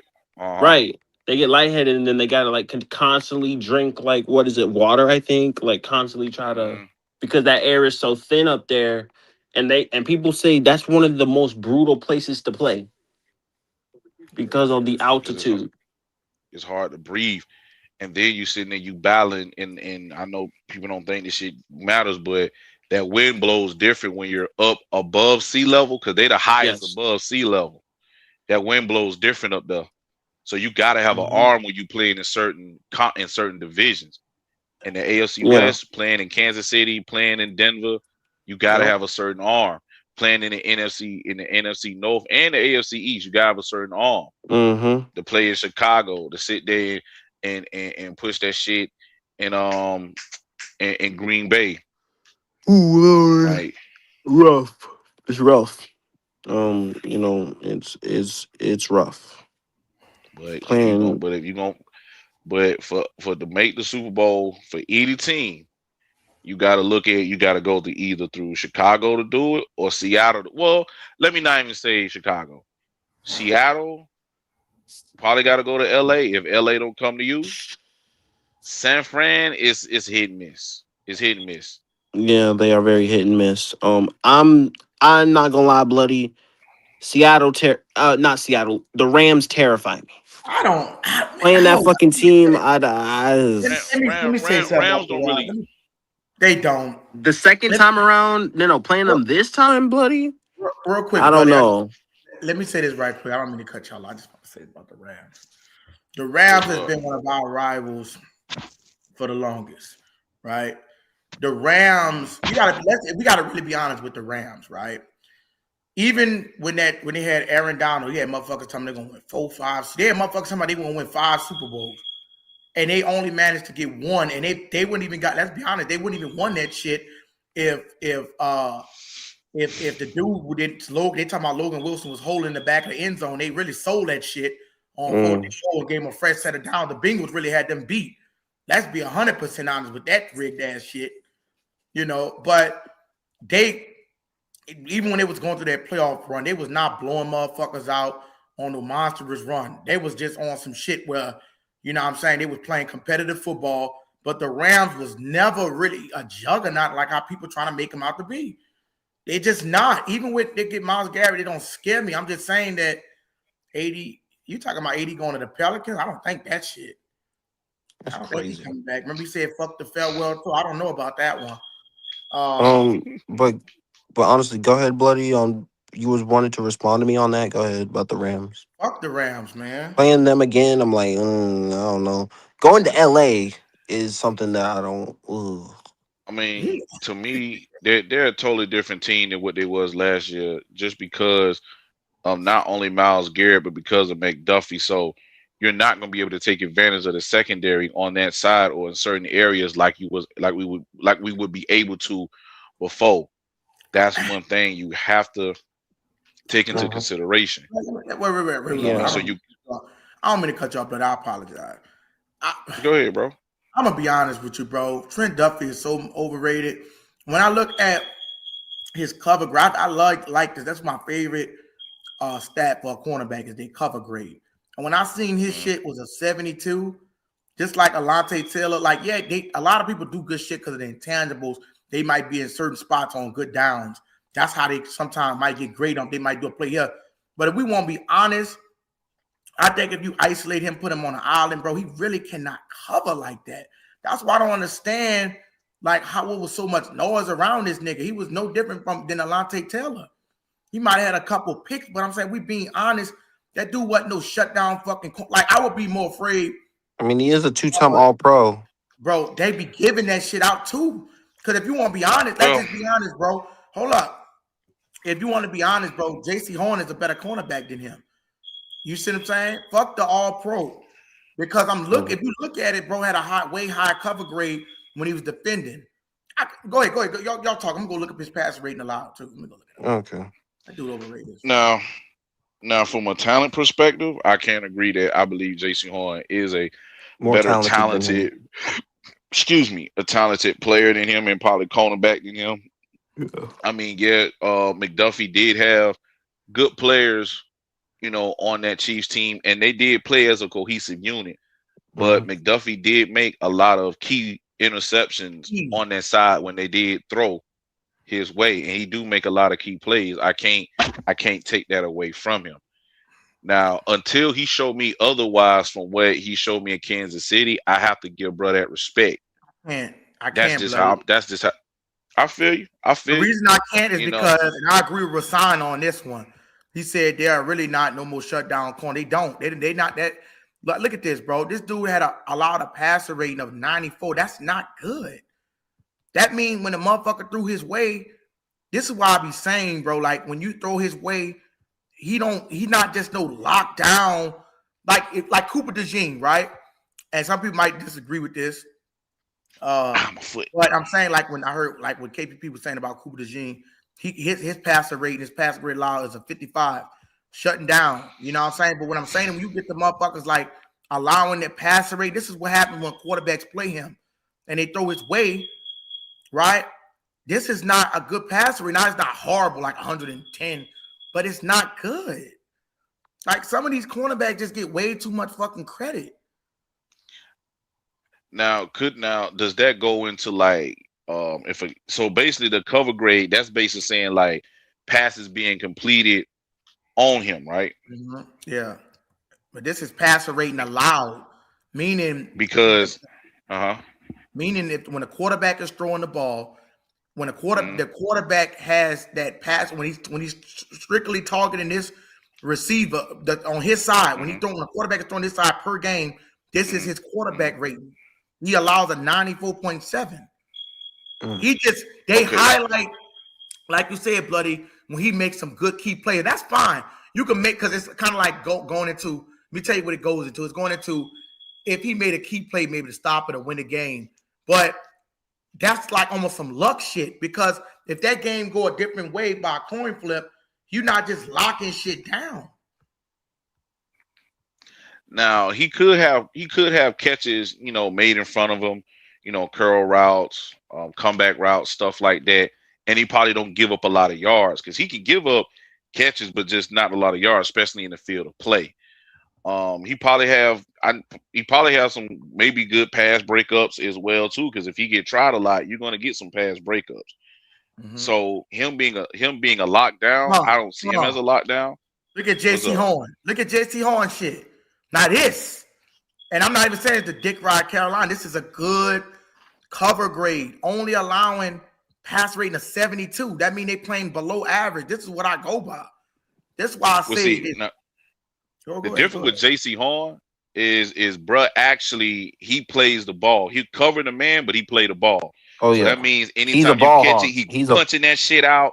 He's ripping that shit out. He's batting it down. He gonna cover you. Right. And the next thing he's looking for a pick. So he has great hand-eye coordination when it goes to looking for the football. See, that's what some corners can do. Then you got other corners like McDuffie probably don't have the reach like JC got. So he just got to sit there. When dude catch it, I have to make the tackle and get him down. As long as he don't get no yards after the catch on me. But then if I'm in a good position to make a bat down or a pick, then I'm going to go do it. But so that's probably what McDuffie have to play it like. What's up? But another thing about JC Horn. What's up? Remember that his father's a wide receiver. So the fact that Joe Horn. So I honestly think I honestly think like JC Horn like got that like understanding the wide receivers like tendencies. I honestly think he got that from his dad. Or I honestly think like in the ball hawking skills, I think he also got the catches and the things like all that. I think he got that from his dad too, because JC Horn makes some ridiculous catches. You can tell he played wide receiver in high school. You could tell that he played wide receiver majority of his life coming up because the way how he tracks the ball, because he always looking for the ball to make a play. He was the same way when he was down here in South Carolina. Like he was one of the ones that stood out, even though people like to say, "Oh man, he got cooked when they played Alabama." Like, bro, you told me Alabama had 3 number 1 wide receivers on that team. He couldn't guard all 3 of them at once, bro. No. But he always played the football. That's what he does. He looks for the ball. He does. This right here, let me say this right quick, I'm gonna let y'all get back to it. This is what I consider when I'm ranking my cornerbacks. Jamel Dean, like I said, the Buccaneers. This nigga was only allowing, and I've been done. I hate this motherfucker. Not personal, all right? Because I hate nobody personal, but as a playing player, against him. You talking about playing against them? Not as a personal player, but as a fucking. Should I hate playing against Alvin Kamara because we can't get that bitch to the ground?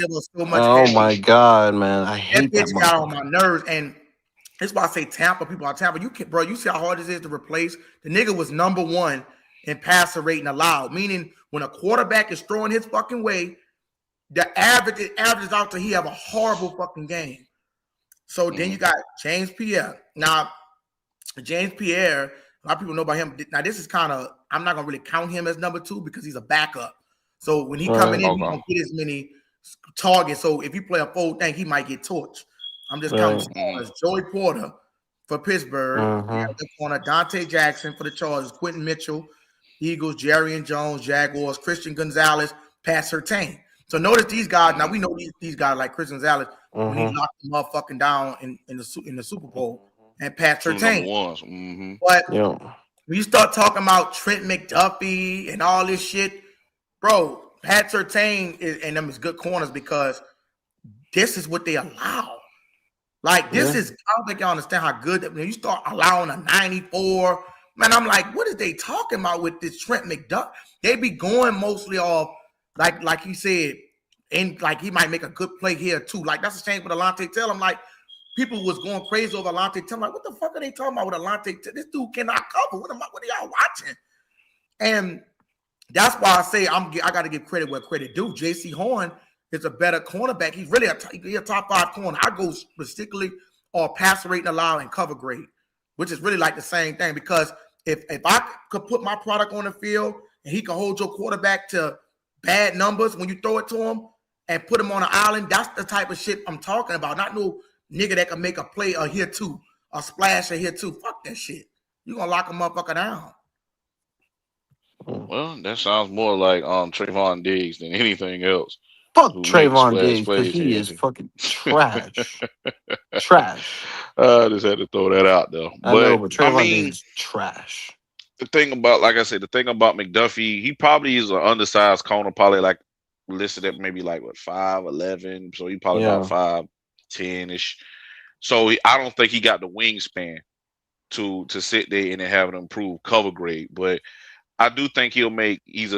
I believe he's more of a scrappier cornerback that just can make a lot of that can make some good tackles, keep shit in front of him, and then when it's time to him to make a play, especially if the quarterback throws some shit that is not completable to the wide receiver or they timing is off and he's in the right position, then I think he can make a play and either break it up or make the pick. But just locking motherfuckers down majority of the game, I don't think that he has that capability depending on what type of receiver he's going up against. He don't. And then being in a system like the Rams, I mean, they just need him to probably just be a playmaker back there. Not going AI mode. I mean, their other corners are not very good, other than Jalen Watson. Not. But Emmanuel Forbes is not good. Kobe Durant is not good.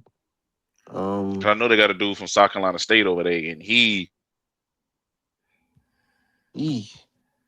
I'm going on AI mode on this shit.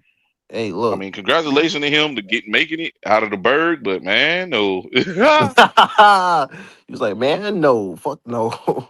Man, no. Emmanuel Forbes is tiny and he's terrible.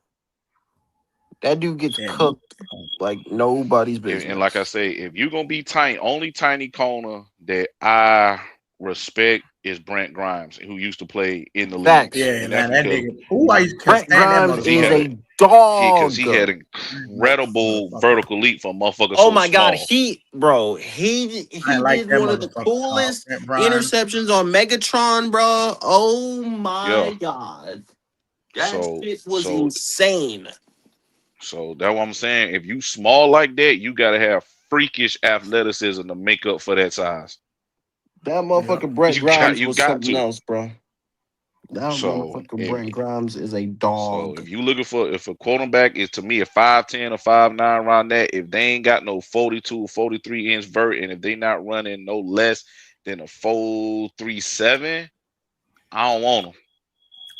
4.4's not gonna work. You're gonna get burnt, bro. You gotta be. What's up? That nigga Richard Sherman, another overrated motherfucker. He is. I've been exposed him. He is.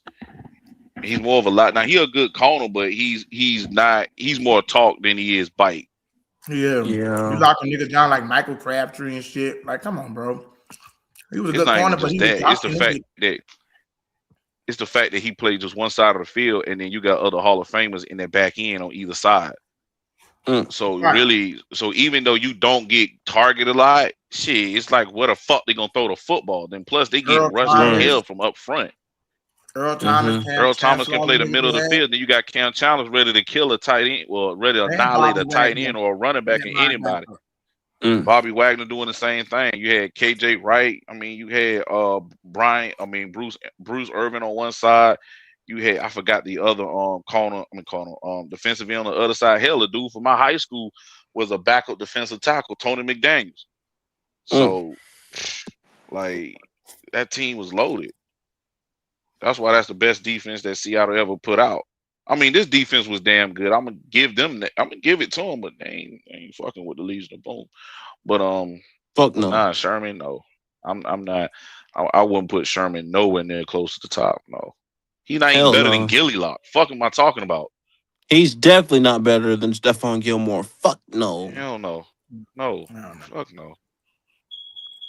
Yeah, that's a wild. Anyone who says that shit, they just wildin'. Because people to sit there and skip over Gilly Lock because he never talked. Well, I ain't gonna say he never talked, but he wasn't vocal. And plus, he went from Buffalo to New England and to us. So it's almost like you kind of like overlook his career. But he was defensive player of the year as a corner. That's some hard shit to do. Yeah. I'm just saying. Man, oh man. But I mean, shit, hopefully it'll be an interesting year, and we just, just see what's what. Yeah, see, this was a nigga that was locking down. Like, see, like when we had with Marshawn Lattimore, nigga had a hold of niggas to a 45.3 passer rating, 0 touchdowns when targeted. That nigga didn't even give a fucking touchdown. That's another motherfucker that irritated me. Hate playing against that motherfucker too. I'm weak. For real. You laughing? I'm dead ass serious. Like that nigga was a fucking headache. Especially when we really didn't have a true number one. That nigga's a headache. Because if this nigga give fucking Mike Evans fish, they let you know where his level was at. That nigga gave up 0 touchdown. This is what I'm talking about. Like lockdown cornerbacks when they was in their fucking prime. You talk about these saying like this. I'm gonna be honest with you, bro.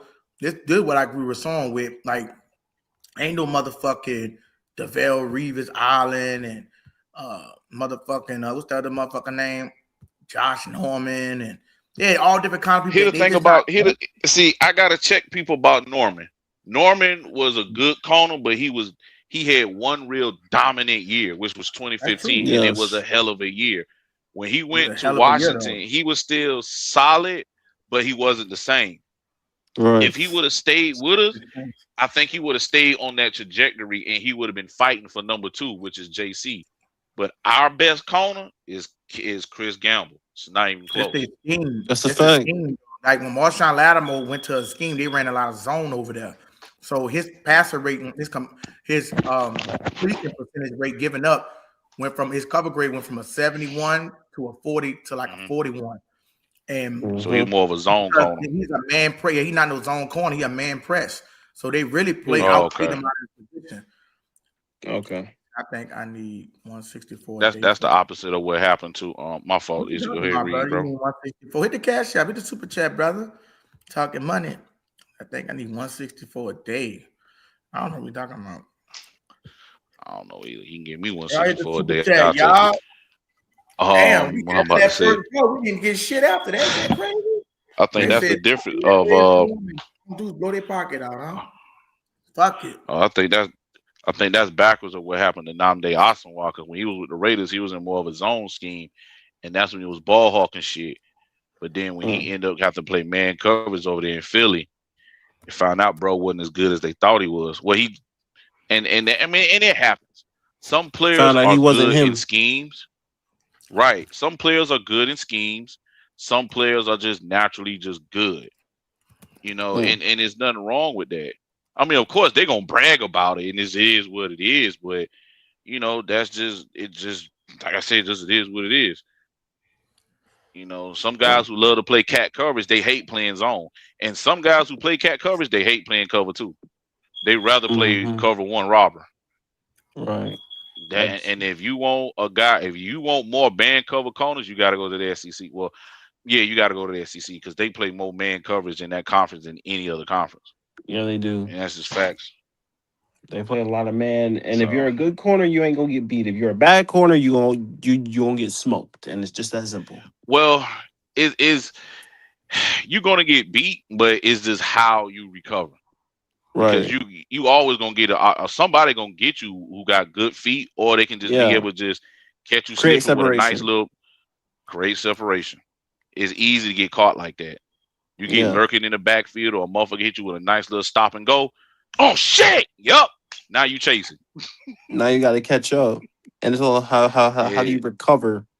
Because if you recover well, 9 times out of 10 you can play the ball and knock it out. I've seen Yeah, either motherfuckers that get or you beat and recover. Either that or you better hope that quarterback don't see that motherfucker down the field and he got you by a step. Right. If he don't see you, you got lucky. Or Right. he overthrew that bitch. Other than that, Rick. that's your ass, Miss Postman. Oh man. So man, I've been arguing about shit like Chuba Hubbard and Jonathan Brooks for God to me, damn. not even no argument. It's not an argument. It's not an argument. It's not. It could be something to be talked about, but it's not worth an argument. Because when you talking about running back, you talking about talent, and then you talking about a guy that can actually see the whole get day, and how basically being a running back is all about your athleticism and can your feet match what your eyes see. Right. Because your eyes can see it, but if your feet can't get there, shit. Only thing I need you to do is lower your head and just go forward. Motherfuckers talk about Chuba's explosive. I'm like, where? He was explosive in his earlier career, in the earlier part of his career, and when he came out of Oklahoma State, because I do remember him, breaking a few runs open, especially that 2,000-yard season he had. Mm-hmm. But it's not like he'll just sit there and crack that bitch open, more often than none. That's not happening. Now I know he had a good run when we beat the Cardinals because we own them. Right. I know he had a few good runs throughout his career, but it's not like he is that explosive. And he had that. I think we played the Rams. It's always the damn Rams, when he caught that pass in the flat and he took that shit up the sideline. Mm-hmm. Not saying that bro can't run. Yeah, he can run. He can run, but it's not like he can't make you miss in small spaces. Right. He just can't. And he does not have sure hands. He has sketchy hands. It is what it is. His hands is sketchy. There was a play in the Rams game. It was 3rd and 10. Bryce leaked it to the flat. Oh man. He catches that. He's still running. He probably still running because there ain't nobody. There's nobody over there. And that's what I was talking about. I was like, them hands, man. I think those also would have. Yeah, he's got body hands. When you talk about players, it's just like when you share things with me about Bryce. Of course, I highlight his flaws and the bad shit that I see, but then you also sit there and you tell me, well, bloody, Bryce also did this, he did this, he did this, and he did this. And okay, you're right. And I look at the film, I see it. He could throw across the middle. Is he, dotting across the middle? No, but he can throw across the middle. Yeah. You know what I'm saying? So it is plays that he makes that makes him look more like a starting NFL quarterback. He does. So the fact that if I can sit there and see and acknowledge certain things that Bryce does, that people who like the quarterback, not even just like the quarterback, support the quarterback, sees, then people will have to be able to see the things that you be acknowledging about the running back that he can't do. Right. And again, as I said, that's it. People will tell me that I don't know what the fuck I'm talking about. And then you literally just sat up here and said the shit that I've said to you, you've gone back, watch film, and the same shit that I've seen, you see it too. It's like, I don't have to. Well, that's because I'm not biased. Right. I may troll, I may joke around and say shit to kind of, just fuck around and shit like that. But I know a good player when I see it. I know when a person's, ability is. I know when a person does some good things and can acknowledge it. And I know when a person is just not what people think that they are. Right. I mean, I can acknowledge that. They see it too. The thing is, they just don't want to acknowledge it. That's it. I'm like, That's bro, it. there's no way that you could, because Bloody, I've been right about everything I done said. I've been right about week one or what on the who was gonna be our week one opponent. It's Chicago. I said this a long time ago. I was right. I was even right about the Knicks in 5, bro. I said that first. I was the only one to say it with a group of niggas that said like Spurs. And the funny thing about it, nigga told me Yeah, I to say bet Spurs it. in 7. Yeah, I said Knicks in 5. I said that shit happened right. What the fuck I said? Everything I just said had been correct, and I don't. But niggas call me liar and this that, and the third. Oh, I'm a Okay, liar, but you everything play. that I I know you said had play been for the correct. Washington Wizards. Huh? Hmm? I know you play for the Wizards or the Magic. Nah, I don't. Who? I just. Yeah. I'm just. I'm just speaking Oh, what. this nigga trying to be funny. Yeah, he is. Yeah, he trying to be funny, but literally speaking, everything I just said has been correct. I mean, Y'all see that Josh Norman passer rating up there, huh? 54. 2015, it was, And I hate. I'm gonna be honest with you. I hate that year. Oh my God. Ooh, Lord, blood. I I don't want hate to that take That fucking year is year. so cursed. Yeah, The bro. year is so It's not. cursed. It's not. It's not in the fact that it's cursed. It's just the fact of, and I'm gonna just say this shit. I'm tired of talking about it. I agree. I'm tired It's of just talking about it constantly too because over Cam motherfuckers. 2015. We was this Yeah. and that 2015. It's like, okay, Cam had I ain't gonna say better years, but he had other good years too. You He know what I'm did. saying? We went to We the don't like to playoffs bring other up the years too. past though, Bloody.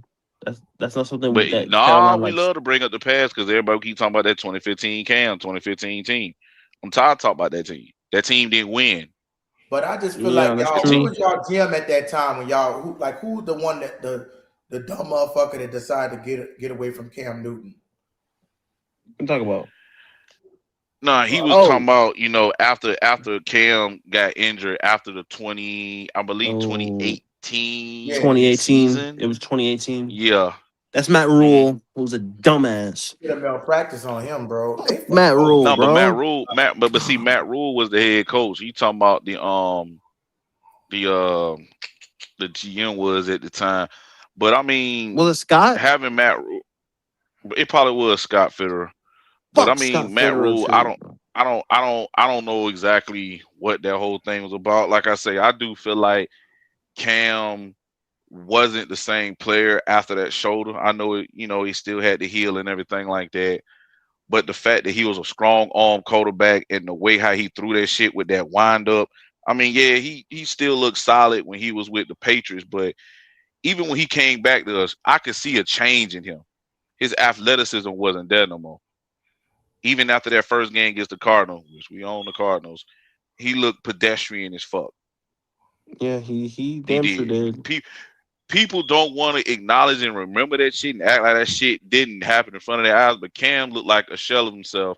That year he came back with them fucking Rastafarian locks. He was not the same dude. I'm weak. And guess what? And Bloody, after that, It he is what was. it is. I mean that, and that was his. I mean, I guess he wanted to retire a Panther. I mean, he got his wish. He should have retired as a Panther because he's our best quarterback in franchise history. He should have retired Period. as a damn Panther. Period. Out of Not respect plus. for what he gave to the organization. He should have. Right. But talking about, oh man, Cam should have been playing? No. Cam was finished, dog. Yeah, he Cam was was done. done. He could have been a backup, but then the thing You about it, don't think he could have recovered off the injury, bro? If they let a nigga sit out and put a Izzy, the thing I'm talking about is when he came back, I think that was 2021. 2021. Because he played with the Patriots. Because he played with the Patriots in the COVID year. He came back to us. Now, even though I think it was the same year. Was that the same year? What you mean? That was 2021. It was 2021 that he came back to us. Okay. Because he came back to us. Because he came back, I think we either I think we resigned him. We resigned him, if I'm not mistaken, and then he started that Sunday. I remember we played the Cardinals on the road. He did that whole I'm back shit.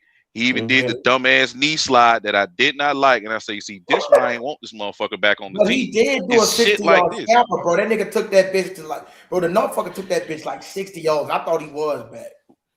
No, you talking about a run? No, only run I could. After a point, it get to just being nostalgia. We miss Cam, we miss seeing that. That's where that shit get back to. Once after that game, everything else was subpar. No, right, everything. Because we ain't shit after that. No, we didn't do nothing after that. Nope. Now, it could have been, Matt Rule could have been the lack of weight. It could have been a lot of things, but Cam did not look like Cam. Cam, and if you ask Cam about it, he will sit there. He is an egomaniac. He would probably sit there and tell you that he wasn't himself. He wasn't who he wasn't him. True. Now he would say that only had a few days to learn the playbook. And and I gotta agree. If you only get a few days to learn the playbook, you don't know all the calls, you don't know all the plays. You out there just freelancing, and then whoever open, fucking, I'm just gonna push this bitch. So, excuse me. Now, if you'd had more time in the system, then maybe he could have looked better. But from what my eyes saw and for what happened, he was a shell of himself. He was a shell of himself, and it was just over with. And then you couldn't have a guy like Cam be a backup because he's a polarizing figure. Right. That's why the Patriots got up off him when they got Mac Jones. Right. And that was Mac Jones had one good season. One. But that's because now the Patriots, that was malpractice what the Patriots did, because like I say, my little bro a Patriot. They took Matt Patricia, who's a defensive coordinator, and made this nigga OC the very next year. That's why he looked horrible. That's why he looked horrible. See, people don't know shit like this. That's why he looked horrible. That was dumb. That was dumb. Then, so that's why he looked more competent when he went to who? Kyle Shanahan. Like when went to Kyle Shanahan. What's that? What Sam Darnold. You go to Kyle Shanahan, you go to Sean McVay, you go to Matt LaFleur, you look competent. Kevin O'Connell. Kevin O'Connell. I gotta see about that big head boy to see what he can do with his goof ass, because I know Rashawn and Izzy says malpractice with him. I say he was the malpractice. I just say he got the talent to still be something, because I'm talking like with Cliff Kingsbury, they forget them motherfucking Arizona team was undefeated at one point.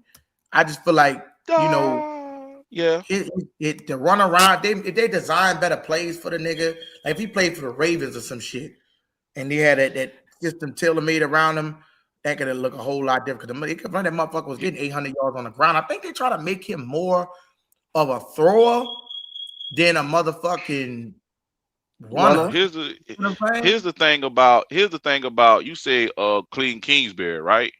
Yeah. Clean Kingsbury was the head coach of Texas Tech. What school did Kyler Murray came from? Oklahoma. He originally was at Texas Tech, and he left that motherfucker and went to Oklahoma because he was trying to get away from Clean Kingsbury, because he didn't want to be coached by that motherfucker.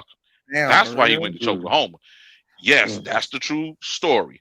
So when he goes in the league and he goes to Arizona, what was the head coach that he was under? Yep, he was screaming at him, remember? And that's the nigga he tried to get, and that's the nigga I got away from when I was in college. Now, I got to be coached by this nigga. Right. So it was doomed from the start. Yep. That's why Cliff Kingsbury, I don't know if this nigga, is he still in the league? I don't think so. Is he? I don't know, man. Well, yeah, man. Yep. Sometimes it be some shit. Now, like I say, Cliff Kingsbury and him, they was not a good match. I do put blame on Kyler because it was reported what was reported about him. Do I think he's talented? Yes, he is uber talented. You know what I mean? To me, he has the same. I know a lot of people ain't gonna understand when I say this. I believe athletically, not this, except the side cut. He had the same type of. He said Murray was at Texas A&M, not Tech. He said he wasn't at A&M. He said no. I said, Tech. If I said, oh, he was at A&M and not Tech, well, I apologize. Remember Kyler I Murray being in no apologize. Texas A&M. Hold on, he was at. Hold on, did I say Texas A&M or Texas Tech? Which one I said? You said Texas Tech. Texas Tech. I don't remember him being in no A&M because I was watching. Now I That's know, when I was but watching SEC at that time. hold on, wait. Was he at A&M first? Yes, he was a backup. Fuck no, he wasn't at no A&M. I think he was at A&M first. Then he transferred. I think that was He must Baker have that been was backing at up. Tech. I didn't never think see that was Kyler Baker Murray that at was at Texas Tech. A&M. I was He probably watching was college back. football He at probably that was the time. backup. He was the backup. He He was the wasn't a backup. backup, but I I don't forgot who the remember. hell it was. Well, probably was. If they was in the SEC, bro, I was watching SEC heavy around that 2019 with Joe Burrow and Jamar Chase and them, and so I don't He remember wasn't on the coming up field. playing Kyler Murray. He couldn't have been on the field. He wasn't on the field. He wasn't on the field. He wasn't on the field. He wasn't a backup. No way. I never seen Kyler Murray play no fucking A&M game. Just like I ain't never seen Joe Burrow at Ohio State, but hey, because he was a backup behind Dwayne Haskins and he traded.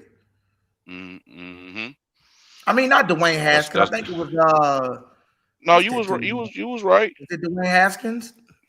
You was right because Dwayne Haskins he was after the triplets. He was after the triplets, and I call the triplets of JT Barrett, Carnell Jones, The triplets. And it was another quarterback that y'all had too. Is he part of the triplets or he wasn't? Because I know y'all started 3 quarterbacks that year when y'all won the Natty. Who, us? Ohio State. They started 3 quarterbacks that year. There was one quarterback that started. He got hurt. Then JT Barrett took majority of the snaps that year. Then he got hurt, and then that's when then it was Carnell Cardell Jones. finished it off. He Yep. finished it off. That's why I said I can't remember the first quarterback. I know it wasn't Braxton. No, Braxton was a wide receiver at that point. Damn it. A running back wide receiver combo. Wide back. Shout out to Tyshawn. But yeah, I think it. But Kyler, go ahead. My fault. Yeah, Cardell Jones won the Natty. I can't remember the first quarterback. Okay. I can't remember everything. I ain't a computer, and I do be wrong on some things. I will acknowledge that. But damn it, what the fuck I was at? Shit, I can't remember what the hell I was talking. I was talking so fucking much. Oh yeah, Kyler Murray. I think he has the same athletic ability as prime Lamar Jackson when it comes to his running ability. Only difference is Kyler just can't eat up the dirt like Lamar because Lamar's a lot taller. But that instant burst into his top end speed, yeah, because he run like a little cockroach because he don't cover a lot of ground. The way he cover runs, a lot of ground, but you can't the way catch he this runs, he fucking runs like a munchkin. Yeah, because he ain't got no stride. He runs like Darren Sproles. He don't tuck the ball like Darren Sproles though. He damn sure don't tuck the ball like Darren Sproles. Because he ain't a running back. He a quarterback. Yeah, but that motherfucker. But you see how that motherfucker run though, right? The ball is like at his fucking ribs. It's not tucked. The ball's like at his ribs. Because he's not a running back, dog. Running backs are taught to put that shit in the middle of your chest and you tuck that shit between your bicep and your pec. Your chest pec and your bicep, you squeeze it. And you gotta have it tight. So if somebody try to punch under it or over it or rip it, they can't do it. Quarterbacks are not taught how to do that. They just run. Because they're not ball carriers. I am finna get ready to shut it down, y'all fellas, because I gotta get All right, Izzy. I'm about to lay it down too. I'm gonna be back on here early. I'm gonna try to be on here a little earlier. I'll be trying to get up for like 1 or 2 so we can have longer time to run that shit. So I'm gonna try to get up earlier. So you can sleep. But I do appreciate y'all for coming up here, man, holding it down. For sure. Hey, man, shit. Appreciate you having us up here, man. Shout out to everybody who was up here. Shout out to the whole chat. Shout out to Izzy and his family. Yeah, for sure. Keep pounding. Appreciate Big it. keep pound around here. No hate, fellas. just business. Who that, brother? Who that, fellas? But nah, bloody. Let's always keep pounding. You know that. I do fuck with y'all Carolina. I ain't gonna care. Yeah, for sure. Yeah, we fuck with y'all Saints, man. Till we gotta play y'all. Till we gotta play y'all. Then we gon' Your boy Bravo then clipped me and heard me talking about I was playing with that motherfucker Cam Newton, so he tried to expose me. But shit, I Oh yeah. playing with that Oh motherfucker. yeah. I ain't gonna Oh cap. yeah. Circle Yeah, we don't know give a you're. fuck. I Yeah, don't we play know with you're a that closet motherfucker. Panther fan, Izzy. That's why we I fuck ain't with Yeah, been we a know your true closet Panther colors. fan. Yeah, we know your true colors. I ain't been a closet Yeah, we Panther know the fan, true but colors. no, look, I'll tell you this though. I'll be honest with you. I'm not a Panthers fan, but if y'all motherfucker wasn't in our division, y'all be one of my you know, we'll fuck teams with I'll be us. I fucking know. with. Yeah, for sure. Yeah, I mean, I like the colors. Like Nick Tri-States, I fuck with the colors in Newton, but y'all motherfuckers in the division, so it's like, I know. It's up. It's up. I Yeah, feel you. it's up. And by yeah. the way, But I that don't. the I wouldn't sweep if y'all shit got shit, dead. bro. I'm not the type of motherfucker that'll root against y'all, bro. Y'all get y'all a Super Bowl. That shit won't bother. Now Atlanta, I don't know. I fuck with Red, you know what I'm saying? Trying to get a little something from it. I fuck with Red We too. had to win 2 or 3, 4 of them before Red had to get in one. But Atlanta, it's just a little different because that's like more of a, But yeah, man. I know. It's the wall. It's the wall I-85 from Charlotte, and it's the wall I-20 for me. So no, the Falcons can't get one before us. Absolutely not. Yeah. But And we are due, bloody. For sure. But shit, Yeah, we'll catch you tomorrow. We'll catch you tomorrow, though, sir. Yeah. All right, bro. Y'all see y'all tomorrow. Love y'all, bro. Yeah, for sure. One love. Woof, woof.